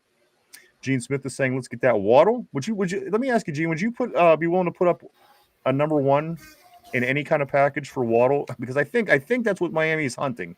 I think they want a first round. Some people would say yes. They say it would be worth it. Other people say it wouldn't. Let me know. Let me know what you think on that, Gene. Vegas says, the shish kebab. Bullshit takes up his entire webcam. Blasphemer Bingo says this. Somber says Downs is the best DB in the draft. Him and JPJ would be gross. Yeah, I just had to troll Derpy on that by asking who the hell's Downs. Finch will be Downs is the syndrome later in the week. He'll be back later in the week. See, Mike, this is why Penn State is Penn State, and why they lose. Why? Because we have a sense of humor over here. The bad juju, I think. Bad juju and terrible sense of humor. Oh, great sense of humor. Finch will be back later in the week. Of course, we'll be doing picks on Thursday, and I do know that he's a lot of time on Friday, so I'm sure he'll be here later in the week. Tyrone says, I'm not going to lie, if we don't trade, I'm never believing none rumors over that shit again. Vegas says, what does a moaning midget sound like? Why does a moaning midget sound like a chihuahua giving birth? Okay, who commented that? That was Vegas. That's commented today. Vegas has been on a heater. He has. The guy's playing his ass off for the game ball today. I don't know. He might. We have to see if we have a drug testing policy in our handbook here to see if his comments are tainted or not. See if they're allowed in. Like the NFL. He is the Martavius Bryant of the board. Somber says, and to add the pain, the Commanders are signing wide receiver Treylon Burks to their 53-man roster after originally signing him to the practice squad. Sources Adam Schefter follows that up by saying wanted him, and now he's starting. I'm sorry, he sucks. He sucks. He's a bust. He's terrible. Donnie says teams are overpaying for players. Steelers are doing the right thing by waiting till the last minute. Tortilla says we're going to trade for Lazard last minute, aren't we? You know what? You know it, baby. We got MVS and then Alan Lazard. And you know what? Just the way the Jets are selling it, it wouldn't surprise me. Tyrone says Commander says Devo can be traded. I saw that.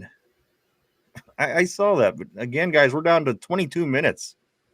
Not much wiggle room left in this thing. Somber saying send him a 6 for Debo. Gina Smith says, "Is Debo? He has some kind of injury. What's going on with Debo's injury, Mike? What's his deal?" I don't know. Give me a second here. All right. Vegas says, "I'll take Lazard over nobody." How about you guys? Would you take Lazard over nobody just to see something happen? I would. I'd take Alan Lazard. He's not great, nothing special, but dependable. Gene says this. He says, "I'd take him if not."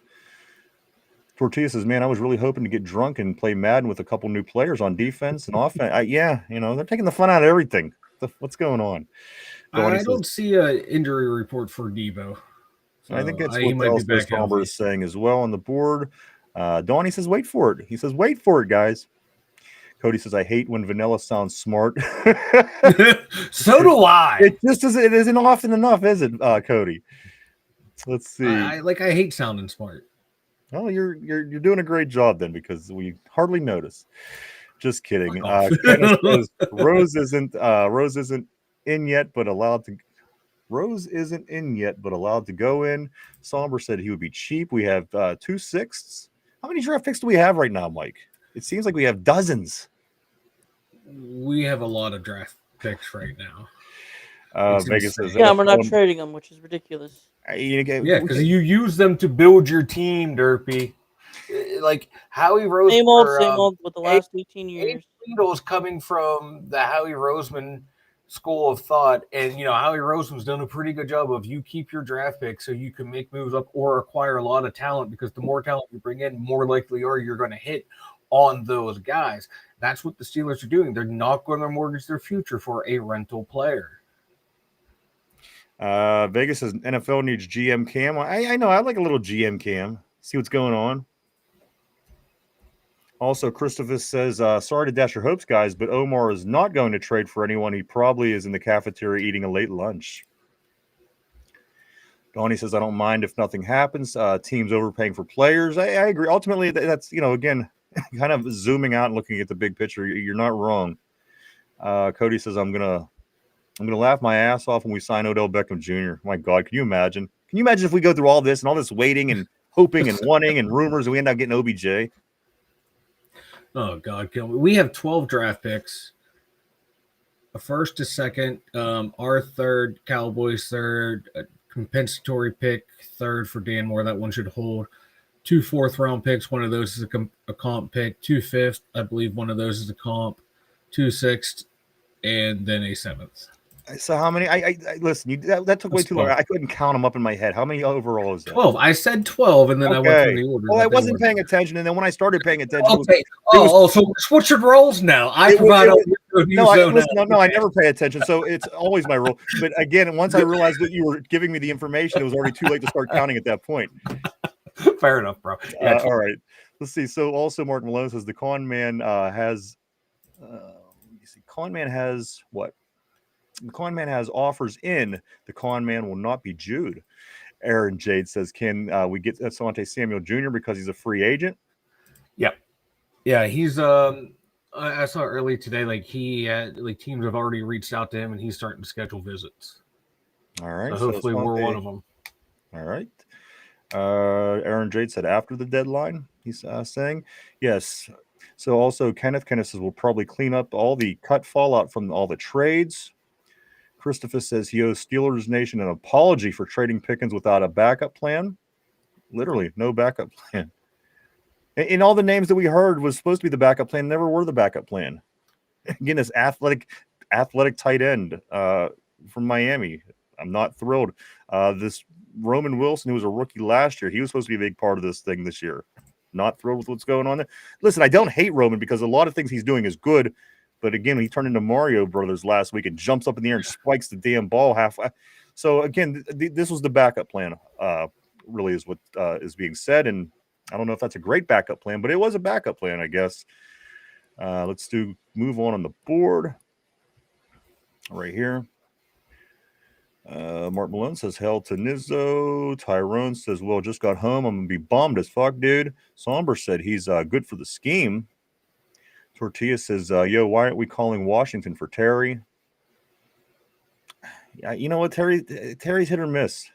They're not trading him. They locked him up big time. He ain't going nowhere. Yeah, his name's flying around today. I'm seeing that in things, but again, Tortilla Daniels is out. Oh, is Daniels out? Yeah, he his non-throwing arm is on. What a sophomore. Turning the way it should not turn. It was gnarly. Dude was in the NFC Championship game in his rookie year, sophomore season, a bust, man. All these injuries. Tyrone says everyone call Omar right now. He's on. Everyone call Omar right now. Call him. Poke him. Do something. Vegas says Terry is out. 2 with a bad quad. Mark Malone saying 12. Okay, thanks, guys. See how simple that was, Mike? All right. I literally said 12 and read them all off. Tyrone says that Jackwagon. makes sense. To 12 picks can't give up at least 2 for a wide receiver. Cody says, are those feelings in? Are those feeling it now, Mr. Krabs? Tortilla says we either need to get more talent or trade some of the talent we have that we barely use, because right now we're sitting at 10 wins at best. Cody says Vanilla is an undercover college professor. I don't know where that came from, but okay. Hell yeah, boys. I'll tell you about all the markets you can find around you. 15 minutes left till the trade deadline, guys. Tortilla's asking, what would Vanilla teach? What would he be the teacher of if he was a college professor? Somber says computer overload. Aaron says you don't ever pick up that player that loses a fight to a kicking net. Tortilla also says this. Mike would teach history, but he would make it up as a good. That sounds 100% right. You know what? I thought to myself, what could be the perfect place that he could be a teacher? That is actually the only answer that makes sense. Mike, You kind of got me there. I just if I don't know the answer, just make it up. I mean, the kid. I'll just make sure I tell it to Chat GPT, and all the kids will go and see. Oh, it's in there. I'll be golden. Vegas says, can anyone they may draft for jump on a moving train? Cody is the question. Cody says Steelers traded GP for a third rounder, and he has a tremendous upside in an entire year on his contract, not a 2-month rental with less upside. Perspective, bullshit added. Tyrone says, yeah, Omar dumb for this one. Guys, we are down to 14, just 14 minutes till the trade deadline. I appreciate everybody for hanging out today, guys, as we waited this out and hoped for moves and people coming to the team that we wanted to see. We've seen some of these names moving elsewhere. Jacoby Myers early this morning going to the Jacksonville Jaguars. Also, Sauce Gardner. Sauce Gardner was the surprise for me of the day, guys, on this trade deadline day. Sauce Gardner on the move, as he was the number 4 overall pick for the Jets a few years back. He is on his way to Indianapolis. Also, Rashid Shaheed is on his way to Seattle from the Saints. So things were happening. And at that point, I thought we would start seeing anything happen in our favor. But that is not happening, of course. 13 minutes. We're down to 13 minutes. Asante had fusion back surgery. Don't touch him is what Donnie is saying on the board. Cody says this shows you how stupid that trade was. Cody follows it up by saying, so what he's saying is Khan got fleeced on the GP trade. One more time, Cody says we could have traded GP right now for 2 first-round picks. No way whatsoever, no. Rash Adre 36. I do want to say welcome to the terrible board. Glad to have you by, my friend. He says Debo Samuel, Washington put Bucks on active roster. Somber says 15 minutes, guys. Now it's down to 12. Just 12 minutes till this deadline. It reaches Mike almost there. Tyrone says 15 minutes, dude. Grab Debo. That's who I want for real. Gene Smith says, what are we talking about? MVS is our answer, and we'll save all our picks for the defense and offensive line.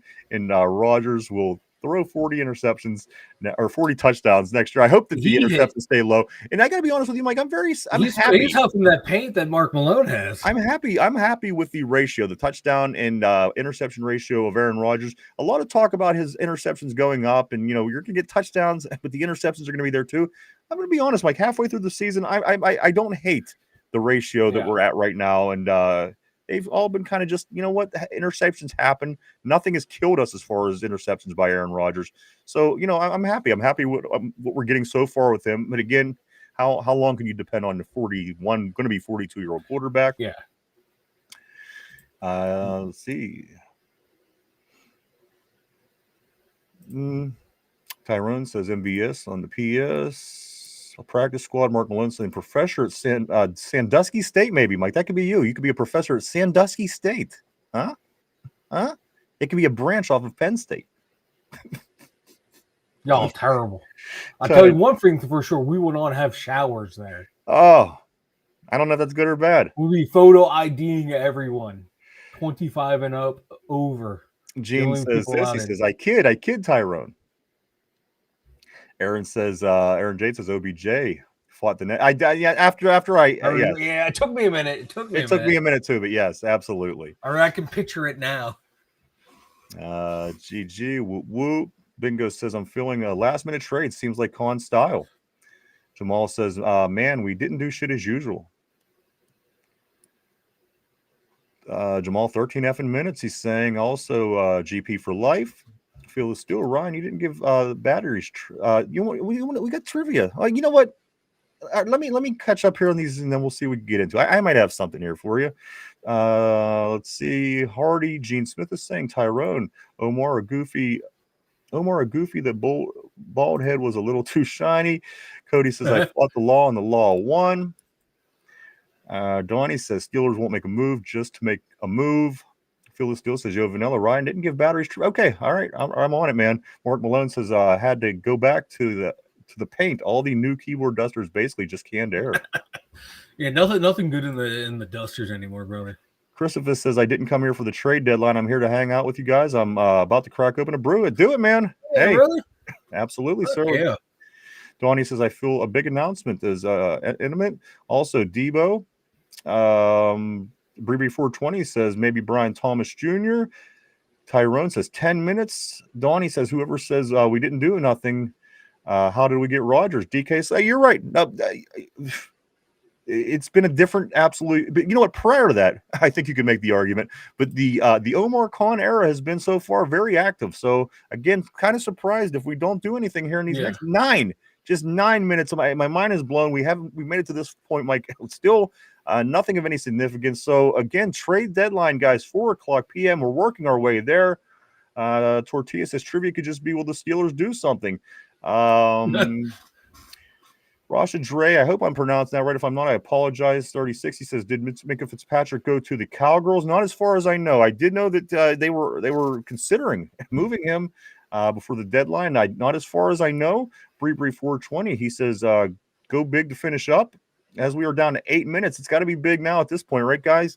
Field Steel says, fellas, as per ESPN's trade analyst, Steelers trade TJ Watt in a first round for Hingle McCringleberry. Of course, Field of Steel. Hell yeah, brother. Field of Steel hates that TJ Watt. That doesn't surprise me. Just kidding. Of course, Tortilla, I got a trivia question. Was the last time we traded for a player at the deadline? Who we resigned? The answer is no, effing one. Guys, let's get into the trivia question of the day. Let's sneak it in here. Again, we got 8 minutes. If anything happens, we'll certainly get this out. Tyrone is saying it's pathetic. Let's get to it, guys. This is going to be a simple one, Mike, because this is early week. How well do you know your enemy? How well do you know your opponent? And, of course, our opponent this week is the LA Chargers. Simple one, Mike. It's going to get difficult as the week goes. But, Mike, therapy, board, tell me who is the big three of the Chargers all time? The big three of the Chargers all time, talking about their leading rusher, passer, and receiver all time on the Chargers rosters from 1960s to now. It could be San Diego, it could be Los Angeles. I need the top three: quarterback, running back, and receiver all time.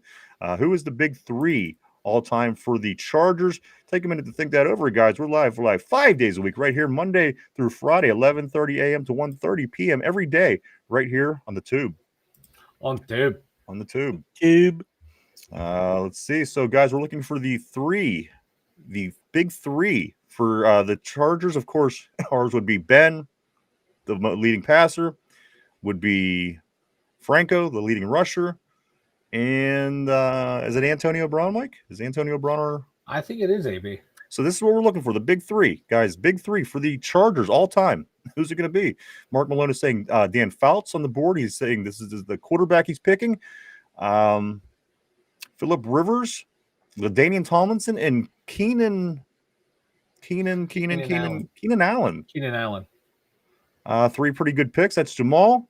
Tortilla is saying I'm about to go rub one out in the bathroom at work until we trade for somebody. I may be there for a while. Hey, Tortilla, remember, anyone walks in, maintain eye contact. You're right. Maintain eye contact. Because they're making it weird by looking at you. Martin Malone saying Winslow. Donnie says Steelers asked Raiders for the rights to trade Jamarcus Russell. Is he coming with some of that purple drink? Gene Smith says 3 pumps. Field of Steel says at Donnie, I told Two-Dumb Yinzers that these players acquired are Teflon Don's flatline season moves. Aaron says, well, it was a good day. We got the extended show to hang out with the crew. Great show. We appreciate that, my friend. Thank you. Yeah, hell yeah. As always, Aaron, we love having you on board as well, sir. Let me scoot back up here a little bit. I'm seeing some different names, Mike. I'm seeing Donnie saying Fouts, Tomlinson, and Antonio Gates. I'm seeing Bronson Sauce here. I also want to say welcome to the terrible board, Bronson. He's saying Rivers, Gates, and Tomlinson.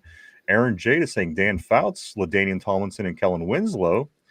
Aaron says at least that's his favorite. Carl Winslow from the Family Matters, I think Cody is making that pick with Steve Urkel.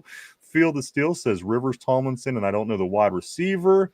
Tony Holiday, so far, I mean, we're down to 5 minutes. He's saying nothing, but I do want to say welcome to the terrible board, Tony. It's great to have you aboard, my friend. And also Rashad Dre. Let me try this one more time. Rashad Dre, 36. He says Fouts, LT, and Joyner. Mike, what's your thought process? Tyrone says this whole day is ruined because of this trade deadline. You only got a couple minutes. What's your thought process? I'm going to go with Phillip Rivers, LaDainian Tomlinson, and Antonio Gates. Not bad. Is this your final answer? Your Final answer. All right, I'm going to lock you in. Derpy, who is your top three for the Chargers all time? Mike says Antonio Gates, LaDainian Tomlinson, and Phillip Rivers. Damn you, Mike. Took my spotlight. I was going to say the same thing. Is that who you want? Yeah. All right, so there you go. I'm going to lock Derpy in. Is that your final answer? Yes, sir. All right, I'm locking Derpy in. Guys, question of the day. How well do you know your enemy? How well do you know your opponent? The question is simply, who is the Chargers' big three all time? Best quarterback, best running back, best wide receivers. Donnie is saying Ryan Leaf. I think we could all get a laugh. That's a good one, Donnie. Mike and Derpy both says Phillip Rivers, LaDainian Tomlinson, and Antonio Gates. Tyrone saying, oh, wait, we did get MVS. We are saved. Guys, the correct answer to that, of course, is Phillip Rivers, LaDainian Tomlinson, and Keenan Allen. Keenan Allen, guys. So very, very close.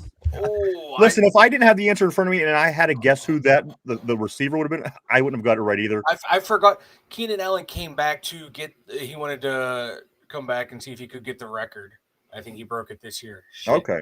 Is that what's going on with him? I was wondering. So, Rivers, I think, was obvious. Tomlinson, obvious. But the one that would be was a struggle is, of course, the receiver. Guys, we're down to 3 minutes. 3 minutes. Again, I do want to say thank you to everybody. We really, really thank everybody. We couldn't do this without you guys. You guys are awesome. And again, thanks for coming and hanging out and checking us out today. I want to say thank you to everybody on the board. You guys are always awesome and always keep things interesting here on the show. And everybody at home, maybe you're in the gym, maybe you're at the car, maybe you're at work, maybe you have your earbuds in. Thank you too. You're awesome, guys. Today, the extra long trade deadline special closing in, guys, on 4:00 p.m. It is 3:57. We have 3 minutes, maybe a miracle. Maybe possibly a miracle in the last 180 seconds. I don't know. I'm not a gambling man. And if I was, Mike, I don't know if I would put my money down at this point. Let me take a look, see what's going on the board. I don't want to leave anybody out on this show today, guys. Aaron says Rashard Dre. I think I was reading it wrong. Is it Rashard Dre? Because if that makes sense. I was reading the words all together wrong. Rashard Dre. If that's correct, let me know. I do apologize. Forgot about Charlie Joyner. Aaron saying, Mark says, damn. Donnie says, Thunder got the Hulk Hogan NWO hairdo. He does. Jamal. Oh, wait, that was wrong person. My bad. My brain's fried, brother. Way to nail that joke, man. You got that. I know, right? Jamal says I got it right. Gene says cool. Hey, we appreciate that, brother. We hope to have you back, man. You were great on the board, and we hope to see you more in the future. We are here every day. Cody says you guys would get that Carl Winslow. Yes, Derby. What? Nothing for the Steelers though. I'm gonna kill you. Kill him. Derby, you're a goddamn idiot. Trevor Penning to the Chargers. Who? Trevor Penning. Okay, there you go. From the Saints. All right, there you go, guys. There's a move within 1 minute. You're down to 1 minute. We did get the Carl Winslow reference, of course, and we thank you as well, Cody. We appreciate that. One of the best pods. Aaron Jade, Rashard. Let's see. Phil the Steel says this. He says, "Cheers, fellas. Fire Tomlin. Fire Tomlin." Rashard Dre. Again, I apologize if I mangled your name today. He said, "Damn." Cody says, check out Trash Talking with Steelers Gang. It's going to be a fun pod to listen to if you guys want to hang out with the boys. Absolutely. Go check out Jamal and the guys over at Steelers Gang. I'm sorry, Talking Trash with the Steelers Gang. Go check that out on YouTube as well. These guys will pop up at any time. You could be itching for some Steelers football at 9 o'clock at night. They could pop up. You could be itching for Steelers football in the morning. They'll pop up. Go check them guys out as well. Always been a great fan, great friends of the show. Let's see. Here we go. It's 4 o'clock. Mark Malone is saying this. He's saying, "Thunder, you dill hole." I don't know what that's for. Also, Jamal for saying, me ruining the joke. Oh, okay. Well, yes, you're a deal hole for that.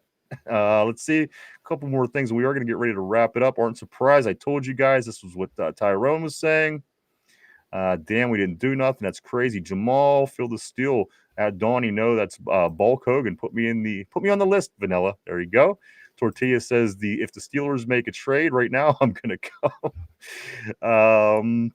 Tyrone says we're getting a wide receiver my ass. Christopher says, "Hate to be the Damian Downer today, guys, but I told y'all that Omar would not do a Damian thing." Okay, cool, man. I apologize about that, my friend. Rashard Dre.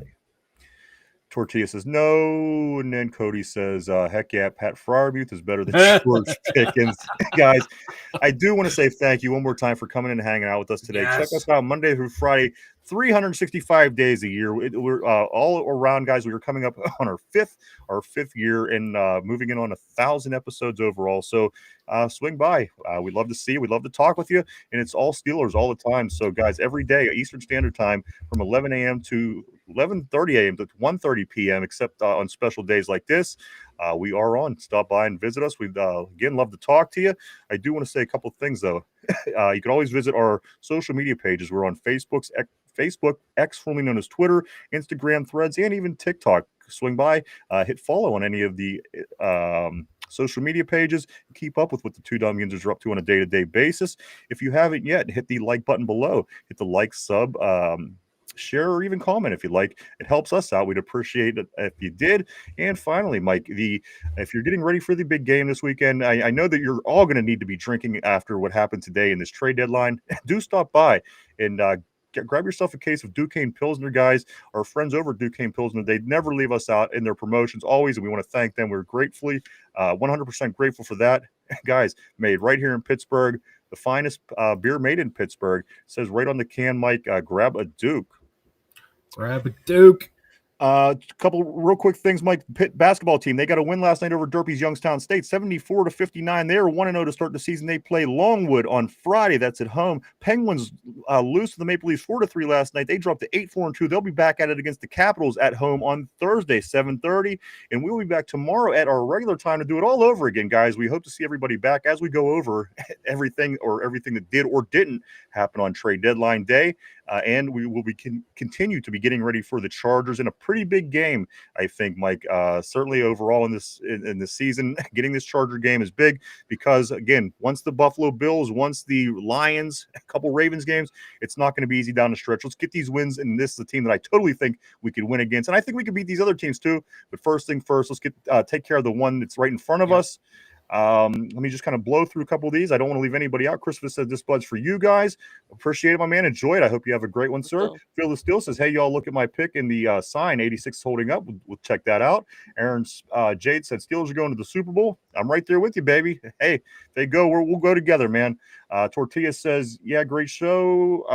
Y'all, thanks for staying on for any trades that happened. No problem, man. We're glad to do it. We're glad that everyone hung out and stuck it out with us as well. Cody says, thanks for staying live. Phil the Steel can't wait for the 1,000th show. It's going to be a lot of fun. We got a lot of maybe from years in the past. And you ever get a chance, go check and see what we did in the past. We actually had some very special guests. I'll put it to you that way. People that you've probably seen before right on your Pornhub. But anyway, do that research for yourself. Tyrone, thanks for staying. My man, of course, always for my friend. Great seeing you, Tortilla. I'm going to send Omar an email. Get that out to him. Somber, W Show, take care. Thank you, my friend. Everybody, thank you so much. Dorothy, Yes. thank you for coming by, I guess. No, just kidding. Thank you, Mike. Everybody, thank you so much. It was a good one today. Hope to see everybody back tomorrow. We'll be back at our regular time to get into this, everything that happened today, and much, much more. For Derpy, for Mike in the Steeler Central Mobile Studio, myself, the two dumb Yinzers. Everybody have a great Tuesday, and we'll see you tomorrow. Bye-bye.